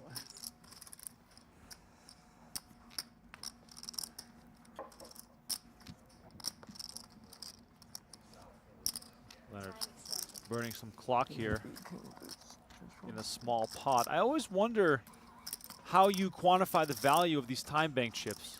He's using one on a 60K bet in a pot worth 185. Surely there must be bigger spots where the value of calling or folding has far greater return. Yeah, of course, but I mean, pads I think also subscribes to just, you know, fight for every single pot, play every single pot to the best of your ability. So when he is involved in a hand, you know, he's gonna do his best to make whatever he feels is the best decision. If that does mean, you know, using some time extension chips in a pot that, you know, might not seem so consequential as some others, then he's just gonna do it.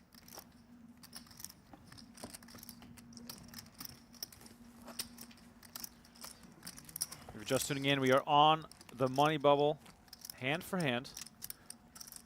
Next player out gets nothing. The rest will then receive 32,000 at a minimum. We're playing tonight until at least 7 players. If that goes fast, we'll keep going, maybe down to the final 5. Final table, regardless, will play out tomorrow.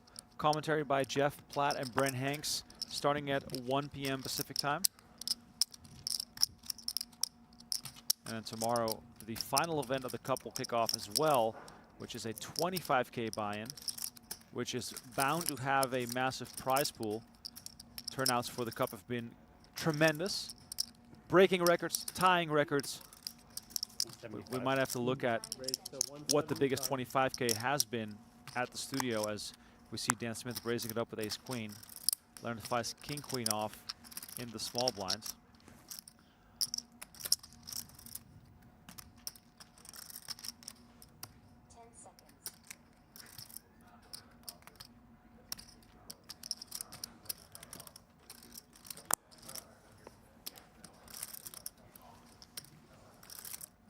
Discipline fold there, gets out of the way. Also want to note in relation to the, or in regards to the time extensions for pads, as he knows from the other night, because remember he was out of them. It was actually him and Laskowitz who were both out of them early on. You get 3 more when you make it into the money with a field size this large, field size 85 or higher.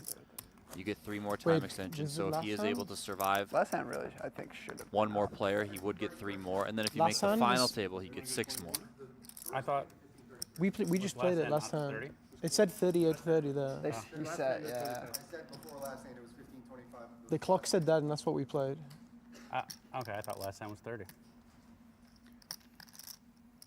It's a big raise anyway. Once again, play PokerGO.com. You know. If you want to get involved and play while you watch, Or you wanna sign up right now for free. Play for free. Available on web, iOS, and Android. Very fast-paced game. A lot faster than this. It's weird that it wouldn't be when it says 38. And Yeah, I don't know. I mean, yeah, I thought it was gonna be, but then he said 1 more hand of.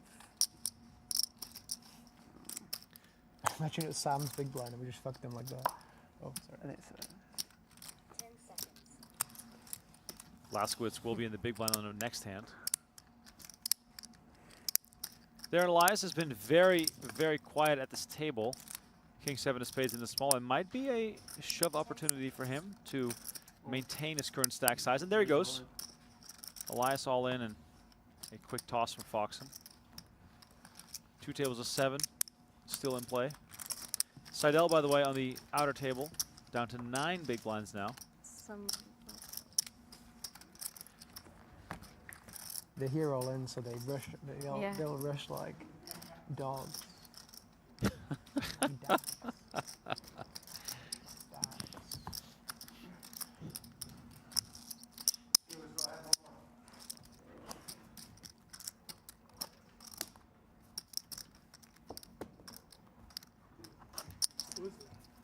Sam Laskowitz. He's a New York tall kid. Feeling good or what? His wife or girlfriend went into labor. Yeah. Wow. Yeah.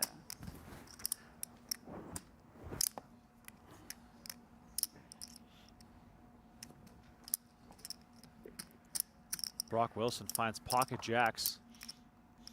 525K to start for him. 17 big blinds. Raise 75,000. And we started back. Ooh, ace queen here for Dan Smith. He's taking the sweater off. About a little over 500.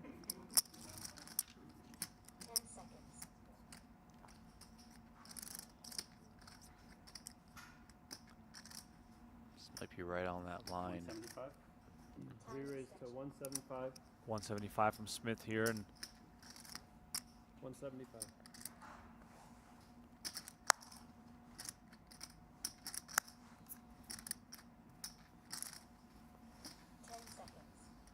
action folding around, and it will come back to Wilson.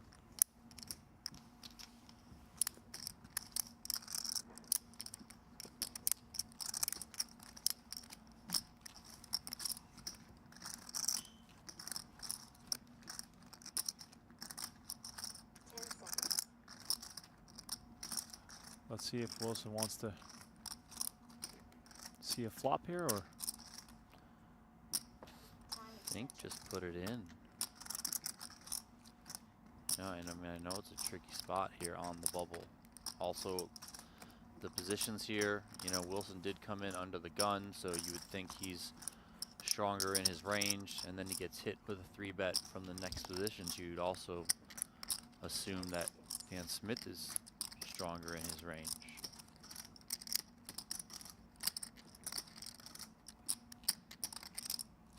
Time extension. Wilson using up a lot of time here. Big spot on the bubble.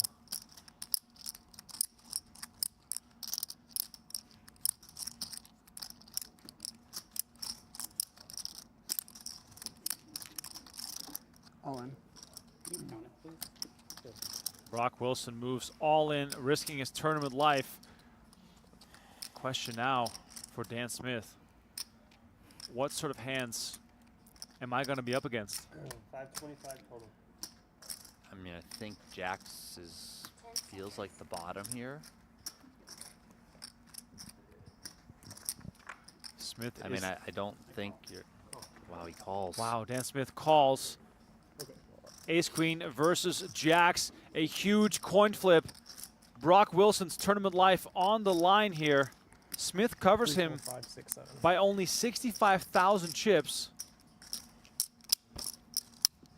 This is absolutely massive, and Brock Wilson is seated next to the stack of Sam Laskowitz, who could finish in the money here, and it's an ace on the flop.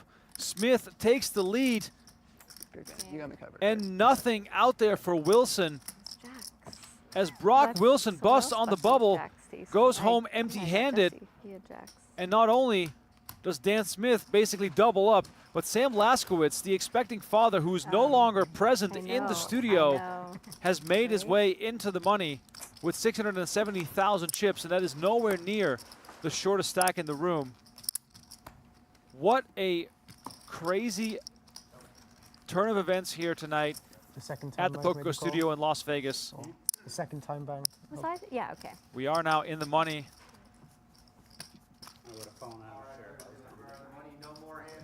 Now, Donnie, this is interesting too. This table lost the player, but this is also the table where Laskowitz is sitting out. So they're playing 5-handed here and 7-handed on the other table. It's a nice little trick with Yeah, I mean, that's you know, I mentioned it earlier. You might get to a point where Because we he's get new still in times on the anyway. final table How bubble. many did he use? 4 and 4, but 2 pen you know, total. one table is really 3. So Congratulations to Sam and the baby. Salmon for 1 bullet? Does anyone know? Yeah. Okay, that's good. Yeah. Now, Donnie, what's the ruling on Good this? for him, huh? When you're all in for your last chips but you're not present, do they run the board or do you lose automatically? Yeah, that's a exactly. good question. Very I do not know that. I will try and find out. Please do, because that's going to happen at some point.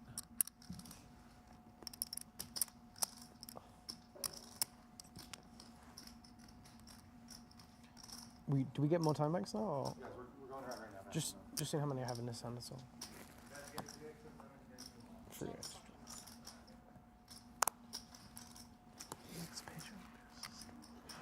Patrick Leonard aware of everything that's going on in the tournament, making sure he's got his new time bank chips, keeping track of the payouts.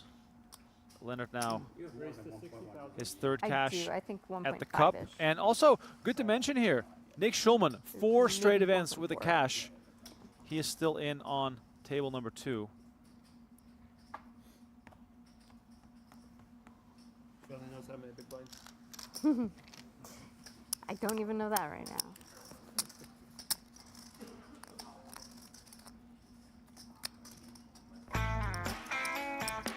All right, welcome to the money, to the final 13 players here tonight. If you want to work on your game, check out the Ultimate Poker Lab for everyone over at octopipoker.ai. You can drill real spots from PhD Final Tables if you become an annual Pro Plan member. And we got a 10% discount available for you right now until the end of the cup. There's also a free plan available if you just want to get started with that. Check it out at octopipoker.ai. And here we are for the first time in a long time. A little glance over at table 2. Eric Blair still surviving. Seidel has made it into the money with a short stack. Ido and Peters, the 2 big stacks. Still anyone's game.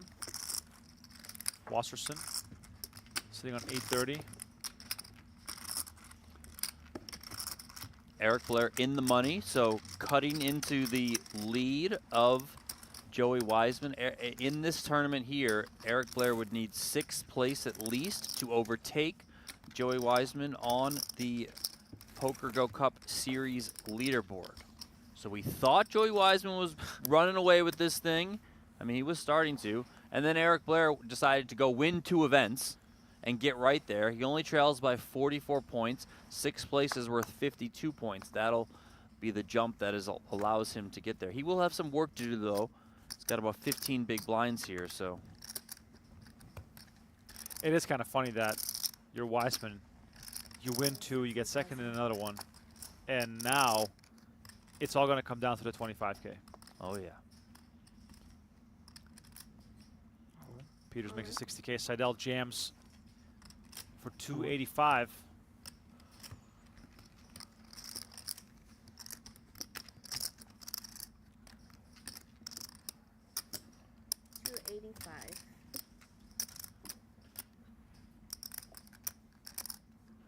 Seidel's jamming for 9 big blinds. 10 seconds.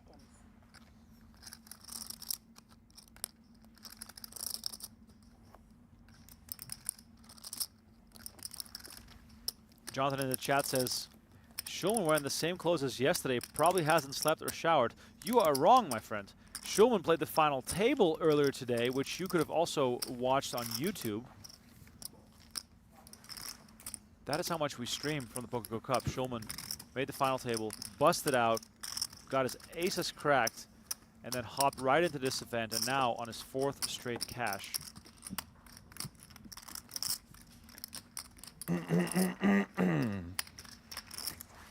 Go ahead, sir. Eric Seidel, 2nd cash of the series, finished 3rd in event number 2 for 129,000. So decent showing for him. Now getting his 2nd cash.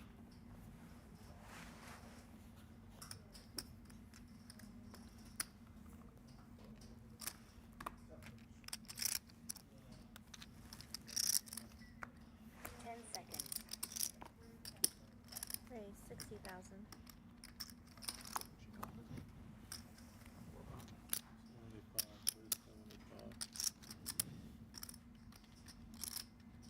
Seconds. 415 bond.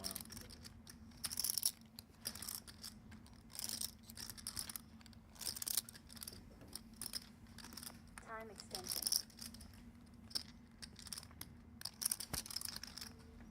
Couple of kings here for Sergio. Blair did come in with the raise. 10 seconds. 125,000.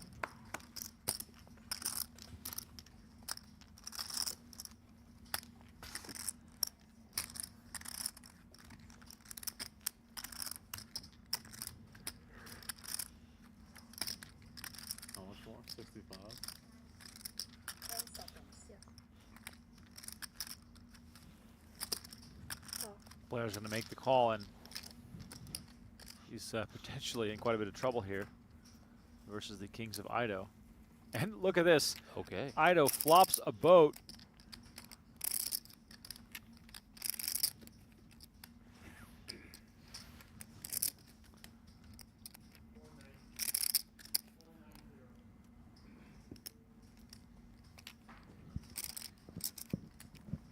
Also does look like we have a big, on the other table too. You might have to do double duty here, wow, sir. yes. Look at this. We have Jatton versus Leonard and Elias in a massive pot on the main table. It's Jatton made it 70K, Leonard made it 490. I believe that is a jam. No, he made it 490 off 620, so Right. it's essentially jamming. And then Elias called all in for 410, and Jatton 4-bet all into 620, and then Leonard called all in. Jatton the covering stack here. So we are still on the Ido hand here. We'll try to give you the final result of that hand on the main table as soon as this hand finishes. You look away for 1 second, something crazy happens. 40. 10 seconds. Come on, Sergio, hurry up. We want to see what happened in the other hand. Yeah, this one here has been checked down. Ido obviously hoping Blair would catch something, but I'm not sure on this type of board. Oh, wow. Oh, there it is. Ace, king, tens, and kings. And it's Patrick Leonard with ace, king, who scoops the whole thing up to 1.7 million. Elias busts out. No, excuse, am I? Yeah, that is correct. Leonard with ace, king hits an ace. Elias and Jatton with the pocket pairs. Doesn't matter who has what because they both lose to ace, king. Jatton is down to 1 big blind. Darren Elias has been eliminated. Elias finishes in 13th place for $32,250. And thank you, producer Aiden, for that split screen here as we see Ido drag this pot. So Patrick Leonard up to 1.7 million. Fareed Jatton down to 1 big blinds. And look at that. We can still see Leonard stacking a massive pile of chips, and the dynamics keep getting funnier as players keep busting from the table that is already down a player, with Laskowitz being sitting out.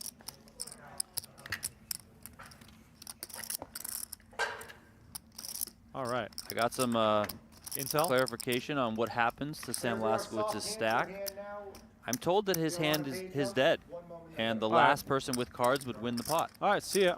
So, to be clear, and this is from our guy Keegan out on the floor, even in the example, if he's all in the big blind and it folds to the small blind just wins the pot, and he's gone because by leaving here, he essentially abandoned his stack, abandoned his chips. So. Right. But he has made it into the money, so I mean, we'll see if that abandoned stack can ladder up. He's about to make a pay jump.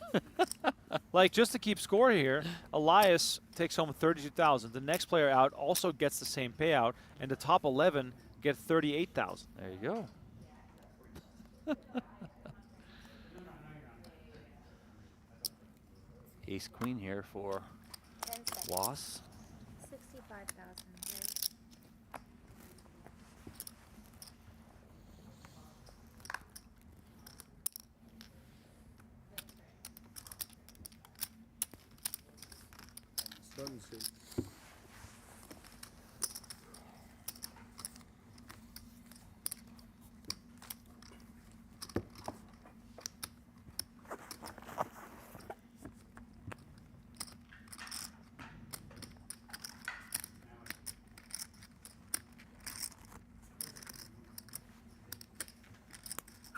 Jake in the chat says, the abandoned stack of chips has made more money playing poker than I ever have. That is the sentiment that will carry on for the rest of the night. Sam Laskowitz, ghost cash.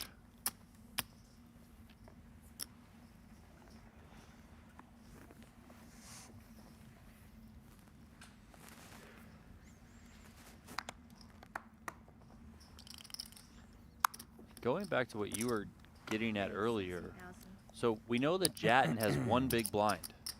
If he goes out, there are essentially 6 players here and 4 players there. Yeah, you're right. as if it couldn't get any weirder, that could happen. Jatton is still on 40K right now, which is, you know, just over 1 big blind, yes. So he could go out at any moment, and then because Laskowitz has that dead stack over there too, it's 6 and 4. What a weird thing.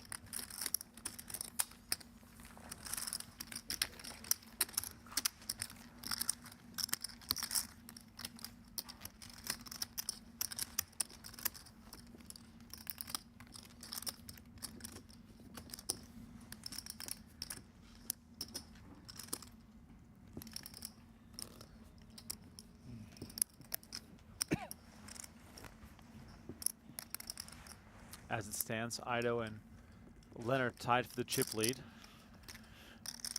Things have quieted down quite a bit here. The early chatter we saw between the players has probably been exchanged for some fatigue and some focus as we are approaching the final table. Once again, welcome everyone. Thanks for tuning in. Please hit the like button if you're catching us on YouTube. Trying to get us to 500 likes as some Ido fans have joined the party.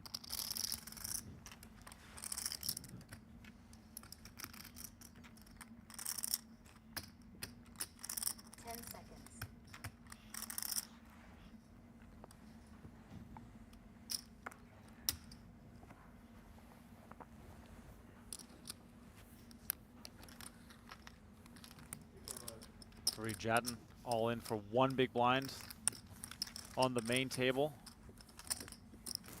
He's up against Seidel. And here we go, having a little look at that. Looks like Jatton will receive the first of many needed double ups. Here it is, ace deuce versus king queen. Ace high holds up. Jatton now up to 5 big blinds, and things can move quickly with the size of the big blind ante. Little split screen action here. These are all the players still in contention for the title.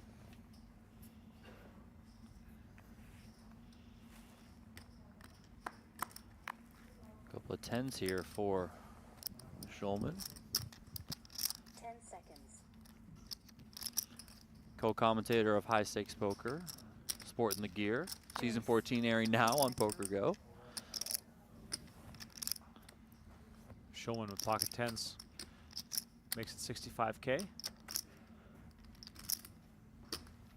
Schulman's on 19 bigs though, so no longer as deep and comfortable as he was a while back.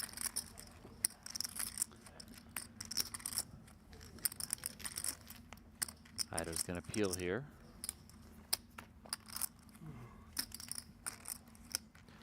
Jack 8-8 on the flop. 10's well out in front.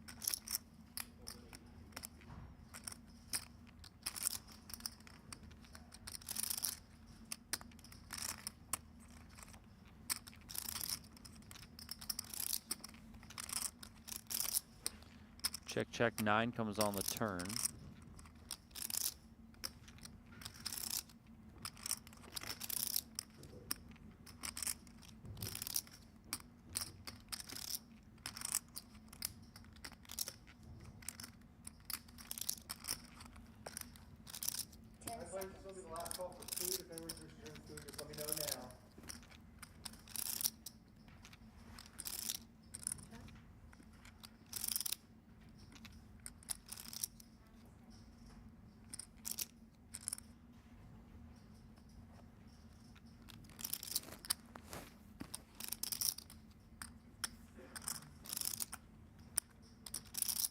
This one's staying pretty small. Checks on both flop and turn.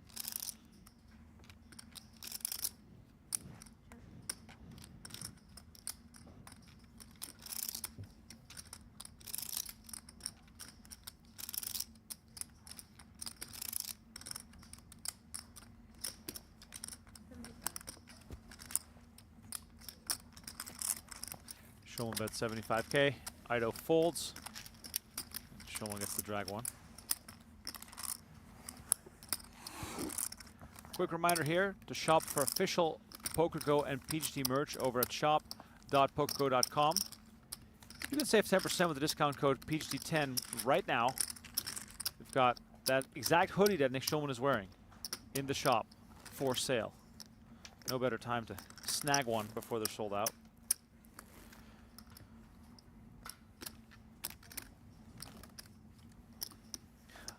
I would love to talk to Schulman right now about the fatigue levels. I know he's like someone who's been on this grind for multiple decades and has played cash probably for 24 to 48 hours, you know, many, many sessions, but still, 4th straight cash, has played all the events here at the Cup.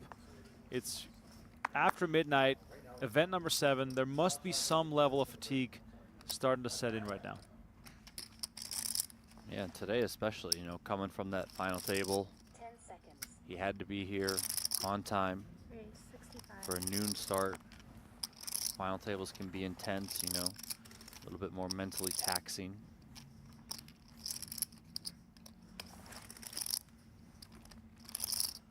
Wasserson with the raise, Schulman in the big blind. Gonna defend, Jack 10 off.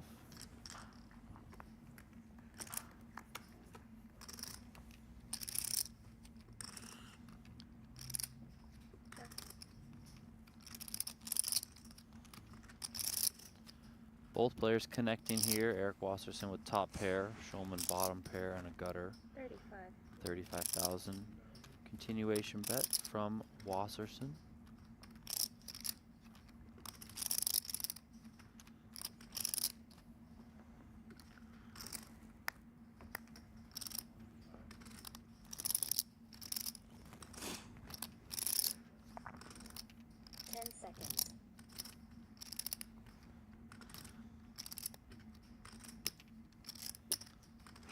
attacks with a check raise here. 50.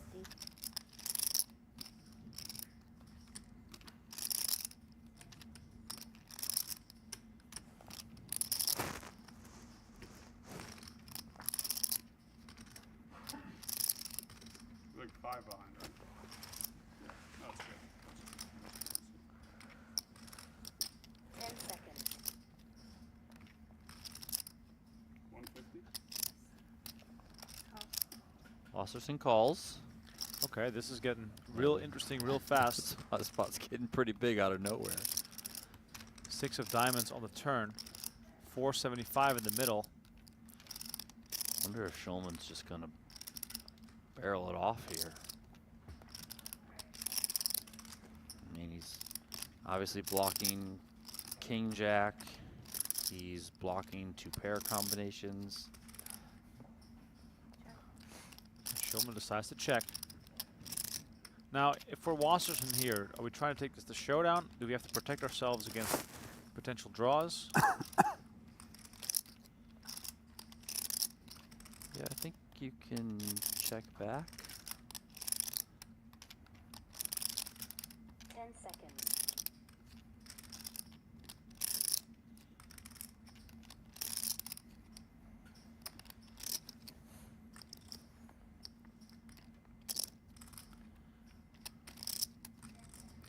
Wasserson did check behind. River card brings the 3 of clubs.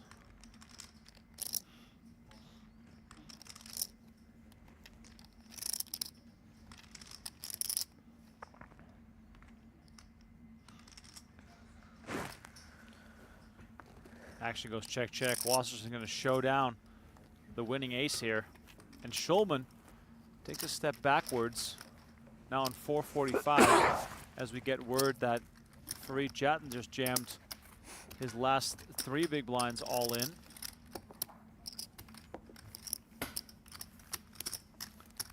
Yeah, Dan Smith had raised too, so looking like he's going to get called, and he does.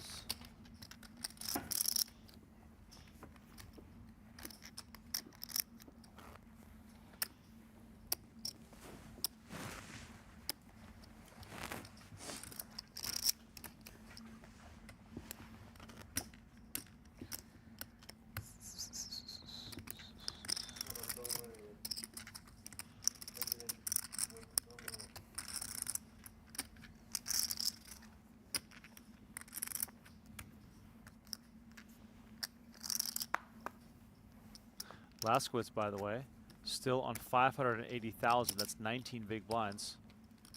There are currently 1, 2, 3, 4, 5, 6 stacks shorter than Laskowitz, who hasn't been here for over an hour. Blair, by the way, shoving now for 235.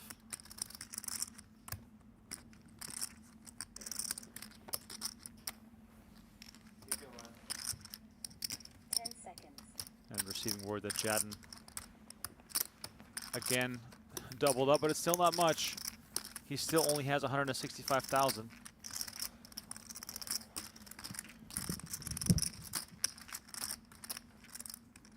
Or actually, it's 290 now. Excuse me.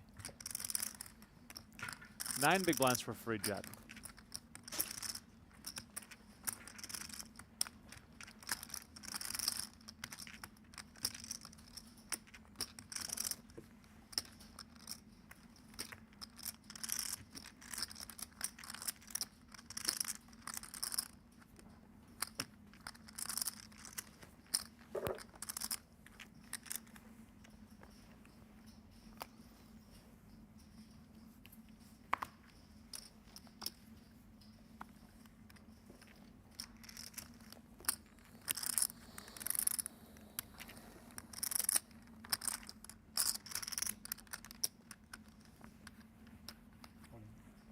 Almost 10 seconds.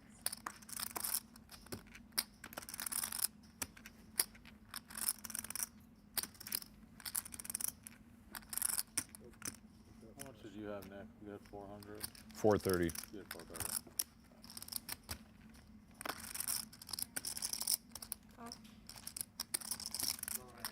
All right. Blair all in now with ace 10. He's the favorite against Ido with ace 8. Blair was knocked down to almost nothing after doubling up David Peters with queens versus kings about an hour and a half ago, has still managed to survive, make his way into the money, and he is the closest thing we have to a contender for the overall cup after winning 2 events already. Let's see if Blair can double up again here to 605.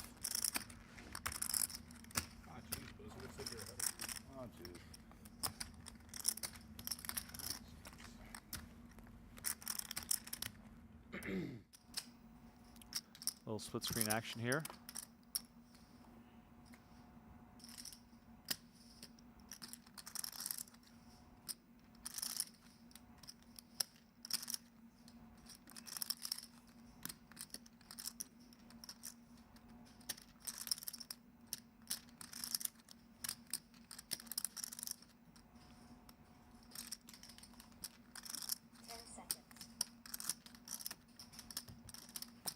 Apologies for the pivot away. We're still waiting on the all-in.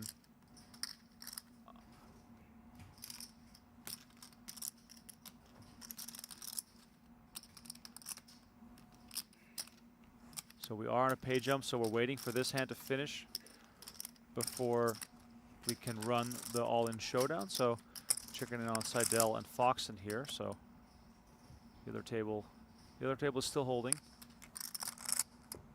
And look at this. Seidel comes with a bet on the river. He's going to win one, and he needs it too. Seidel's still on the short stack. Now up to 485, and this should bring us back to the other table where they're still waiting to run the all-in showdown since we are on a pay jump.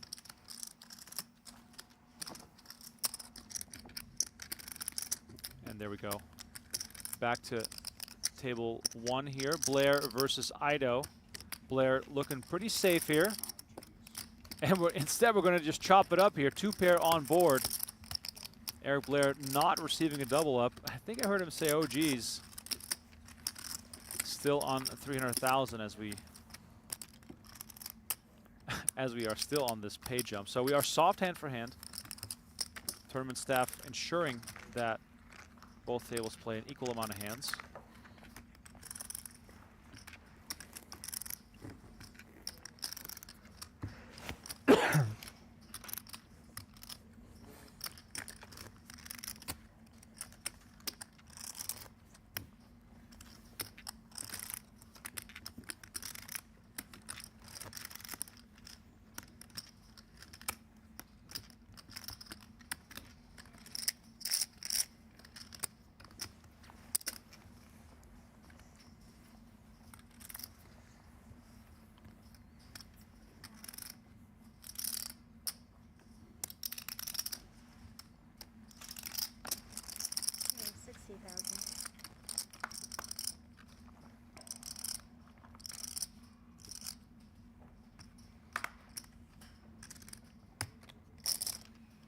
Peters here raising it up. Peters has been very quiet since that massive hand where he doubled up. And Schulman is going to jam now with ace jack for 430K. Time for him to pick up some chips. Apologies for any chaos. Switching between tables, maybe missing some actions here and there, but overall, we're trying to make sure that we show every single all-in. Running a small crew here and working with the amazing staff here at the studio.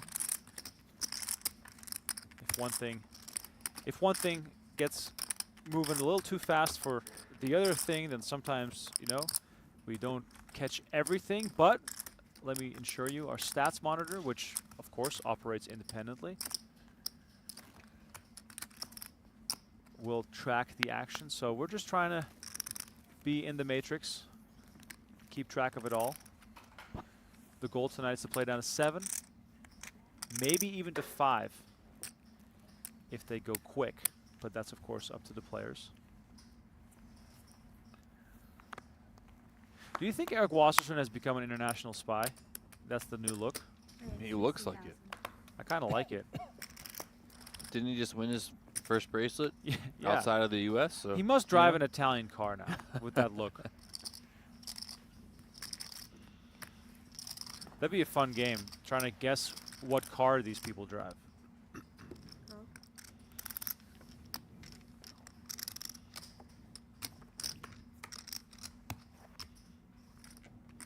King, king, 9. 2 diamonds. Ido picks up a flush draw. Nick Schulman maybe like an Audi, like an RS8. Something really like European and cool looking. 45,000. I'd be hard pressed to guess what kind of car David Peters drives. I feel like he's not a car guy. What is he? A truck? A minivan? He's got a kid now. He could have a minivan. You never know. I'm in the tank. I'm in the tank, Donnie. I'm trying to figure this out. I just don't see him in an F-150. I don't see it.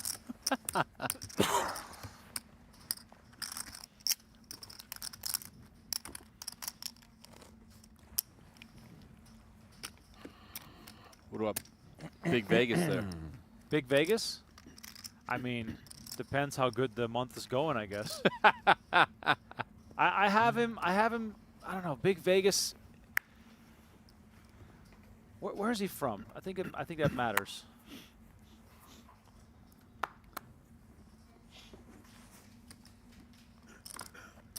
Lives in Las Vegas.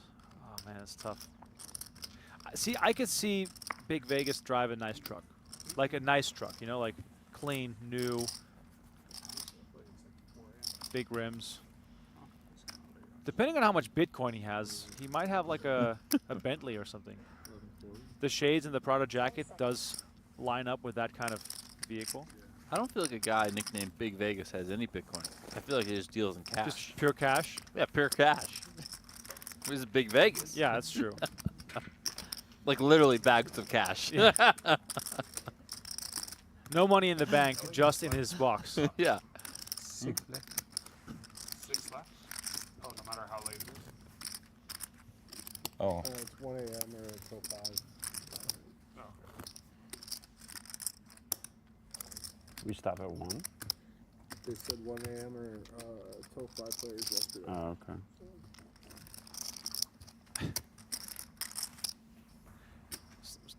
Chat's making a good point. Big Vegas just takes Ubers. He's just in Vegas. McEwen with a monster here picks up 2 kings. He needs it though. He really does. 8 big blinds. All in. He's gonna move all in.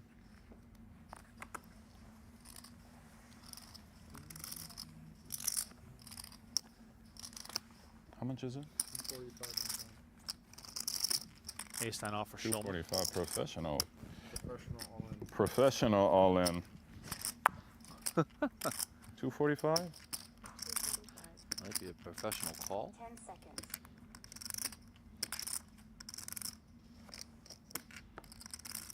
A little more time needed here for Schulman. Time extension.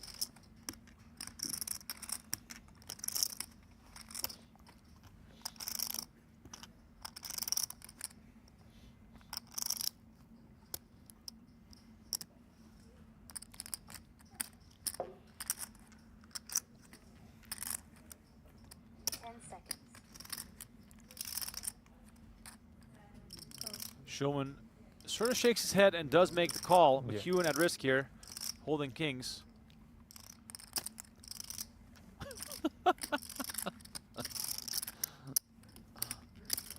McEwen in a great spot to double up. $500,000 in the middle. Schulman will be on the ropes if he doesn't find an ace. Wow. Queen Jack 10 open-ended for Schulman. 6 is not going to do it. River is the ace, but that gives McEwen a straight. Broadway will take it here, and Nick Schulman now knocked down to 290,000. One of the fan favorites in a world of trouble.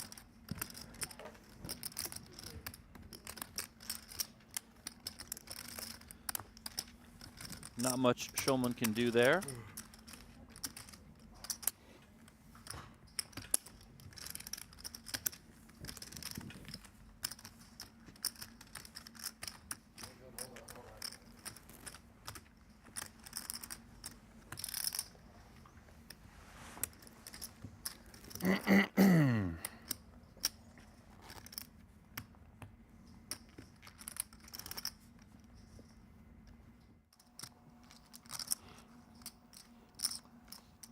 On the main table here, we have Seidel raised to 60, Fareed Jadden all in 230,000.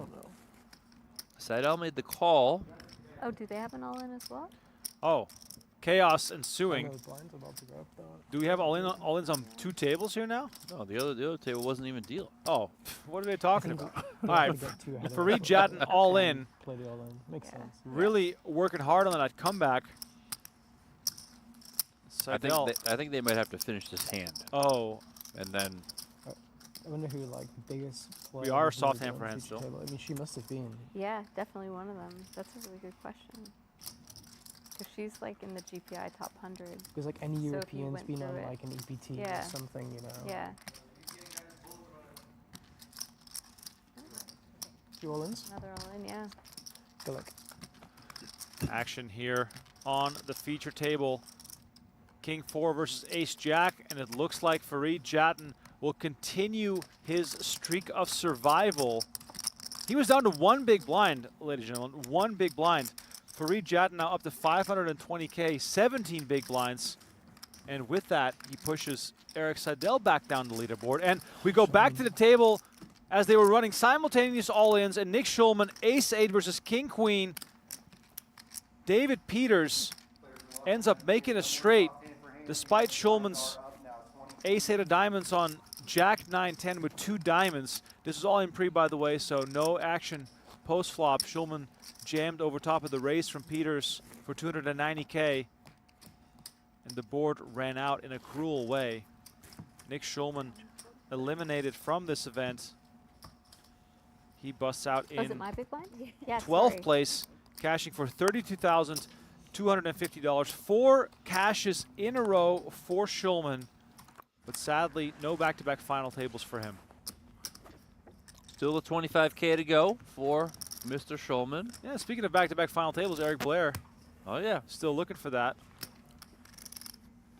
And by the way, Donnie, we could make things really interesting, and I want you to run the numbers on this. What if Sergio Ido wins this event? That would also give him 2 titles. That would. Ido has only 1 cash so far, which was his win in event number 5. So the cup could really culminate in an exciting battle in the 25K. 10 seconds. Lots of GGs in the chat for Schulman.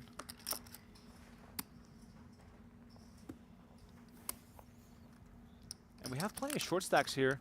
Well, Laskowitz update, he's up in 505K. He has made the pay jump. Just for full disclosure here, 10 seconds. 2 5s. final 11 now guaranteed 38,000 as we once again go back to the main table. Seidel versus Foxen now. Seidel's Term of Life online with a small pocket pair. 4s versus Ace-Queen, and 4 so far so good. Still clean for Seidel. River brings the 9, and Eric Seidel's turn now to double up the 690. And I feel as though we're seeing 1 all-in every minute or so. Yep. Action is extremely hot and heavy right now. If Sergio Ido wins, he would move up into 3rd place, it looks like. Of course, you know, maybe some other things could possibly happen, but 3rd place seems relatively safe. So he would be right there, about 45 points, 50 points or so behind Joey Weissman, but that would take a win. And then I know you pointed it out earlier, but I believe now Sam Laskowitz's stack got a pay jump, correct? Yes, he did. There you go. Extra 6K or so for the diaper fund for the new baby. Now, the sweat now becomes, can Sam Laskowitz get another pay jump? So right now, 11 left, guaranteed 38,700. There's 3 more eliminations needed before we go to the final 8 and 51,000 guaranteed. So Laskowitz probably sweating the berth and the pay jump all at the same time. I wonder if he's watching. Dan Smith has brought out the shades. It is very bright here on the feature table. Cowboy hat would not have been a bad idea had he had known he will be on the stream. Fareed Jadden, by the way, can we give a little bit of love to this guy? 1 big blind has ran it all the way back up to 13 bigs. very impressive run. I think he's won 4 all-ins now.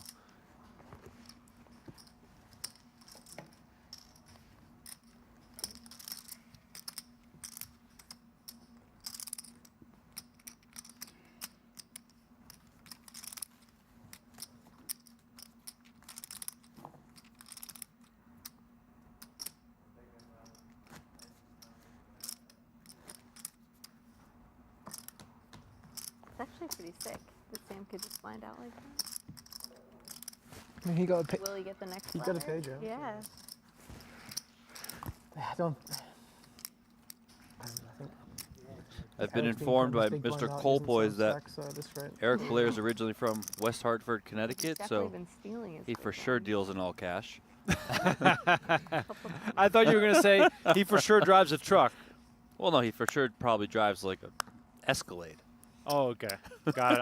I see where you're going with this. Patrick Leonard sitting behind a castle, raising it up with queens.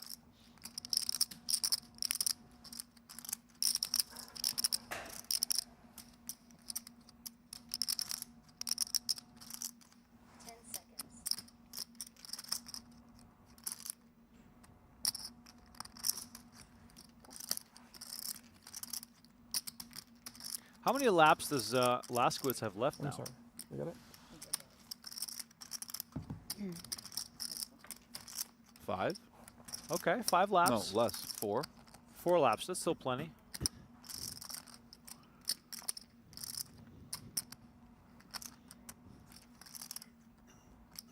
Nine, 6, 8. Seidel checks to Leonard.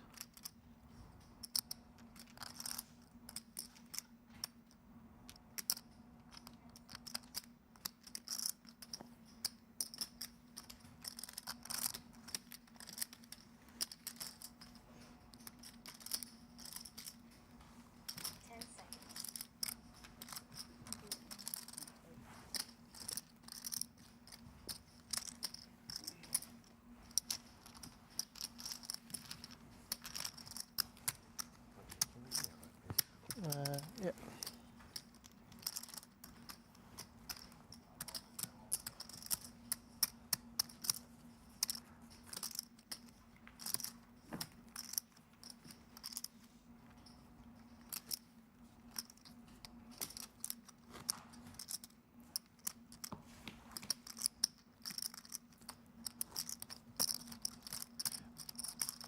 Interesting to mention as well is that 5-handed play here due to Laskowitz sitting out.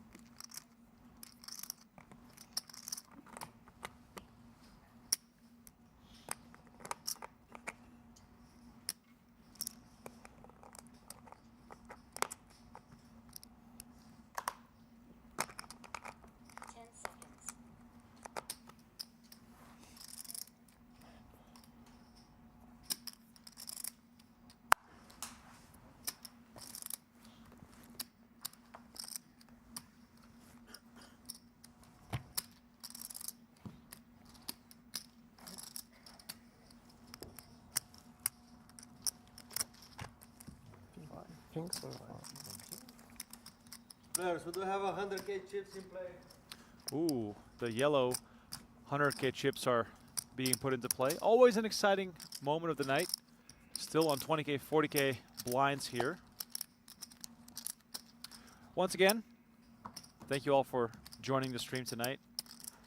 Please don't forget to like this video, subscribe to the channel. Still got quite a bit of poker left. We are in the crucial stages of this event.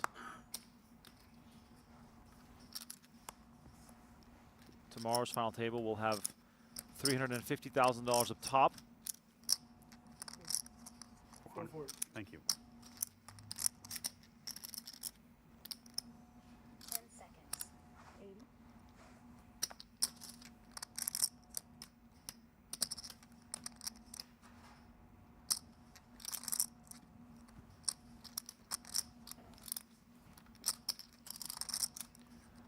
Leonard continues raising. Lots of opportunity here now.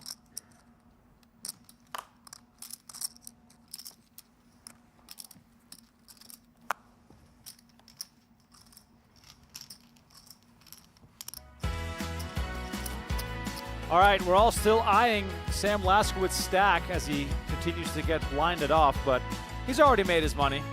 He should be happy. If you want to play poker right now, go to playpokergo.com and play for free. Available on web, iOS, and Android. Scan the QR code on your screen, or just search for it through whatever app store you are using. Tomorrow, final event of the Play PokerGo Cup at 4 p.m. Pacific time, 7 p.m. Eastern, if you want to hang out and play with some of the people that you see in the chat. 11 left. Cards in the air. Let's go.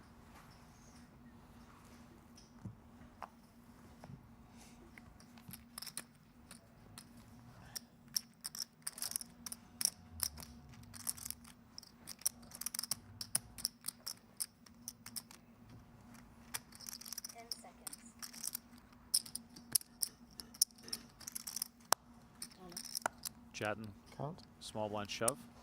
How much? Just roughly. I'm probably folding. Just make sure I'm not mistaken. Donnie, give some more context. You follow Patrick Leonard pretty tightly as far as his content goes. Explain to the viewer a little bit the intensity with which Leonard plays. You know, always asking for counts, very much involved with everything else that's going on in the tournament. It's just not like most players.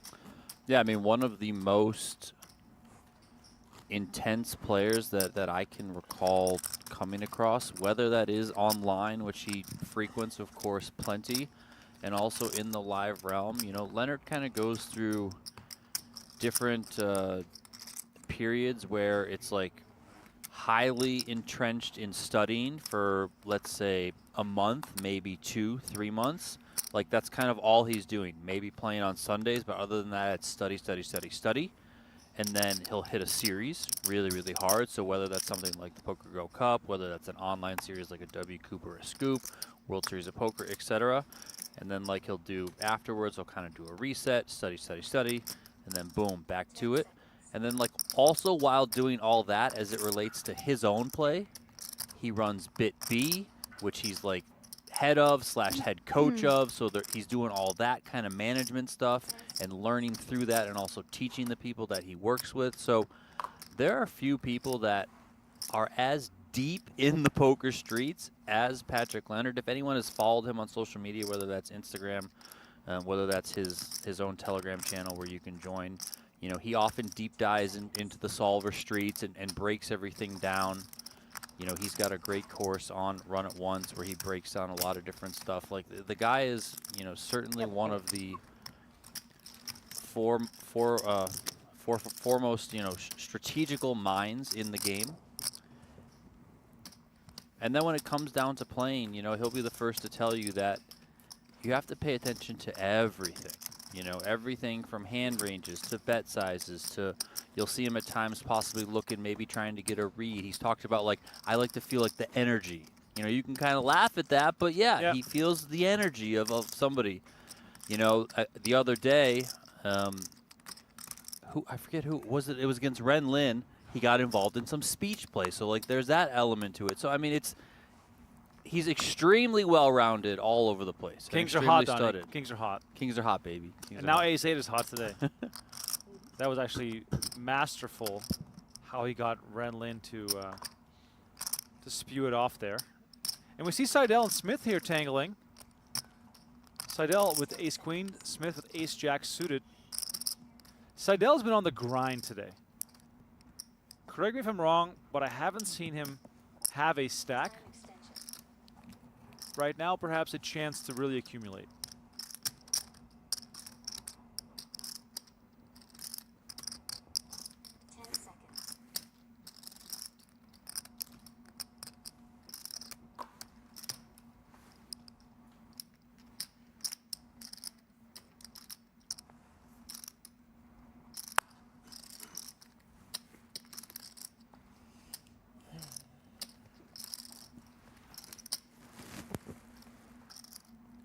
All right, so we go head-to-head here between two legends of the game.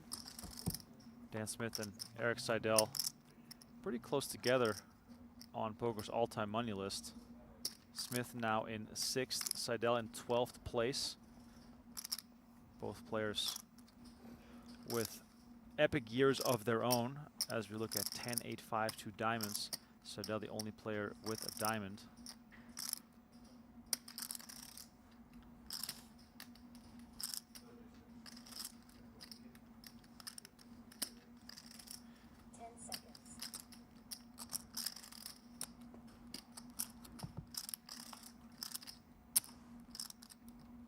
Action goes check, check. 4 of hearts on the turn gives Smith the nut flush draw.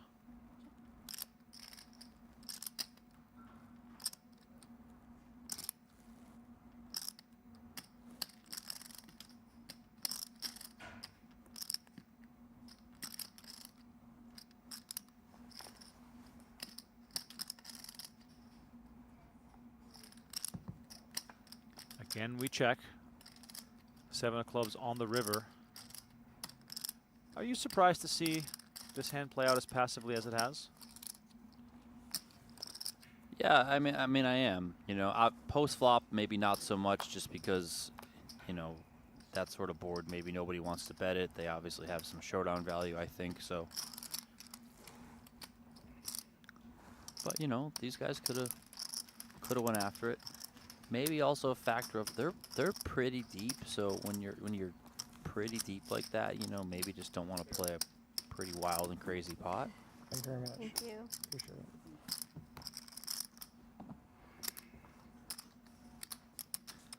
I do also have some news to share as it relates to Eric Seidel. Because he's reached the final 11 here, he is now past Phil Ivey on the all-time money list. Oh, really? Yes. That's good. By a couple $100. Phil Ivey's dead to me. He doesn't come to the studio. Well, he's going to keep sliding down that all-time money list if he doesn't start showing up at more tournaments or something. Come on, Phil. Please join us. We miss you. Ivey more of a cash game player throughout the year, but hopefully we'll see him at WSOP. Schedule has just been released. Article about that available on peachtea.com. If you have any thoughts on the schedule, if you're planning on going, please let us know in the chat. Happy to discuss. Donnie, how many events are you playing? Fewer than ever. For sure. I want to play the main. Yep. And then, I mean, honestly, like 2 others, maybe 3 others. Just kind of warm up. Man. I mean, we'll see. I will have no time to do anything. Baby on the way. Lots of commentary to do. Keep you guys at home entertained. It's like a public service, you know?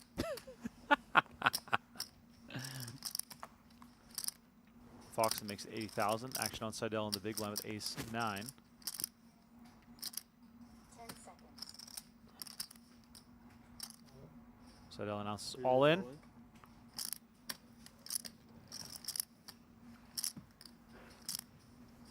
Nice pickup for Seidel, who's hitting that million chip mark for the first time. We pivot over to our outer table.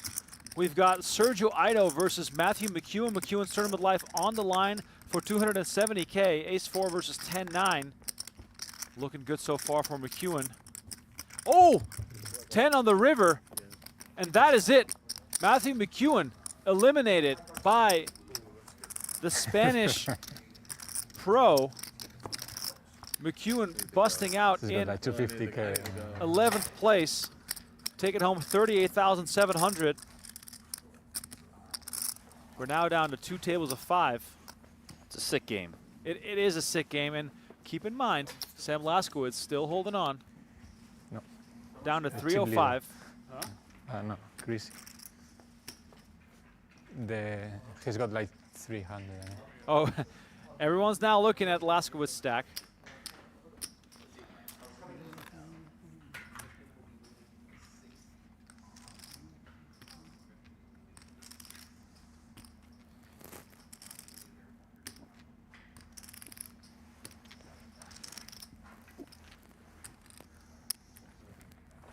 You.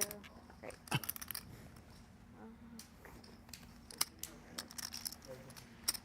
Kristen Foxen. Oh, wow, Donnie. Look at this dynamic. We're balancing tables. Kristen Foxen moves to the outer table, but Laskowitz is still sitting out. Like, you know, of course, he's being treated as a player, but now we're playing four-handed. So, I mean, this You is guys want this really funny, microphone, or just actually. keep it, or? Hi. All right, so Kristen I'm good. Foxen now joins Ido and Peters, I'm the small. who all have big stacks too. Okay. Interesting. Yeah, that's okay. 10 players left right now. Inching closer and closer to the final table.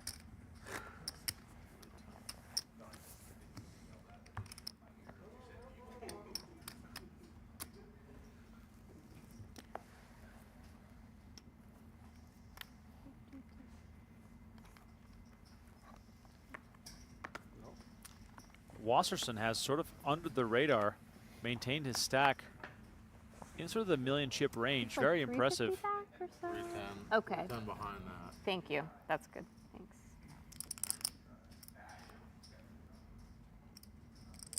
10 seconds.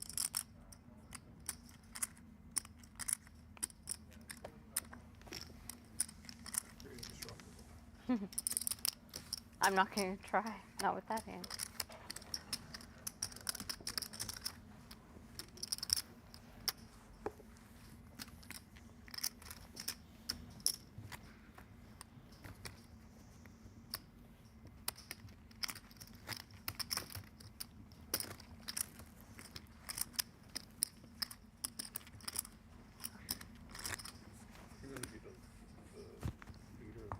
I think I have to get 6 or better in this to take it over. I mean, then it would have to hold. Eric Blair making a reference to the cup standings. Well, you're gonna play.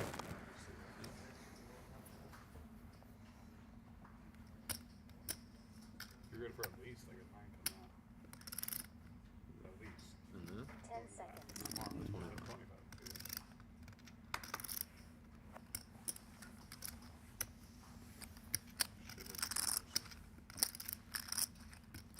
Blair in the small blind. Queen Jack off. He needs some more ammo. This is a chance to pick up some chips, perhaps. And Wasserson finds a 6 in the big line. He's going to make the call. So Eric Blair's tournament life on the line. Joey Wiseman will be a onlooker, and a very intense one. Because if Blair busts here, Wiseman's lead will be safe heading into the 25K for the overall PokerGO Cup. That was a concern. That was also a concern. 325. All right, so Blair needs some help here. Queen Jack versus Ace 6. Can he hit to survive here? Ace Jack 3. Wasserson pairs the ace while Blair pairs the jack. River card provides no help, and Eric Blair will bust out in 10th place, and that is not enough for him to take the lead in the race for the cup. He does take home $38,700, and we're now down to 9, which means we are back on a pay jump. Sam Laskowitz might hold out for another one. And Eric Blair is now 13 points shy of Joey Wiseman. Wow. In the race for the leaderboard. So it truly is going to come down to the 25K finale, which starts later today. There will be day one coverage of that, plus the final table on Thursday. It's setting up to be an absolutely epic close to this 2025 PokerGO Cup.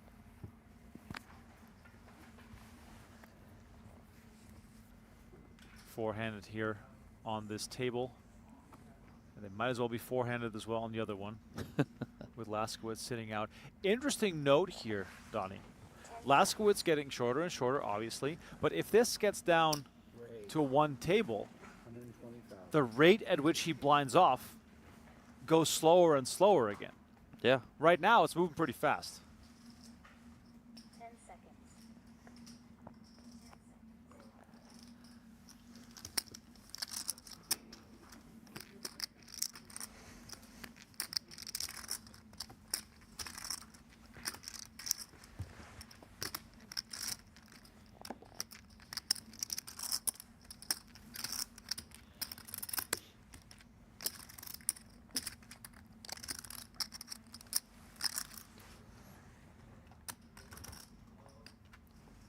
Checking in with our viewers.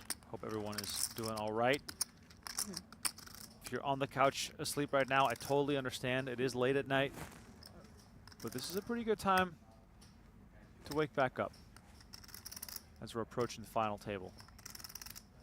Once again, all I ask is a little like on this video. Let us know if you're enjoying the show. We got a final table tomorrow with Jeff and Brent at 1 p.m. And then tomorrow night, you'll have Jeff and Brent on the day one coverage of the 25K. So I have important daddy duties to attend to early in the morning. So I asked Brent, hey, how about you help me out? And he goes, yes, and I'll bring my friend Jeff. So the circus tomorrow night is led by the two biggest clowns.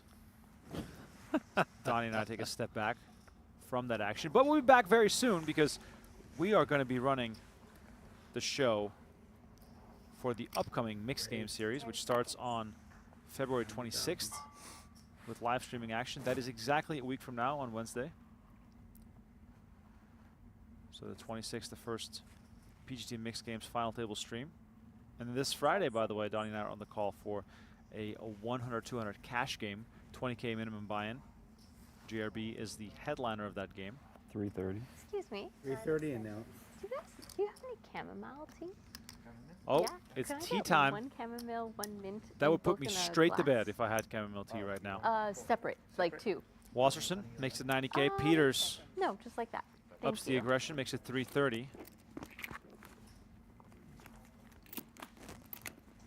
Wasserson has no options but to let go here. On a pay jump here. Soft hand for hand. Oh, excuse me, no, we are like real hand for hand.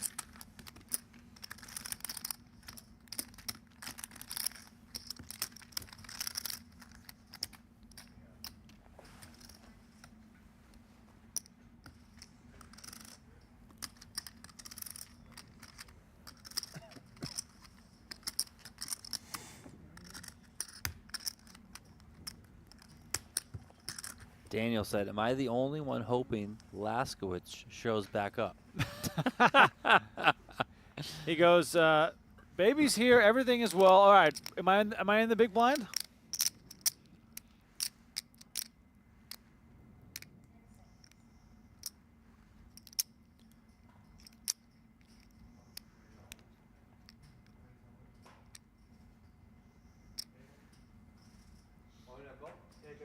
Waiting for action on the main feature table now.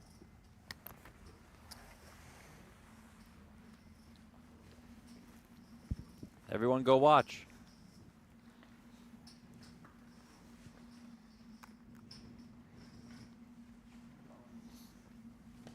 Going over to the screen here. Let's see what we're dealing with. Dan Smith versus Patrick Leonard. Dan Smith all in pre. Queen Jack versus eights. Leonard spikes a jack, and that is it for Dan Smith. And we got a big chip lead here for Patrick Leonard right now. Come, easy go. Patrick Leonard fortunate in the all-ins tonight. First winning ace-king versus kings and tens. Now winning queen jack versus eights. Smith finds himself on the rail in 9th place. And that also means that Sam Laskowitz will receive another pay jump. Yeah, if I fold the hand, I'll do Just it. keeps If not, on I'll just do it next time. laddering up. Laskowitz now 51,000. Thank you so much. I said Laskowitz to finish 7th, and I'm getting eerily close to that now. So this is what I talked about earlier. This is three-handed. Yes. They're three-handed.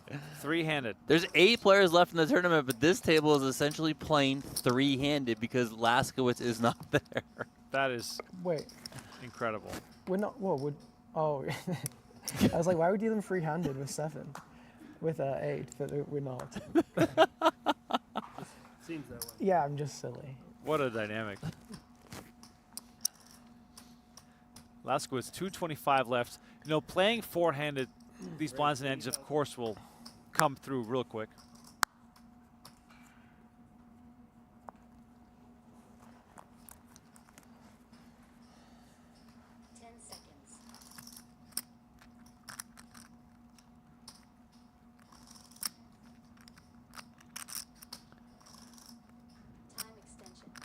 much you have, Farrell? Okay, just see your stack, sorry.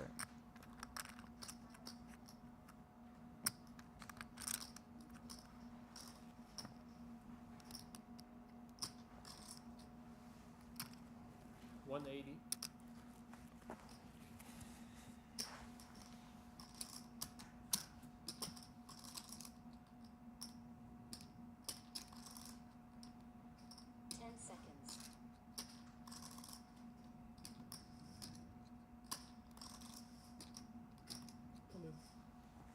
All in.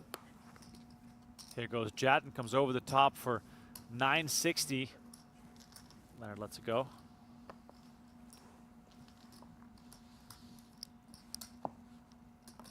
And it's spots like there that I find so interesting now because of the dead stack of Laskowitz.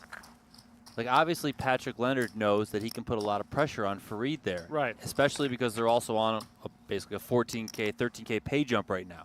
And you just have Laskowitz is just going to blind out in like a couple rotations around the table. So essentially, Farid could just fold. But Farid's like, no, ace-10 off is too good in this spot. I know he's probably bullying me, so I'm all in. But it does create that added level to the dynamic here. Yeah, this is a wild dynamic. This is it's just so like it's you never gonna experience this. Yeah, but also think about the other table. They know that Laskowitz is short. They have no impact on when and how he's going to blind off. But they also know that if he does blind off, they're down to 7. They'll be at the final table. Laskowitz is unable to win a hand, right? As you said, Donnie, earlier, if and when he's all in, he's just eliminated. So these players have all the incentive to just literally fold every hand. This was with yellow? It's so crazy. There is, however, no pay jump, though. There's no pay jump right now.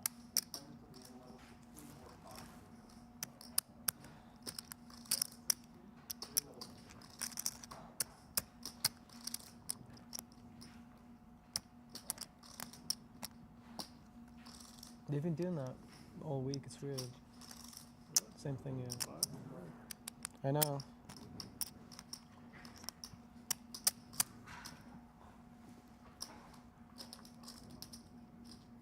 What time does the day start? Some good discipline there from Wasserson. Double paired board with an ace. Does get away from it, and Foxen did have a full house.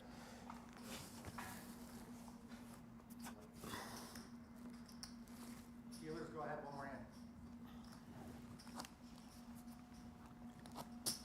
Next hand, let's go. ABCD, if you're, sounds like you're late here, but Sam Laskowitz, his girlfriend went into labor, so he left the building to go join her. Donnie is not joking, actually. You know, we had been operating under the assumption that this could happen at any time during this series because on the second day of the series, during one of the first streams, Sam said that the due date was that day. Yep. But the baby was likely not to come that day. But it could happen, of course, at any moment. He's been here playing every day, you know, with his phone right there, always kind of thinking the call could come anytime. Early in today's stream, he gets a text and he says, I might have to leave. And then, I don't know, half hour, 45 minutes later, whatever it was, he's out the door. That was before the money. He had 50, 55 big blinds. It was like way off the money, too. Yeah, he made it into the money, obviously, and his stack is still alive right now, and he's got 5 big blinds. And he's laddered up a bunch. That'll pay for the hospital bill.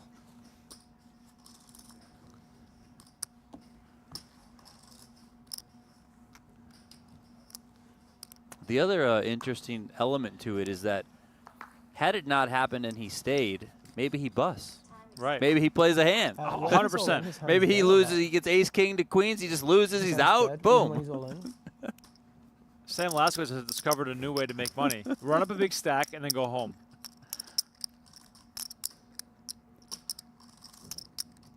And as a reminder, his hand will be dead because he's not here. So when it does get to that point where he's going to be all in from the big blind, he's just going to lose. So whenever that happens, which at this point, on the next hand here, he's going to have to post 80K of his 205. So, you know, we're not looking at that much longer before he is all in.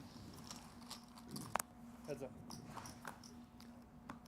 Bravian asked, will he come back? I don't think he's going to come back. I mean, it takes a little while to have a baby. Well, the real question is he going to sign up for the 25K tomorrow? Oh, my gosh. If he shows up for that, I mean, that would be something else.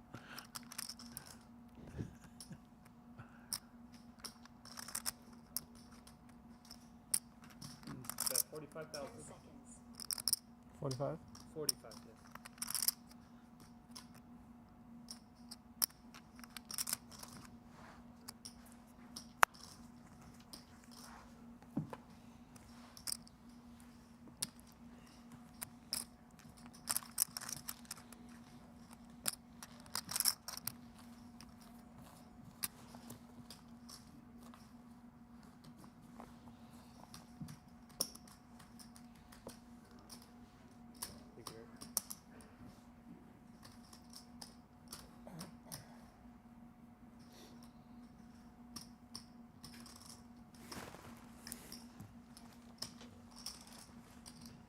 There's the stack right there.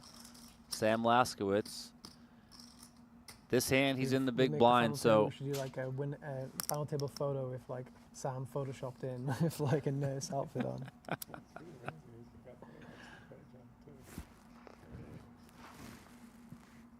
It's insane. Yeah.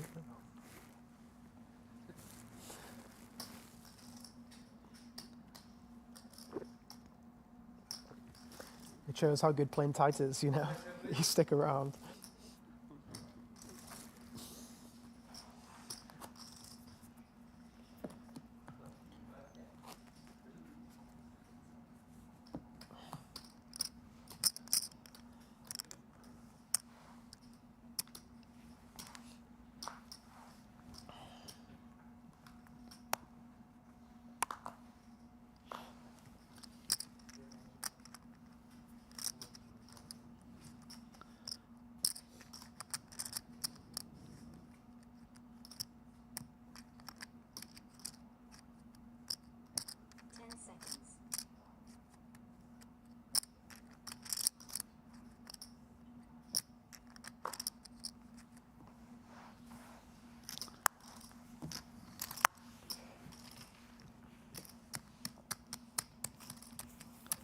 Fareed folding the button there, which does give the pot to Patrick Leonard. Again, because Sam Laskowitz is not there. He has abandoned his stack to head off to the hospital to have a baby.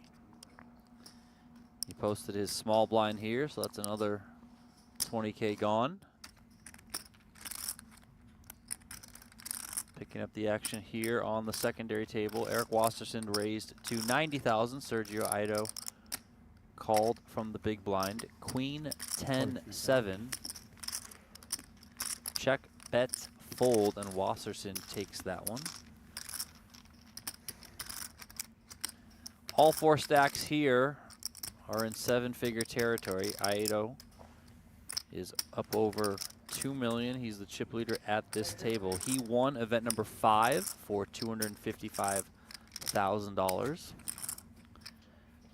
Kristen Foxen is the short stack at this table, but she's still pretty healthy with almost 1.1 million. There you also see David Peters.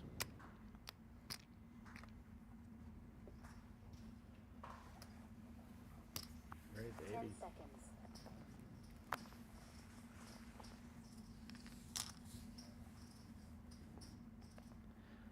Hutsy, they play 7-handed here, so the rule is to play 4 and 4 when they get down to 8.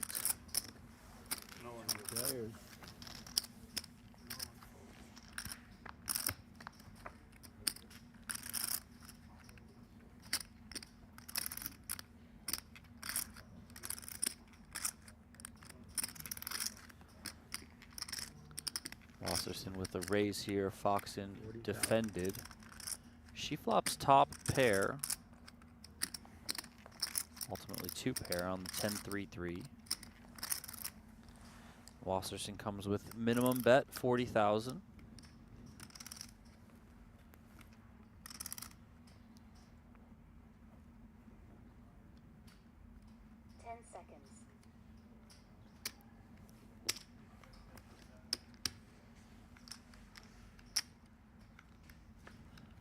Foxen calls. Another 10 here on the turn. She keeps making full houses on double paired boards against Eric Wasserson. Before she had a king on the, I believe it was king 5 5. And here she has got a 10 on the 10 10 3 3.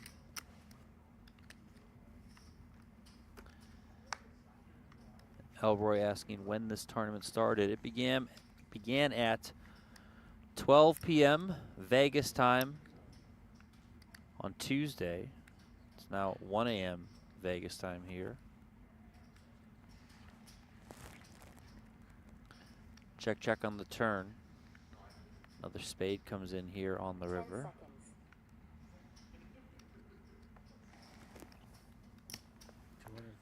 200,000. Quick fold from Wasserson. Yeah, I know. I just felt that. It was crazy. It was like a huge draft, yeah. It's already freezing. Yeah. Those were strange 2 boards we had at the exact same spot.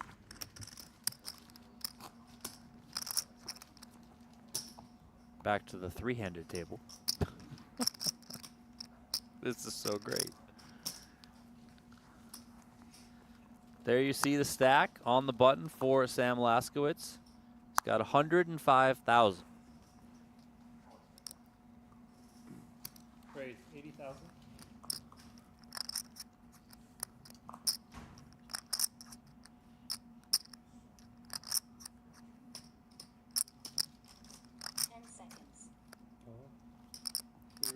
Leonard raises and Seidel jams. With a sweat. He looked at 1, so it must have been the ace because he said he's got a sweat now. Oh.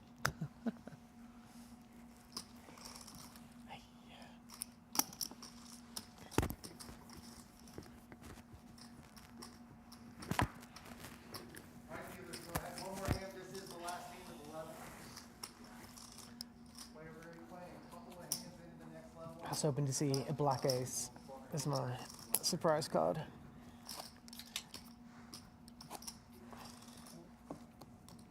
So this is the last hand of the level, also important because I believe that would mean that Laskowitz will be all in these next 2 hands.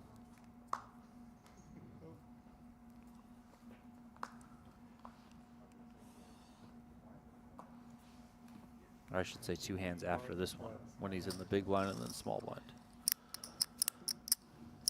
He's got 105K. He'll post 100K of that for the next hand, and then the hand after be all in from the small blind. 10 seconds. Fareed here in the small blind, ace 5.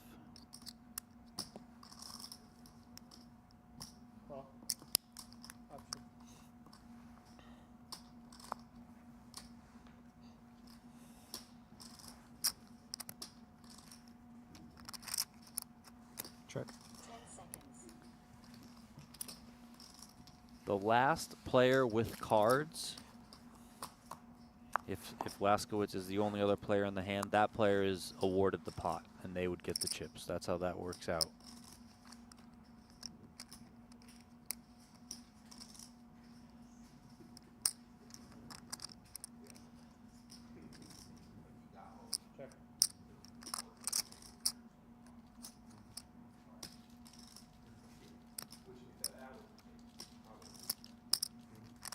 Check.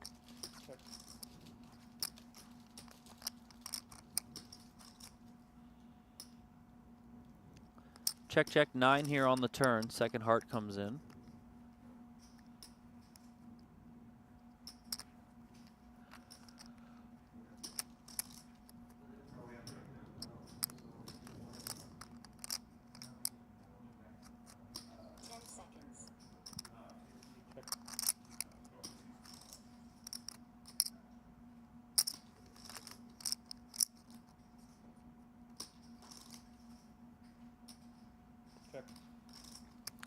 Check, check once again.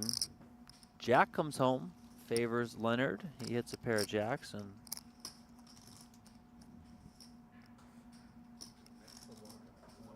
should win this one.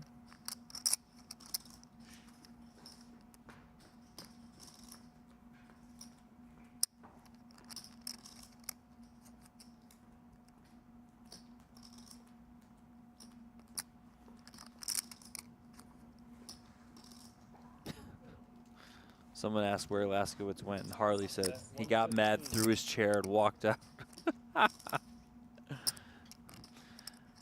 He's having a baby, okay? Having a baby. 115K from Leonard is the bet.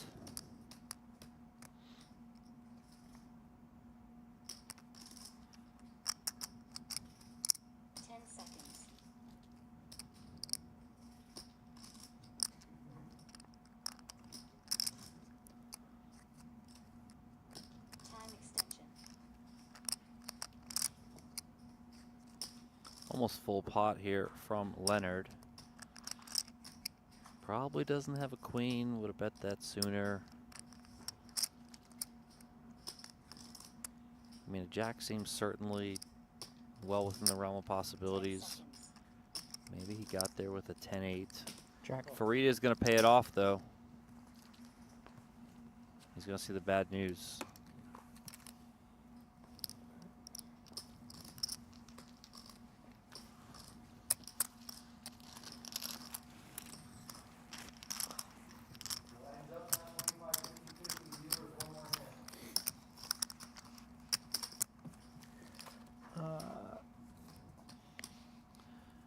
There we go, 100K gone. He'll have 5K behind on the next hand. It will be Sam Laskowitz's last.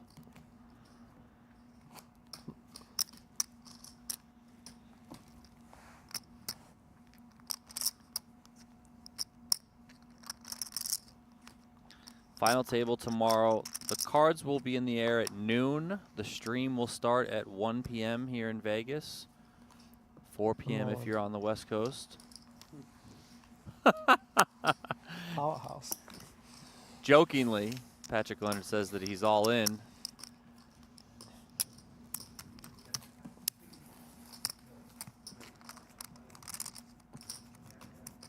You have 1.4, Eric? Or?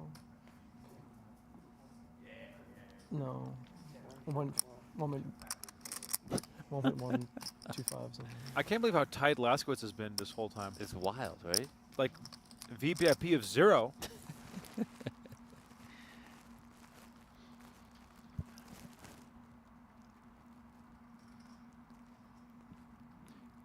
So with the upcoming elimination of Sam Laskowitz, we will redraw for a final table of 7, but play will continue. So for all you gangsters out there still watching, you're getting some extra coverage here. And I guess a little prelude into what's to come tomorrow, as we will show you the rest of level 16. Or we'll stop when we get down to 5 players. Go ahead, one more hand.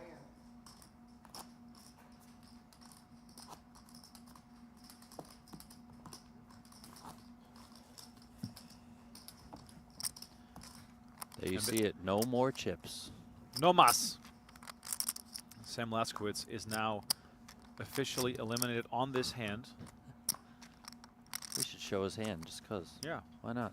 Turn it over.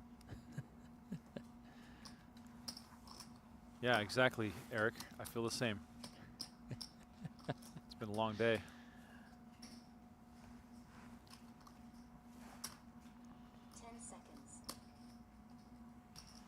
Raise 100,000.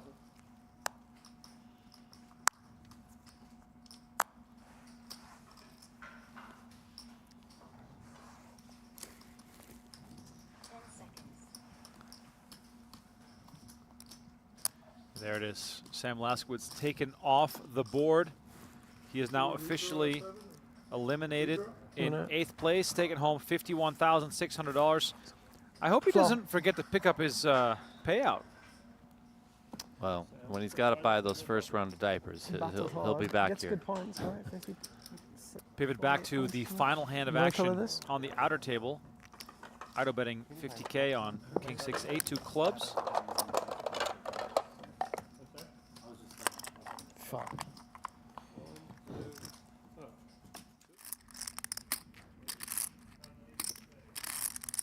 Foxen comes along, makes the call.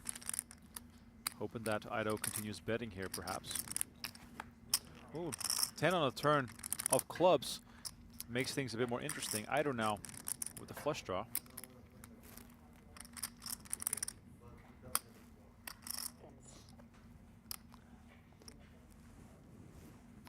And Ido continues firing. Can't really fault him for this, picking up this additional equity. Yeah, you know, he's got that additional equity. You know, yes, of course, Kristen can have a king here, but, you know, she can also have just an 8. She can have a 6. So, you know, you can put a lot of pressure on those holdings. And then if you do get called, yeah, you have a club out that you probably feel pretty decent about, given that it's the queen high.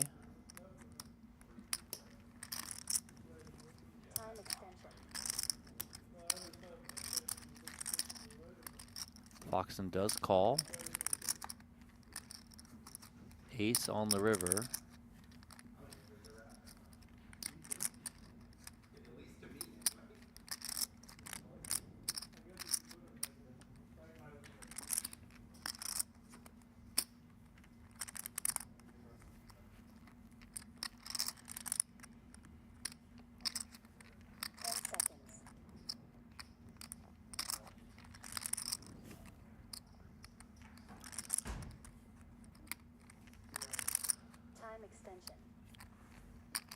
Ido paying his time, and I think that might signal a bet is coming from him.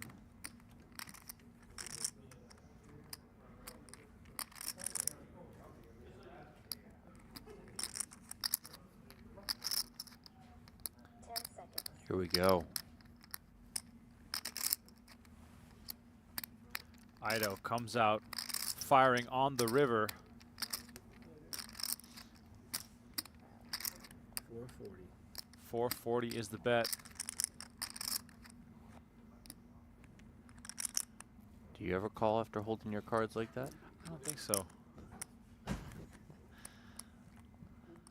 Looks like sad face fold. Ace comes in on the river, gives Ido a chance, and he goes for it, picks it up, and Fox now down to 875. And this will now bring us to a final table of 7. Short commercial. We'll be right back. Looking for poker that's fun and free? Play PokerGO brings you authentic poker action. No bots, gimmicks, just players like you from all over the world. Jump straight into a ring game or test your skills at a tournament against real competition. With Play PokerGO, every hand feels like the real deal. Find Play PokerGO on web, iOS, and Android. Join the fun. Sign up for free. Play PokerGO. Really? Just try to envision. Here we are at the final table. You can see it on your screen. The stacks are close together at the bottom. Foxen, Wasserson, Jatten, and Seidel, the quote-unquote short stacks, as we start final table play with 7 players remaining. Patrick Leonard, the chip leader with 2.4 million. Blinds still at 25K, 50K with the 50K big blind ante. We still have more poker for you tonight. It's 1:20 in the morning. We're playing this whole level, or we will stop once we get down to 5. Thank you all for joining us tonight. A few more likes here, and we'll hit 500 on YouTube, so please smash that like button. Subscribe to the YouTube channel. Yeah, don't go anywhere. As Remko said, free poker, you know. We're still playing here. Yep. We're still playing.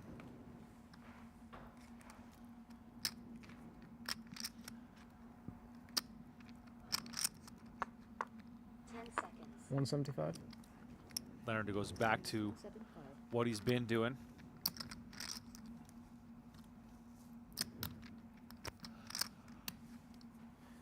Feels like David Peters took his double up with kings versus queens and then decided, hey, I can sort of do what Laskowitz did.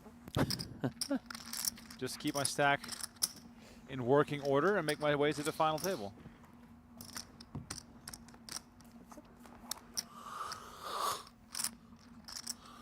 Jack 4-7, 2 spades. Any advantage here for Leonard being the initial raiser? I mean, you know, he could take a check approach because he's got ace high. He's got that ace of spades. Thank you very much.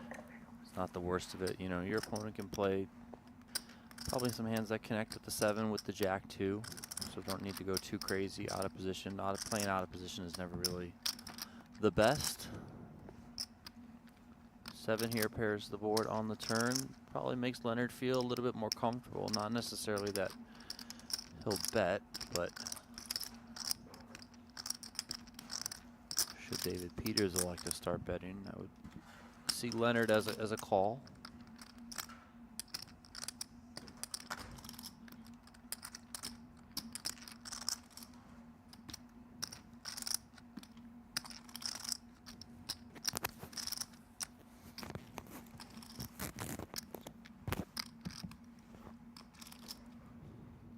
Check back from Peters. 8 of spades comes in on the river.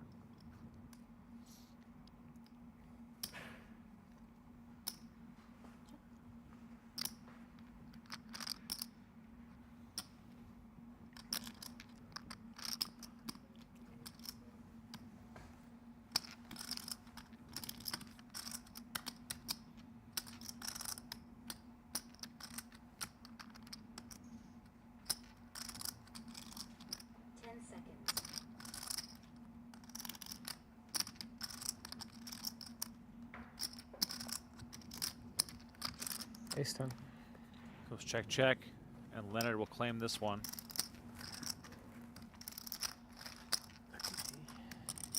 Just in time. Right back on the table with I the mean, tee. I cannot believe this. That should be like the overhead speaker, you know, in the studio, and someone presses the button and goes, "Take your drink off the table." There's like an infinity worth of technology in this table to read the cards. One little spill of the tea, and the whole day is done. Yeah, so play will finish once the level ends. We get down to 5, or when Patrick Leonard spills his tea.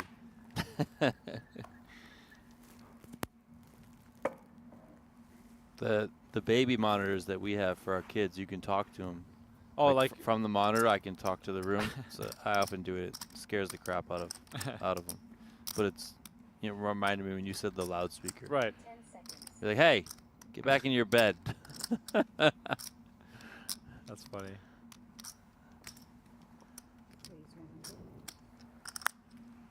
Chatton raises it up. Queen Jack.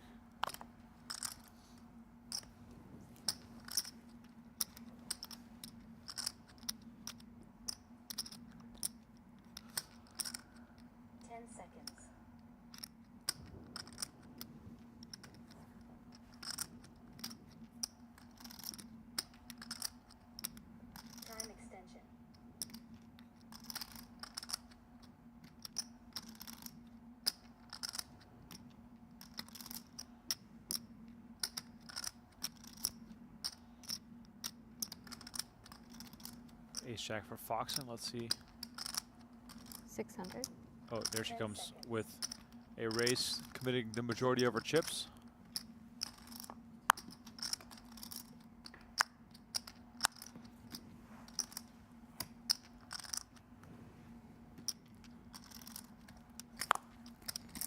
Chatton quickly lets it go.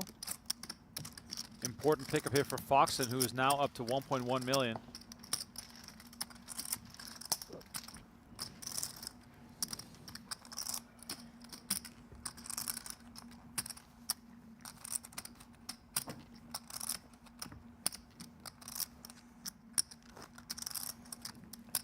Kristen Foxen working on her 3rd cash of the 2025 PokerGO Cup.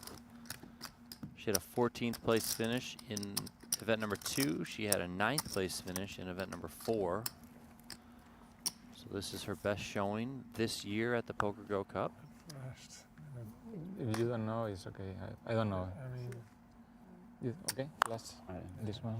I was pretty sure it wasn't a picture. That was Okay.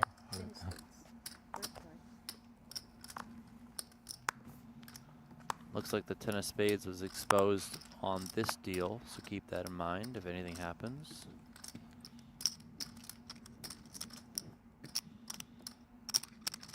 Update on the payouts as we look at David Peters putting in a raise. Final 7 guaranteed 51,500 or 600, excuse me. Then 64.5 for 6th, and we go all the way up to 348 for first. And Seidel with the reshove here. Mystery cards, but he gets it done. Ace 4, very respectable. I've heard players say, and I believe it was Nick Petrangelo, he said, whenever you get to a final table, it just becomes a math contest. Is that true in today's day and age? I mean, yeah. I mean, it is, but I also don't necessarily think that everyone's approaching it like that. Like in these tournaments, yes, of course, right? You know, you're playing a 1K at the WSOP. I mean, no. You know. Well, what does he really mean with math contest? Is he really saying that all the players are well studied to the point where the decisions become very black or white? Or does he say that for someone like him, it becomes that because he feels as though he's done so much studying that it all comes down to knowing the numbers? I would say him, but also the players he would view in the same sort of realm as him. You know, not everyone is super studied. You know, some players are field-based players, live players, you know, all that sort of stuff. So, you know, those people might have an idea of the math, an idea of ICM, right? But they may not have done the work, crunched all the numbers that someone like a Nick Petrangelo may have done. So it's more like a feel or just a general understanding of things where Nick can probably break things down really close in his mind. But that comes with a lot of hours off the table. You know, obviously on the table, yes, you get a lot of reps in, but it's the studying off the table that really allows you to sell in that area, such as Nick Petrangelo would do. Yeah, but how do you do the math when you're facing Victor Sternberg? I mean, Justin Sternberg. Justin Sternberg, sorry. I mean, you don't. Yeah, good luck with your math. You look at the man. Yeah, I mean, good luck with that too. He's bobbing and weaving. He's got Limp Bizkit playing. Do have some action here though. Peters with the raise, Jack 9. Ido called on the button and Jadden in the big blind, perhaps up to no good. Jadden is the best. I mean, look at this guy. Look at him. By the way, does everyone have a Prada jacket? Sergio Ido's jacket, he now took it off, is Prada. Okay. I saw it. Sergio Ido's is Prada. Eric Blair, of course, earlier had Prada. Wasserson? Is his Prada? I mean, it probably is. It looks his like might be 10 times Prada with the way he's rolling.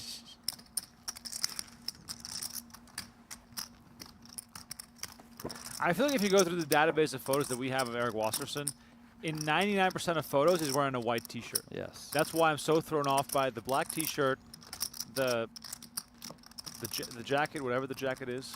That hat, I want to say and guess here, is the same brand of hat that Nick Schulman wears. That pink one that he always wears. Yeah, it might be.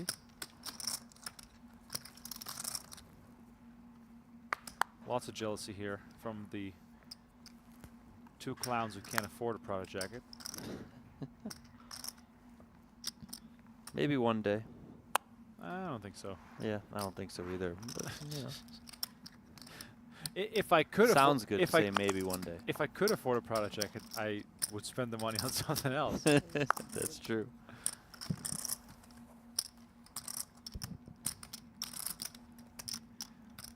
Ido's turn to raise and free Jadden. After getting creative, he now gets dealt the cards. It's always fun when those things follow each other up, perhaps getting a little bit less credit, allowing him to maybe benefit from the kings a bit more.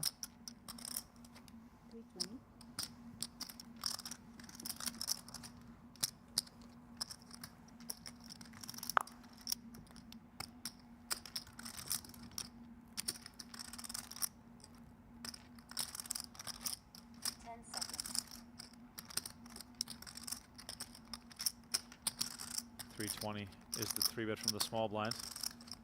Jen out of position. Ido is really thinking about it.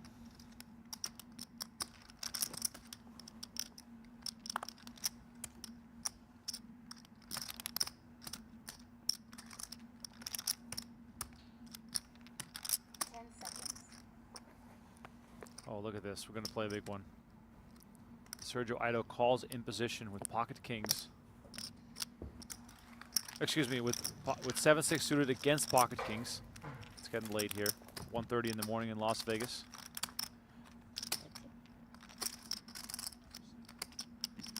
Jack 5-5 on the flop. One club here for Ido. Give me some more thoughts on calling that 3-bet with 7-6. Jatton is 3-betting out of position, sizing up a little bit. Started this hand with 22 big blinds, which isn't a whole lot. Yeah, I mean, I think it's kind of a little bit awkward, I feel like, for Jatton, because I don't feel like the size was as large as maybe he would have wanted to go, but given that he's off, what,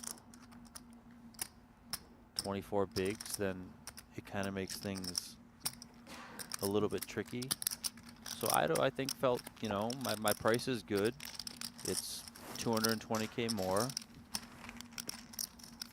7-6 suited can play fine in position on, you know, some different types of textures. If he has an overpair, okay, fine. I mean, this is the hand that tends to do the best against a hand even like aces or kings. If he's got ace, king, ace, queen, a hand like that, then okay, great.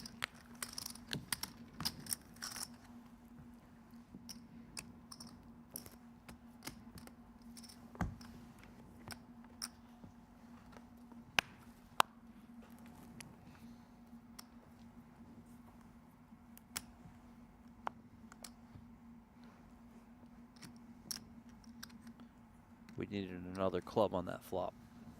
That's what we needed. 10 seconds. Patrick Leonard's turn to get in there.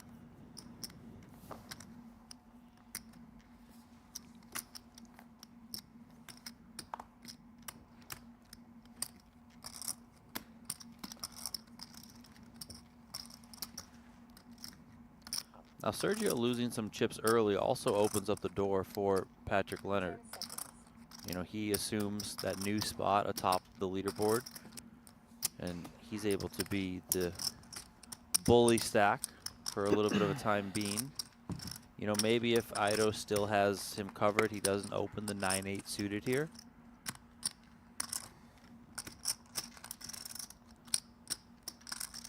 Leonard flops a 9. Both him and Kristen have backdoor clubs.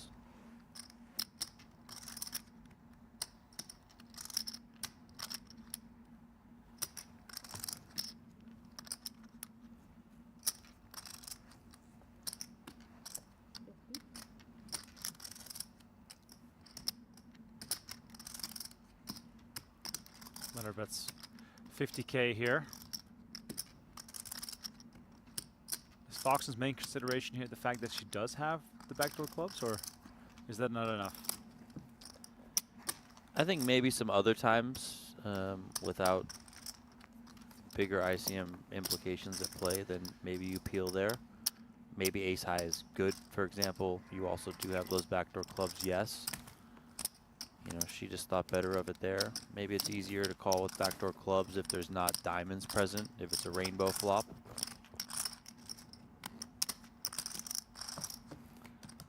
You know, I think generally when you're in these higher pressure situations, you know, it's not that it's fun, but folding can make you money. Just being tight. Again, that's not fun. It's not necessarily the most entertaining thing, but I mean, that's the game. We got the biggest lesson in folding can make you money ever from Yeah. Sam Laskowitz today. Yeah, he literally folded himself out the door. Said, see ya. Evan is wondering if we see his chats. Yes, we do. It is 1:37 in the morning in Las Vegas as we do this live commentary. What's he saying? Well, he's wondering if we're live and if we can see the chat. Oh, there you go. We definitely can. DJ Midlife Crisis is saying, dang, this is going late. Yeah, we're going to probably have about maybe 25 to 30 more minutes of play, unless we get 2 quick eliminations. But yeah, it's been a full day of action. We've been live since 8 p.m. local time in Las Vegas. You guys at home are all getting your money's worth. I know Leonard's got a lot of chips here, but 6-3 off is just not going to make it in.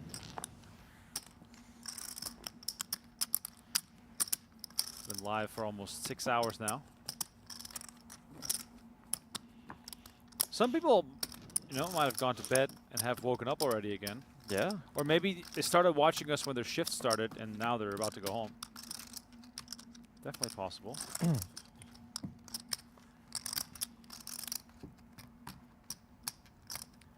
little wide angle shot here of the beautiful LED wall behind the final table.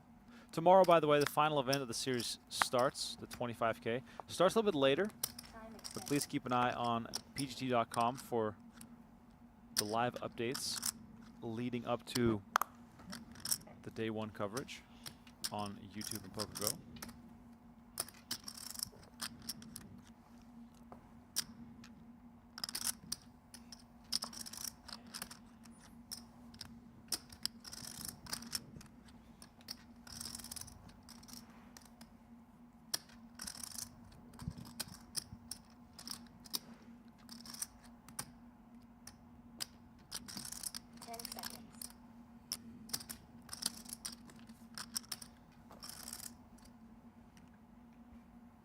That's right. Go.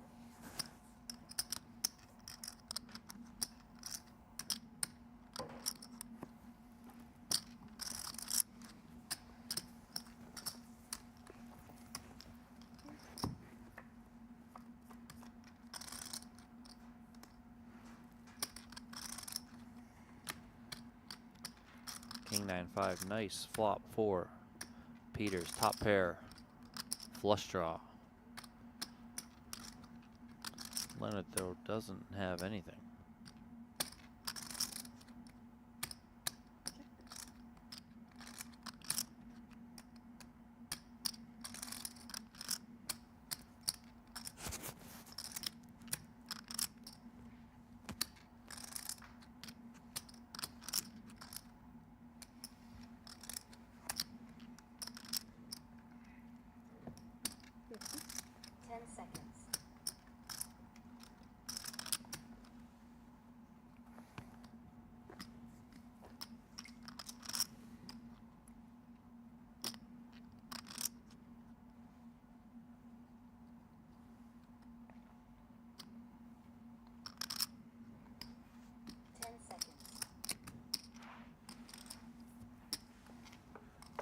Leonard lets it go.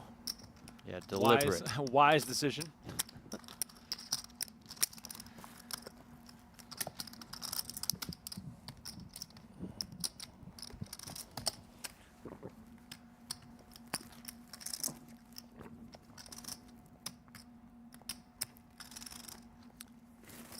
Once again, a reminder that we have a sale going on over on pgt.com. Excuse me, shop.pokergo.com. The code is PGT10. It's getting late. I'm getting tired. Got some cool merch for sale, including that hoodie you saw earlier that Nick Schulman was wearing. Got some great No Gamble, No Future stuff in there as well.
Ido and Leonard playing one here. 405 in the middle.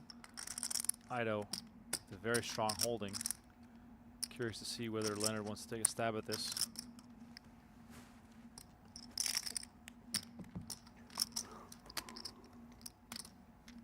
Action goes check, check.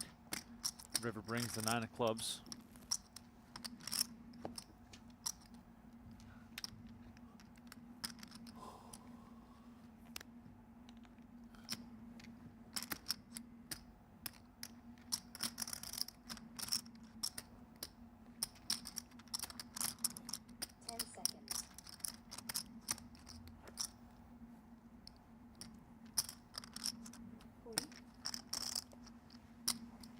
$15.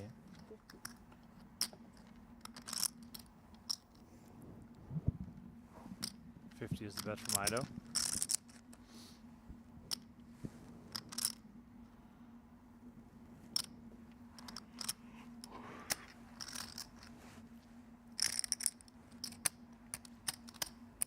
That one could get picked off here, of course,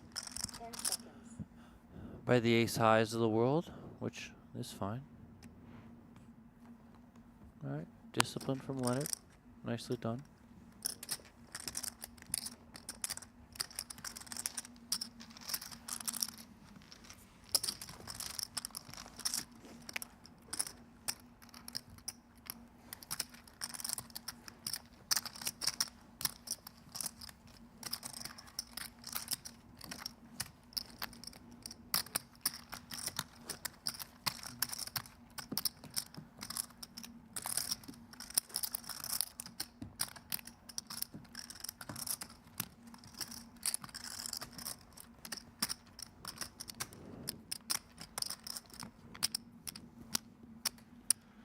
All right, closing stages of day 1 of event 7. Still got about a little less than 15 minutes left before the night is done.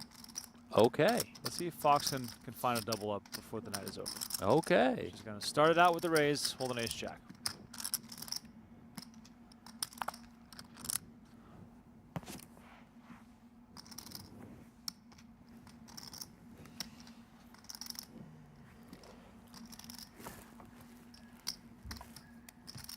Action folds around to Seidel in the big blind with queen 5 off. And Foxen's going to take this one down without resistance.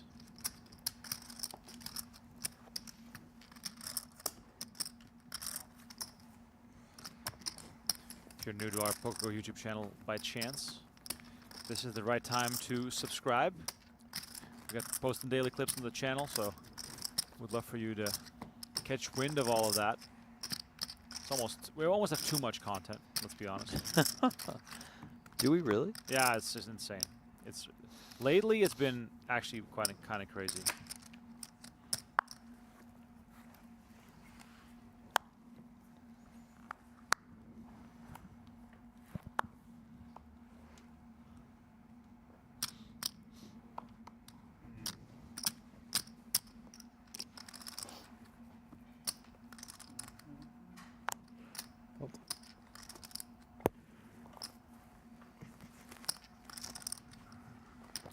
Couple of 7s here on the button for Ido.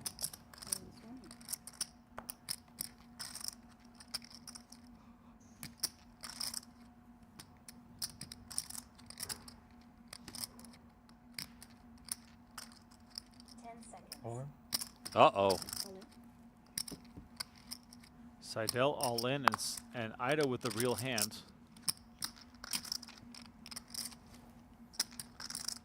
Ido run the numbers, verifying the count. Seidel's jam was for 24 bigs. And here we go. We got a big all in. Sergio Ido tabling 7s. And is that queen jack for Seidel? Does look like it. Sorry. Was that your hand earlier? Eric Seidel all in for his tournament life. Dan. And it is queen jack of spades. This is a huge flip. Yeah, 2.3 million in the middle. Yeah. Massive flip. Here's the flop. 7. Oh, and it's all spades. Wow. Wow. Ido flops a set. And and Seidel flops a flush, and the board does not pair. Eric Seidel doubles up to 2.3 million, and he's almost tied for the chip lead. Sergio Ido, winner of event 5, knocked down to 1.2 million. If you were falling asleep, I'm sure you're awake now. Wow. Whoa. But if it was going to be a word, yikes. Would And be it was probably the one of 7 most- first, you Yes. know? Oh, you perfect. know? Like a top 10 favorite. Who? I said Eric's unlikely to say, Yeah. but if he is, yikes is one Yeah. likely to be the word. Yeah. Oh, really? Sorry. Okay, okay. Sorry.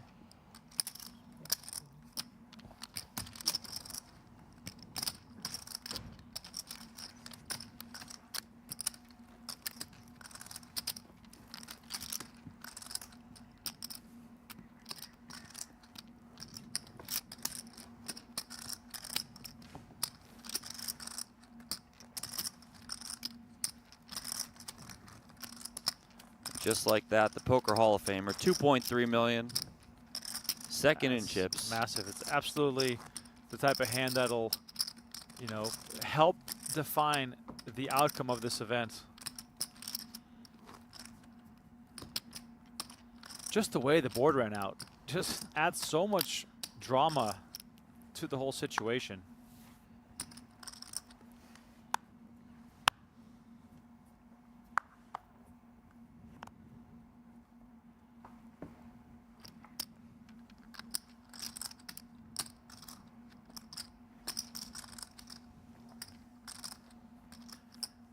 Eric Wasserson, current short stack, 16 big blinds for him.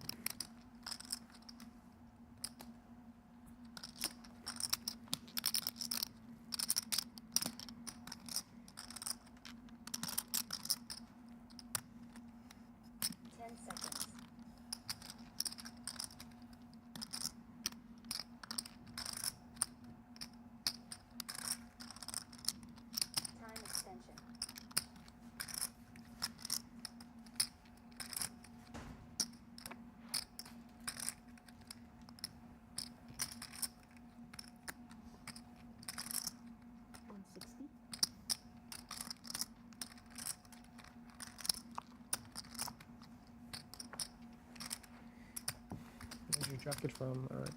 Where's your jacket from?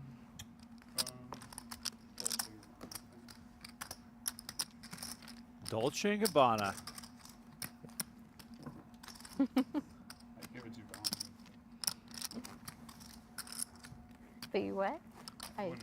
Yeah. It's a lucky jacket. It is my lucky. I'll take a man's lucky jacket.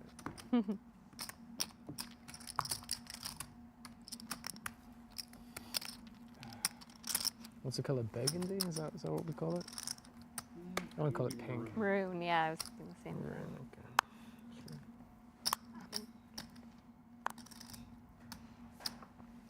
It's very in this season.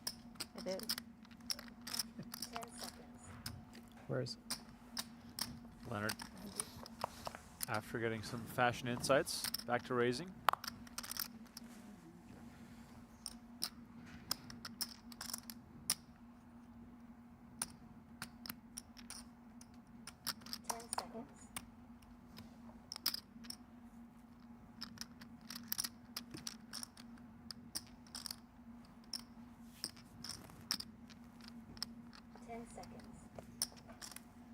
How much did you have before you doubled up, Eric? 1.2? 120. 120. Ido remembers. He knows what it cost him.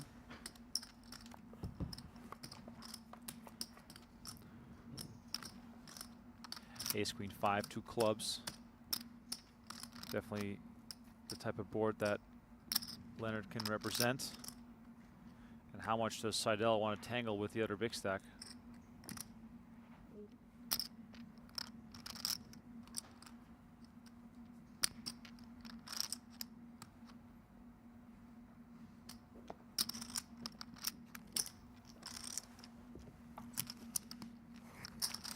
Not going anywhere yet. Wow. King Hi. of Diamonds on the turn gives Leonard a pair, but Broadway comes in for Seidel, and he instantly gets the check mark.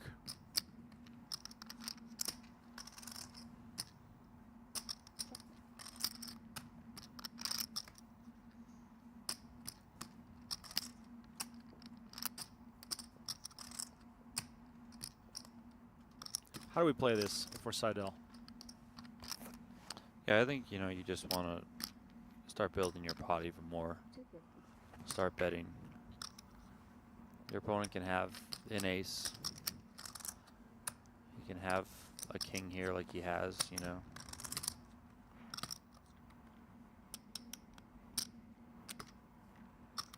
Every time Pads does that, I think he's going to come with a raise. He's just counting out his stack. 10 seconds.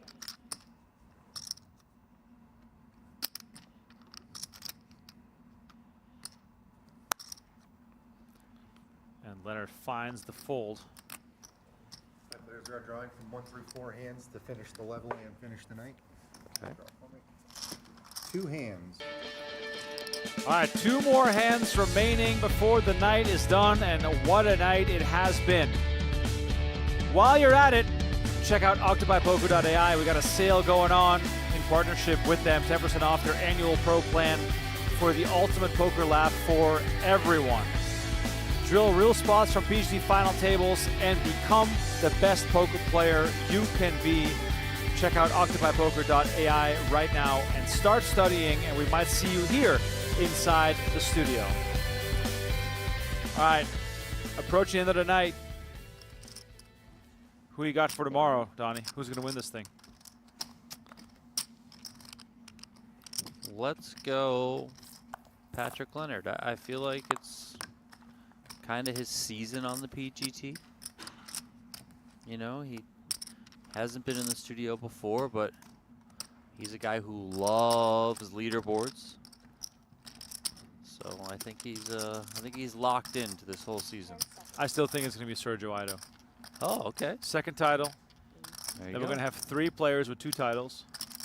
Well, no, Joey's only got 1. Oh, Joey's got 1 and 2 seconds. Right, Yeah. that's true. Anyway, that'd be for maximum sweat and pain in the 25K. 10 seconds. Wasserson moves all in over top of the race from Jatton. Could be an important pickup here. Oh, yes. All right, chat. Who's going to win tomorrow? Let's hear some predictions.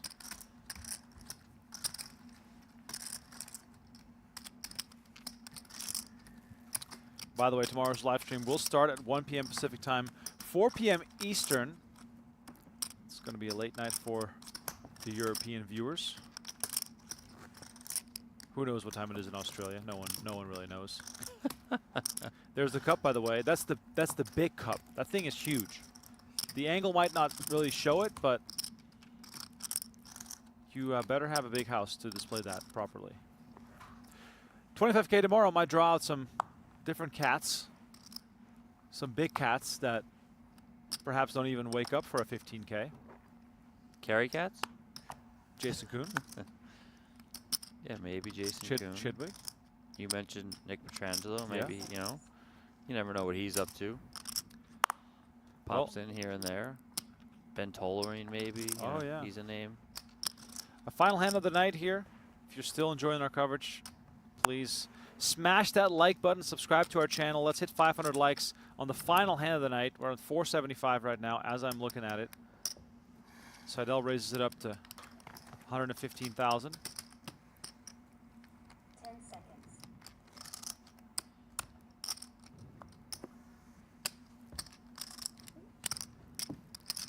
And that will do it.